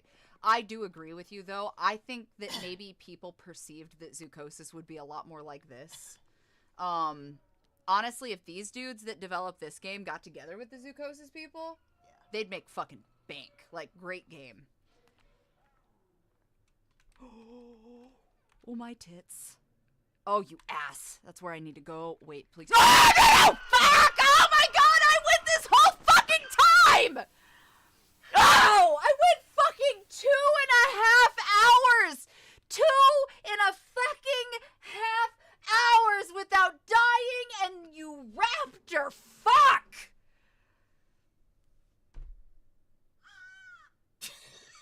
That was the most defiant crow sound I've ever heard. Oh, F in the chat, please. I got so far. Stop it, they're gonna strike the stream. Reasonable crash out. I've worked so hard and have come so far, but in the end, it doesn't even matter! Wouldn't it be absolute tits if it put you back at the beginning? I'd cry. I would cry and I would quit. I would cry and I would quit, and that's it. No more. They said 120 heart rate. Lol.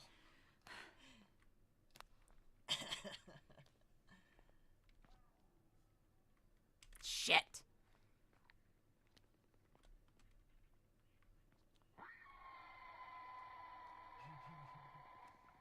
Ballin' at what cost?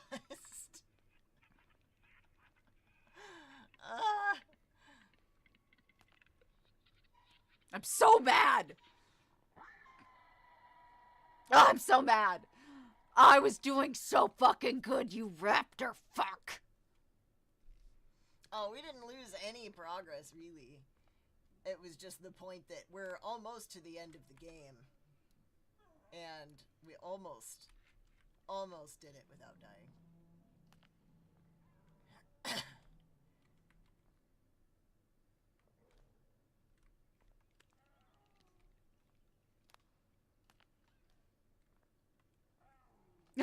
Dies, presses continue, the game laughs and loads arc. There is no save. Die a fucking bollicle. Tell T-Bird that we love him and miss him very much. Aww. Oh shit.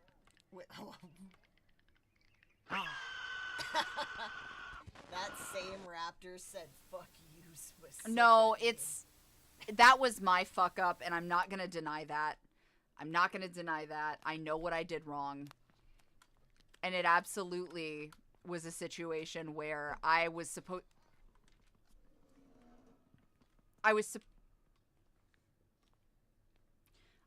to wait for him to go the other direction and wait on that far corner, and I fucked myself. I'm not gonna even pretend. I'm not even gonna pretend. Like, I know what I did wrong for that. I accept responsibility for that. That was a dumb death. Fuck!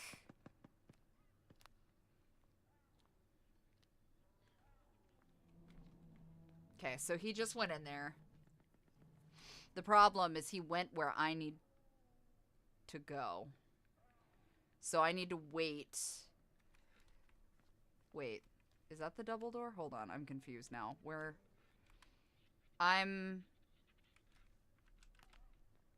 This is the R area. Hold on. Okay, so this is here. So you're staring down that hall.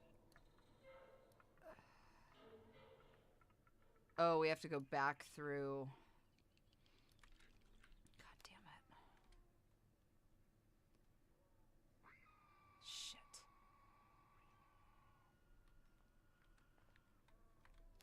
Okay. You have to sneak past them. The light doesn't matter with this specific Because they can't see very well.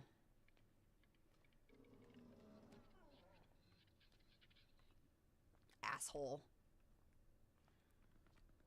But he's gonna come straight at you. Is he not? I don't think so. Yeah, okay. Okay. I didn't see where that room connected.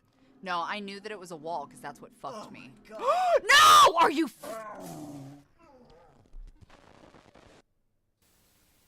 I was about to say that the comment was imagine playing this in VR. Baby, your heart rate. I love you. You do a good job. I love you. Good job. You do a good job.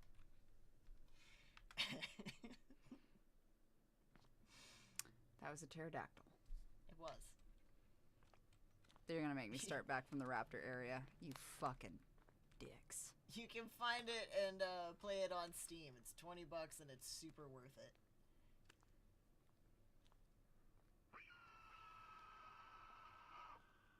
I am upsetty spaghetti. Yeah, but now we've got to beat it on spite, is the thing. Ellis, we were supposed to be doing professional jobs like an hour and a half ago. Hour and a half, baby. It's going for 6 p.m. We were supposed to be working like 3 hours ago. We're committed to the bit now. The last words you hear the raptor saying is Alan. Easy mode now selectable. I absolutely believe a pterodactyl could kill a human being, considering their beaks. I mean, to be fair, humans are a lot squishier than people think. Dogbird said nope. Meanwhile, Quetzalcoatlus, which would be absolutely fucking horrifying.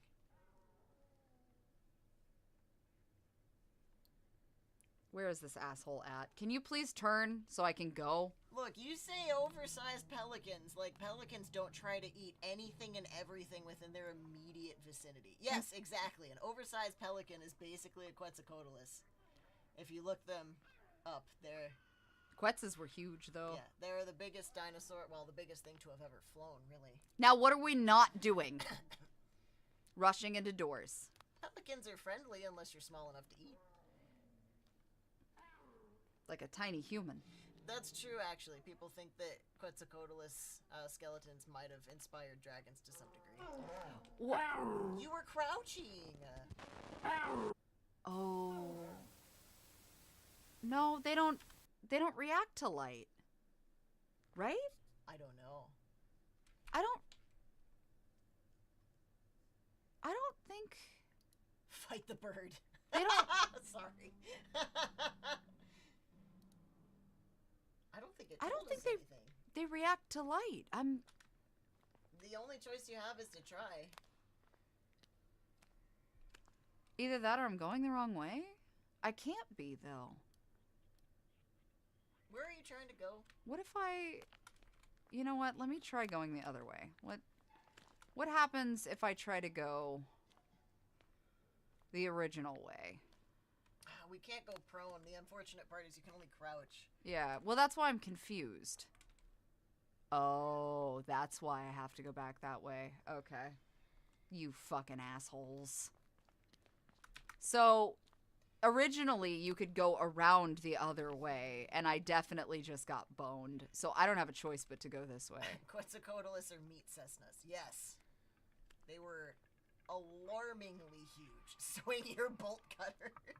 Yeah, listen. So, how he managed to break a fucking crowbar, but then the bolt cutters just disappear?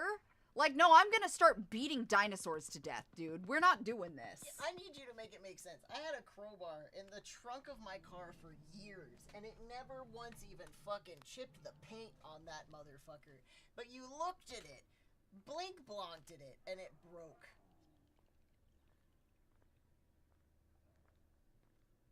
Yeah, I'm all for bonking the dinosaurs. Just knock them over the fucking dome with the bolt cutters. It's not that big.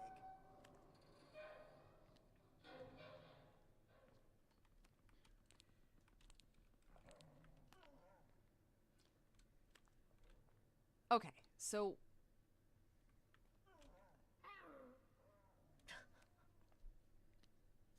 I don't understand.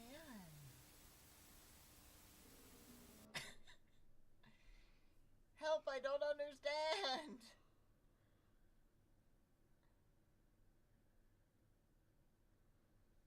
What if we kill the Batman?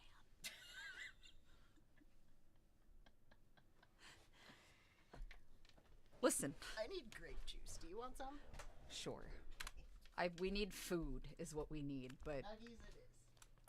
Oh, I have the rest of that steak I need to eat.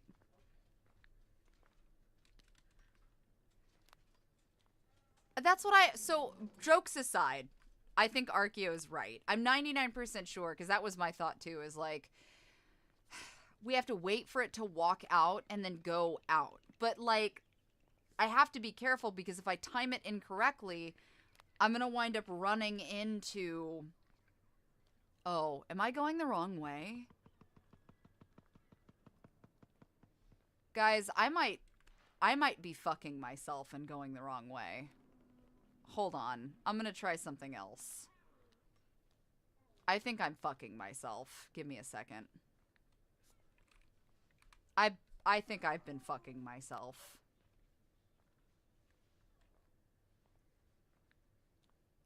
Was it me? Was I the idiot the whole time? I think I was the idiot the whole time. I was the idiot the whole time.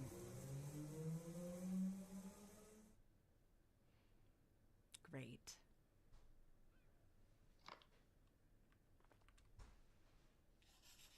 All that's left is to reach the floor and use the diffuser.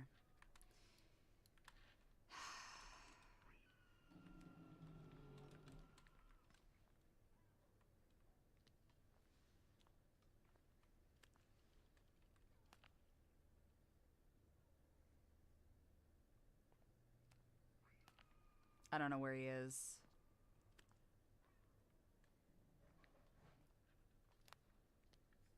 Please don't see me. Please don't see me. Please don't. Shh.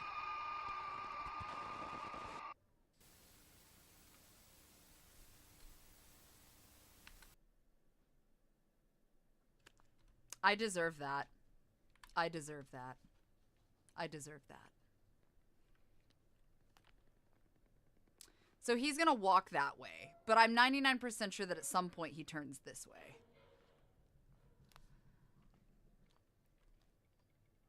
Okay, so there he goes. The clickety-clacking of his talons. Hey, you too. Happy holiday.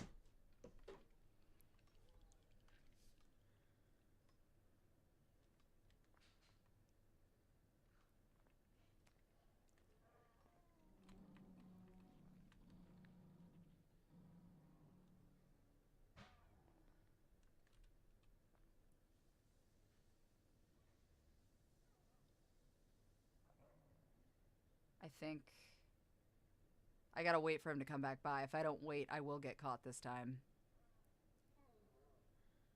Oh, I'm so mad. Yeah, this in VR would suck. I'm not gonna lie. Especially if it was... Did he... Oh, shit. Hold on. Oh, there he is. Okay, hold on.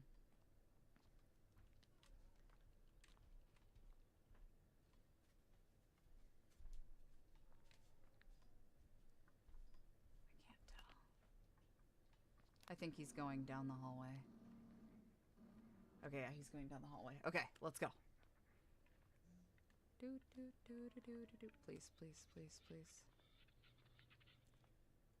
Okay, I think we're good. Alright, got it.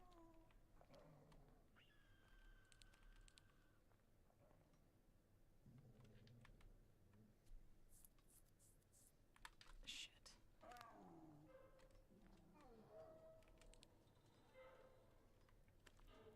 So I think I have to go back the other way. I think I fucked up. Because he's going to come in here. Shit. So there he is. Shit. Autumn. Autumn. Autumn. Make better decisions. How is it that you have managed to die the amount of times that you realistically should have completed this game in? I don't know how you did it, but you did it.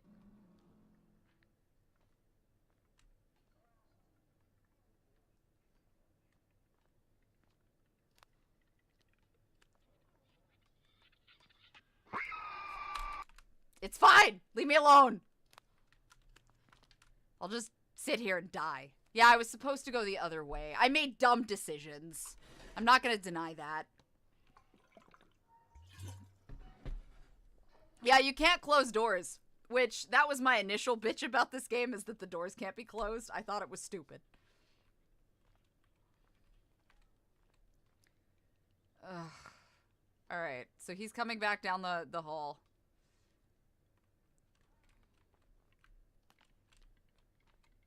Okay, so he's gonna go that way. He's gonna pop his head in there. Great, love it. Kind of. I don't know what my PRs are. People ask me that shit. I have no fucking idea. I don't track my PRs. I don't know. Something. My PRs are something. I live for functionality.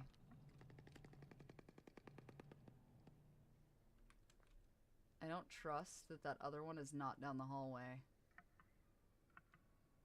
And it sounds like he is.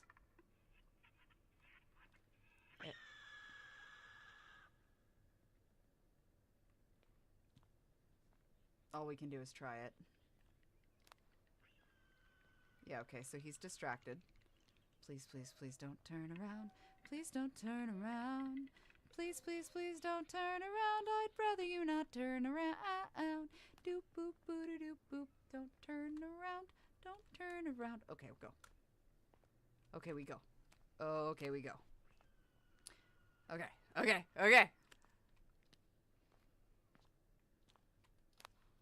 Please. Please. Please. Oh! I could never imagine being in this situation.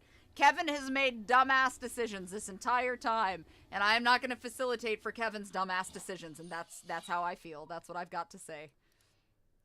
Okay, so we've got to get floor -10. Is it this one? Yeah, okay. Alright. Ah! Ah! Save. Save. Auto-save. I hate that I can hear velociraptors going down this. It's horseshit, honestly. I don't trust it. Okay, so this was... Yeah, okay. Wait. I found the code for the terminal on... Oh, okay, yeah. So the terminal... Oh, God. So we have to deal with the Therizinosaur all over again. But it's gonna be fine! It's gonna be so fine. We have seen the Allosaur, although we only saw him like twice, which I thought was kind of strange because he was the more horrifying of the animals. But okay, so we know that we can't go that direction, which means we have to go through the tank room again. God, this is not good. Oh. Oh. Shit. Oh, man. Okay, maybe not. And this door is fucked. Okay. Oh, shit.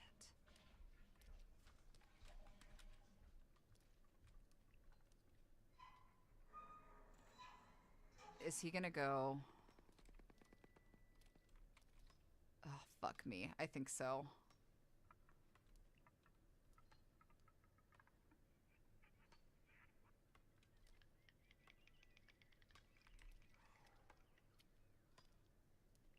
I may have fucked myself. I fucked myself. Shit. Okay. So, patience is a virtue. Gonna have to wait for him to balance and move like he's gonna move to the Therizenosaur room. Otherwise, I'm... Okay, so he's going that way. So now is a good time. Hilarity ensues. I hope you fry your face, you fuck.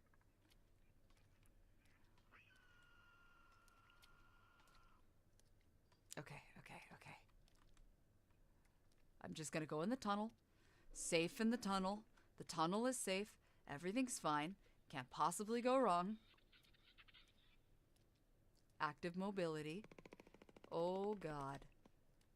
Okay, we're good. We're good.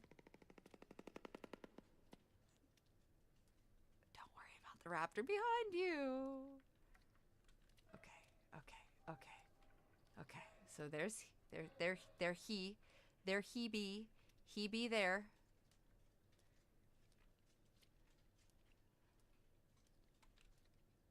I don't think. This doesn't feel also safe.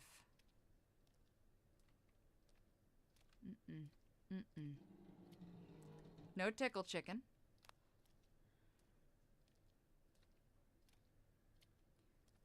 You could reverse engineer a dinosaur from a chicken. I feel like we discussed that the potential for the closer option would be a cassowary. No! No, sir! No, sir! Oh, God, I forgot. Hold on. 1994.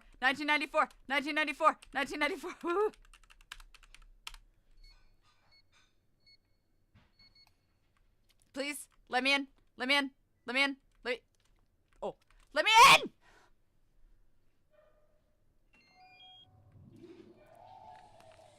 Let me in! Let me in! Guys, I need you to know I have to pee so bad. Oh, God!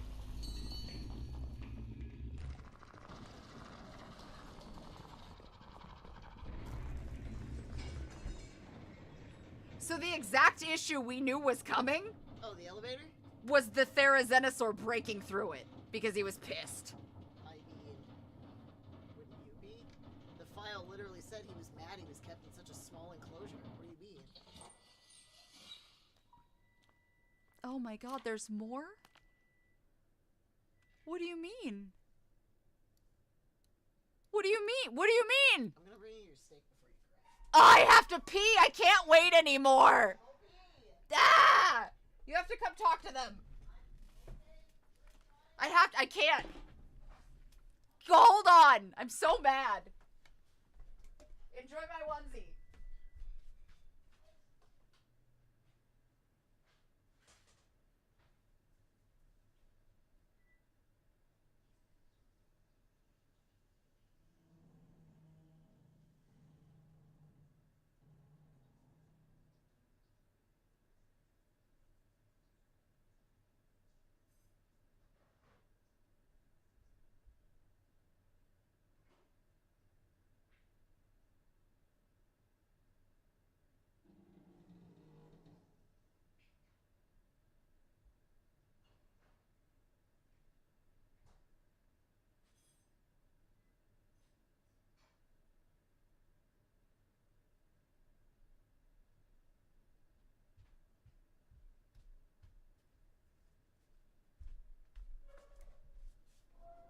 Hi, chat.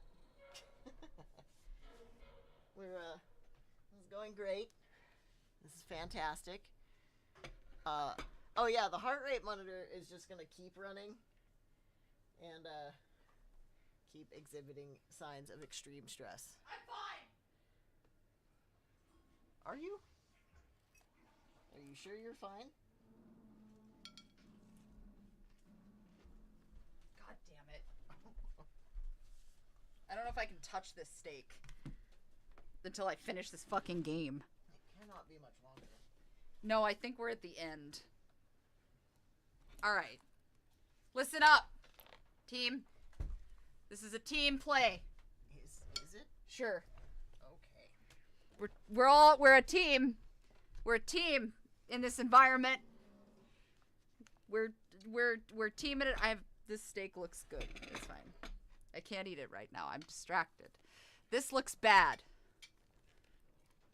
Only 7 more levels. Oh, shit. The electricity seems to work even with one less fuse. If the chief scientist Dave found out, he would go into a rage. It's not my fault that idiot who manages supplies listed the wrong number for the fuses. I always have to do everything myself. Maybe later I'll get a makeshift fuse, and after checking the room for liquid filtering, I'll insert it into the electrical box myself. If the electrical box still lacks the missing fuse, errors could occur in the electrical system. In the worst case scenario, the liquid filtering system could fail, and without filtering liquids, the chemical disposal plant would fail, generating a lethal fog for anyone who breathes it. Over time, the fog can become invisible to the human eye. Huh. Alan? You aren't going to mention that, Alan? You didn't think that was relevant, Alan?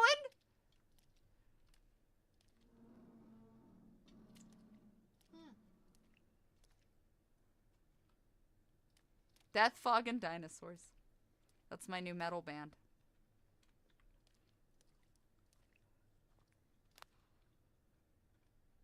No!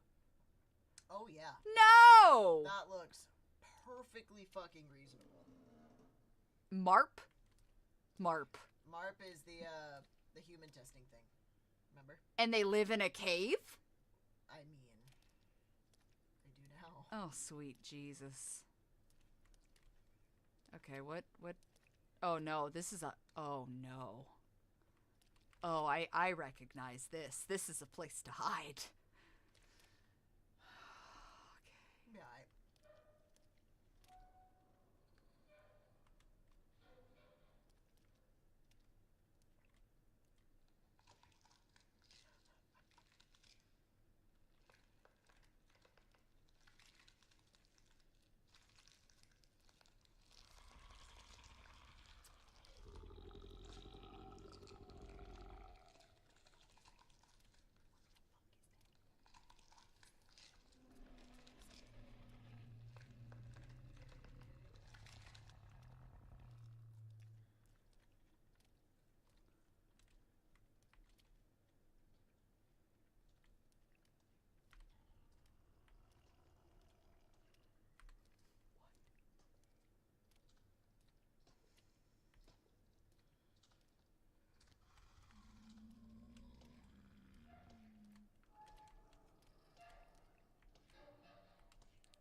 Fuck no!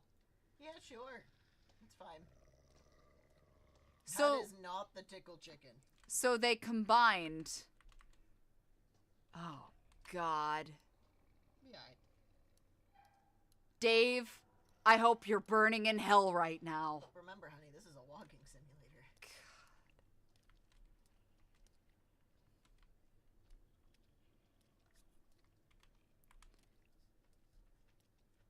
Walk my fist right into Dave's fucking asshole is what I'm about to do.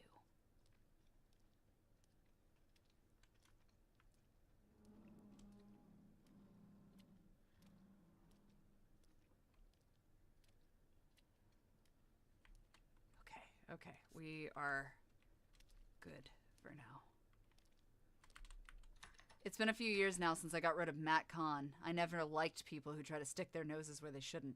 He intended to expose and bring the light to the experiments we do here, and I couldn't allow it. Nothing personal, Matt, but scientific research cannot be stopped for stupid moral dilemmas. Oh. I knew it. It was Dave who killed my father. It wasn't an accident. Damn you, you bastard.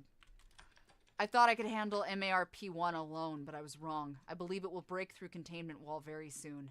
I don't think it's a problem. I've already activated the metro line, and at any moment the transport that will save me should arrive. It's incredible. MARP1 is the first being to combine human DNA and dinosaur DNA. Jeffrey Horner was right. It can be done. Apparently, this will bring revolutionary scientific discoveries, but above all, a mountain of money. All I have to do is go to the place of origin of that radio communication that I intercepted some time ago. Horner apparently did not die on one of his expeditions, but managed to find the island of Bermeja. If I also managed to reach that island, I could get my hands on his research. Who knows what scientific discoveries I would make, and it doesn't matter if this will lead to the loss of human lives. Oh, so Dave's just... Fucking psycho. Dave's just a bitch. Seems legit. The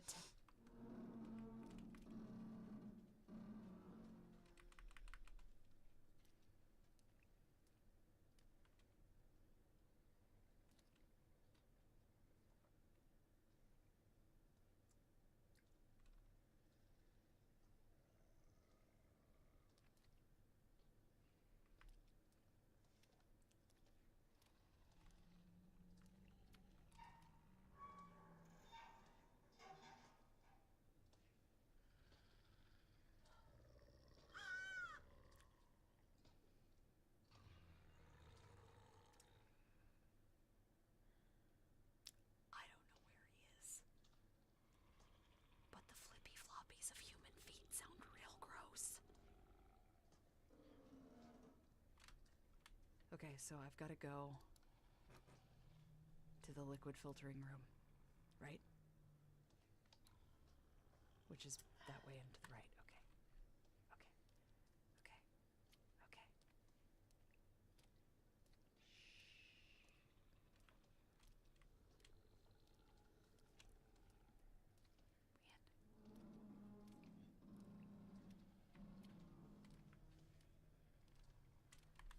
It's taking me. Fuck, I went the wrong way. Oh shit. Oh fuck. Oh please.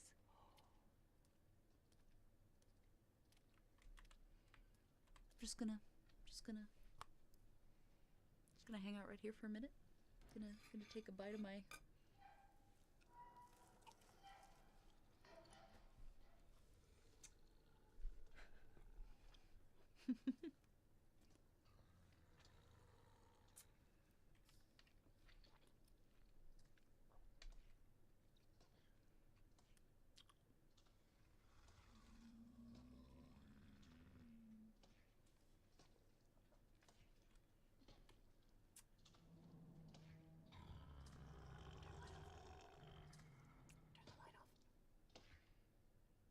Turn the light off.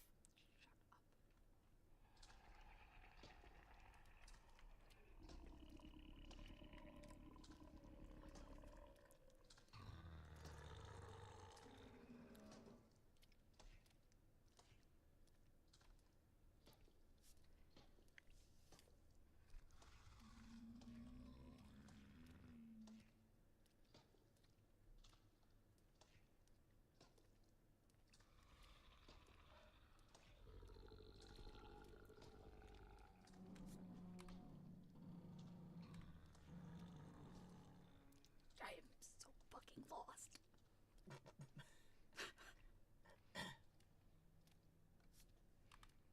I'm so lost.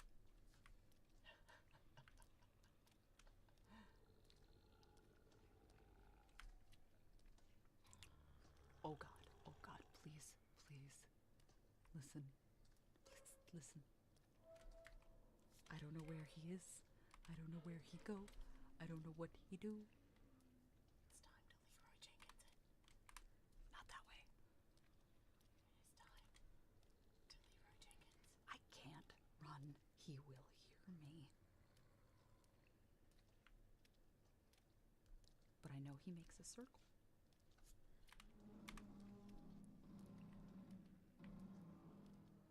Okay, it's fine.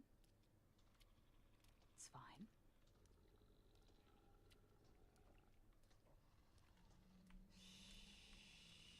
Okay, this way. Oh my God.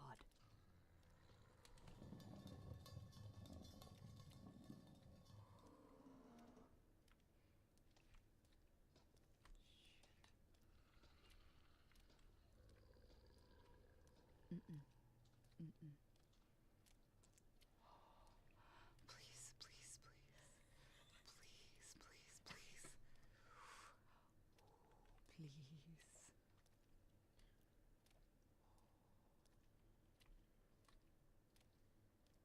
Please. Oh. Okay, okay, okay.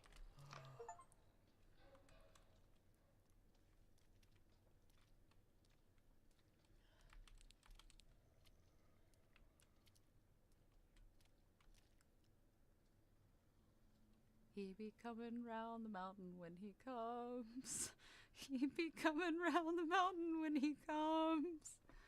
He be coming round the mountain.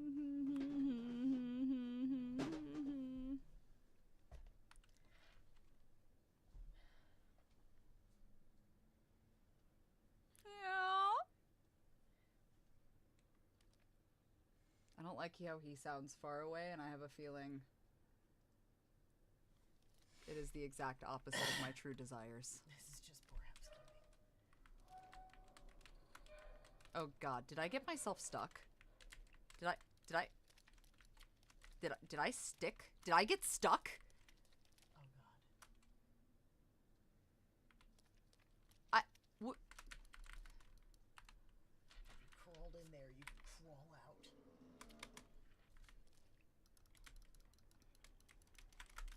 Are you fucking? Okay, okay, okay. Oh.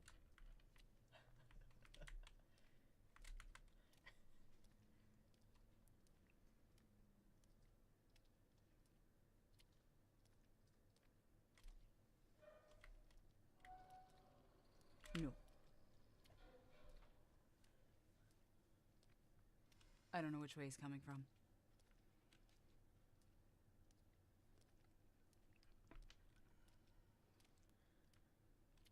Kevin, stop breathing so fucking loud.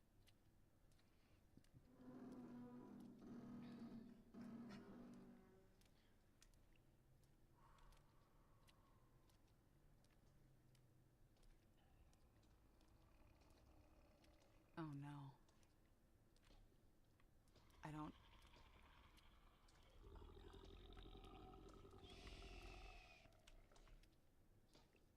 Fuck, I don't know what way he is.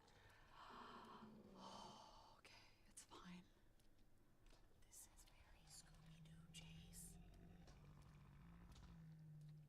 Oh, that sounds louder. Is it? I don't know. I'm so confused. He sounds.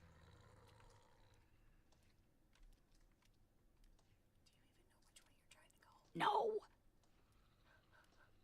No. God.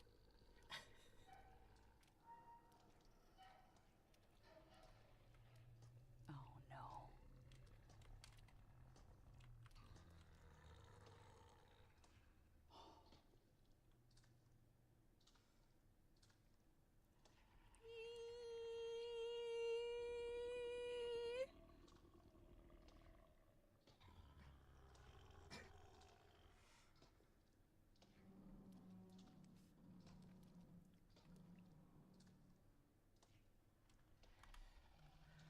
Fuck. Okay.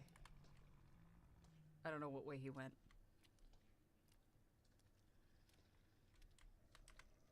We're just gonna fucking go for it, because I got nothing now.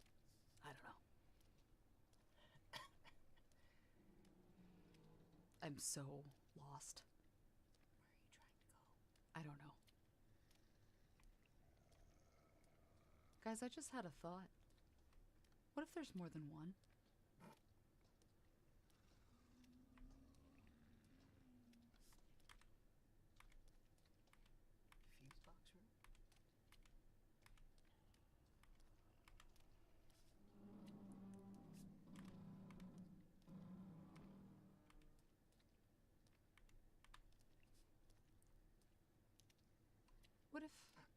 What if there's more than one? What if they could breed? Fuse.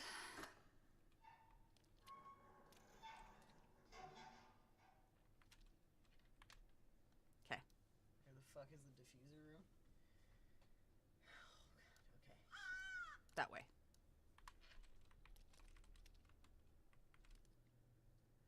He's coming. He's coming round the mountain.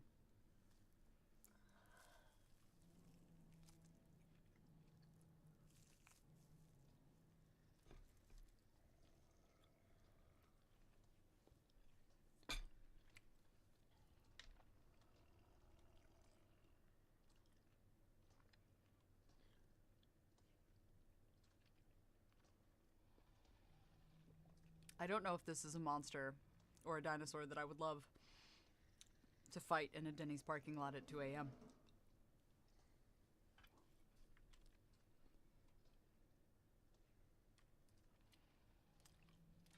I was just eating dino nuggies, actually.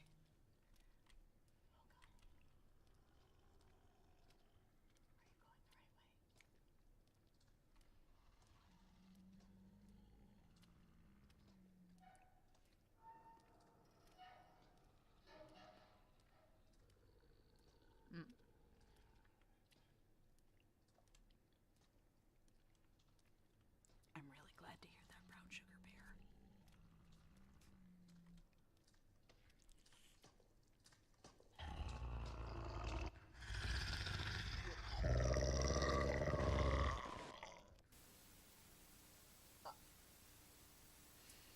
I didn't get a look at it and I'm kind of mad. You know what? I accept full responsibility for that. It just has mouth hoo-ha.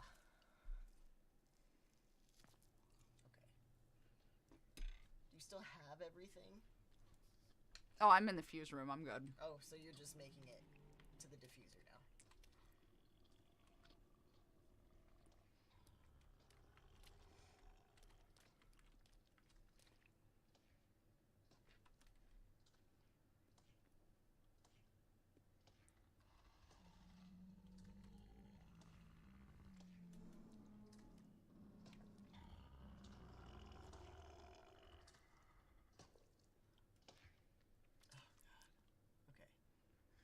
Yeah, it has like a demogorgon head.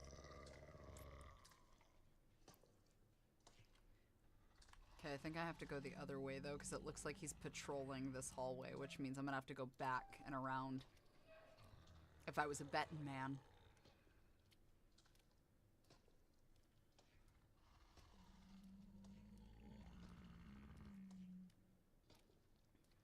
Because there he is.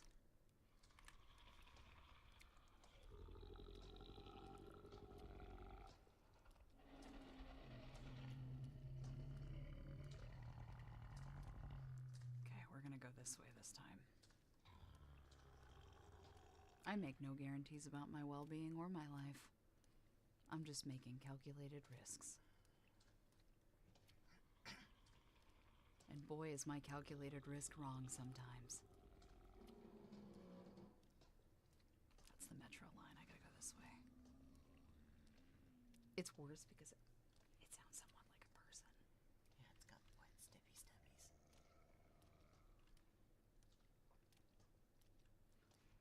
It makes like the low gurgly sounds though. But put that math degree to use. I am bad at math.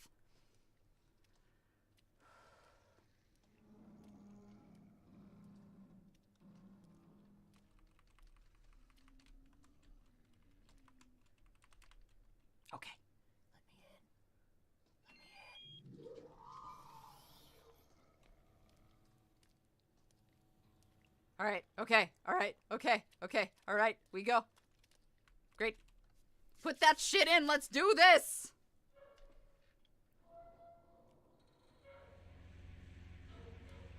Okay, I've done everything I could following Alan's instructions. Now it's time to escape from this hell. I could use the subway. Why is this going to be a final chase mechanic? Oh, yeah. With all of your amazing cardio. Oh, God.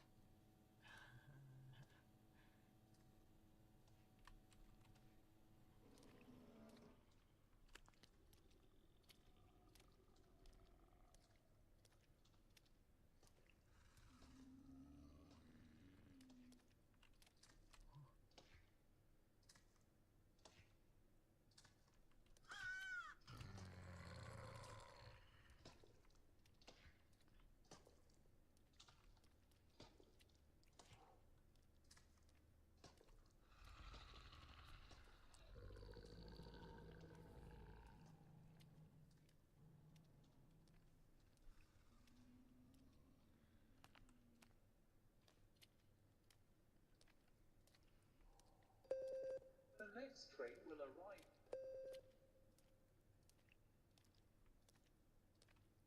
Why do I feel like that's a not good sound? Damn, I can't breathe anymore. I've inhaled too much of that chemical filth. Even if I got on the train, I could still die right after.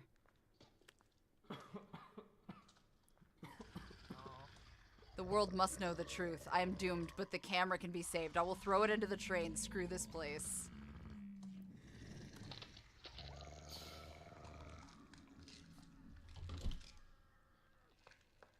Kevin is not a track star. I'm sorry, but at no point did anybody go, oh, we should probably have gas masks for backup.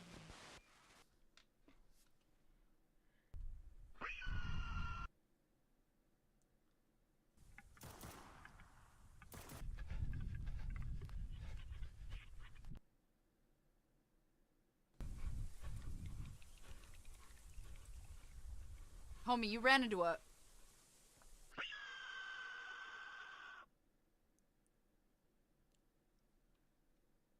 Oh, okay, wait. So that makes me wonder. Oh, Tommy! Look at this good boy! Look at them! Yo! Listen, besides the fact that it took me to end game to die, can I just get a fucking, like, W for that shit? I got every single motherfucking item. Solid. I'll take it. Also, Tommy, shout out to you. You're a good boy. I love it. I'm Autumn Ivy. That was Unknown Tapes. I absolutely recommend this game, 100%. It looks like the only achievements that I didn't get was there's always a bigger one, Hacker, and Perfectionist. So I literally, had I gotten the last two, it would have been a different story. But if you guys would like to experience Unknown Tapes for yourselves and see if there's a secret ending, you definitely should do so. You can find it on Steam. If you missed my Let's Play but want to watch the rest, please remember that I do have a YouTube as well. Liking, sharing, subscribing, supporting, it all means the world over because I can continue to do stuff. We're also picking up doing more vlogs. Yeah. So you'll see a lot more of that as well. But all of my links are under officialautumnivy.com. You can also find stuff under direct.me. Direct.me/xxautumnivy. XX. So just in case that link doesn't work, you can find it there, or all my merch stuff is under autumnivy.com. But that was a good game. Jokes aside, so I'm really particular about indie horror. I promised you guys that I would give you my true blue opinion on stuff. This game, I think, for approaching it as in the VHS analog horror style, was really, really good. The jump scares were solid, and even for scares that weren't considered jump scares, like, shit just kind of came up on you sometimes, and I feel like that was fair. It was a dinosaur game. It still maintained being unsettling, even Yeah. though you pretty much knew what was coming Yeah. at all times. Yeah. You felt like you were being hunted the whole time. I do think that, the sound design made the biggest difference for this game. Mm-hmm. It is inherently still, I would call it analog horror, kind of. Realistically, yeah. But, the sound design and the way that you have to pay attention to the game mechanics definitely make this game, and I like it a lot. I do like what they tried to do with the final monster, the MARP, like the man-made dinosaur. I think that, like, they almost took the body of, like, the Carnotaur or the Allosaur and combined it a little bit. I would have liked to have seen something a little more horrifying. I think maybe, like, implementing human faces or something, or, like, one giant face that splits apart, would have been really, like, jarring. Especially because it was supposed to be such a horrifying, brutal monster. The wet slapping sounds that came with it was really gross. But again, just attributes to the actual sound design of the game itself. So sound design, awesome.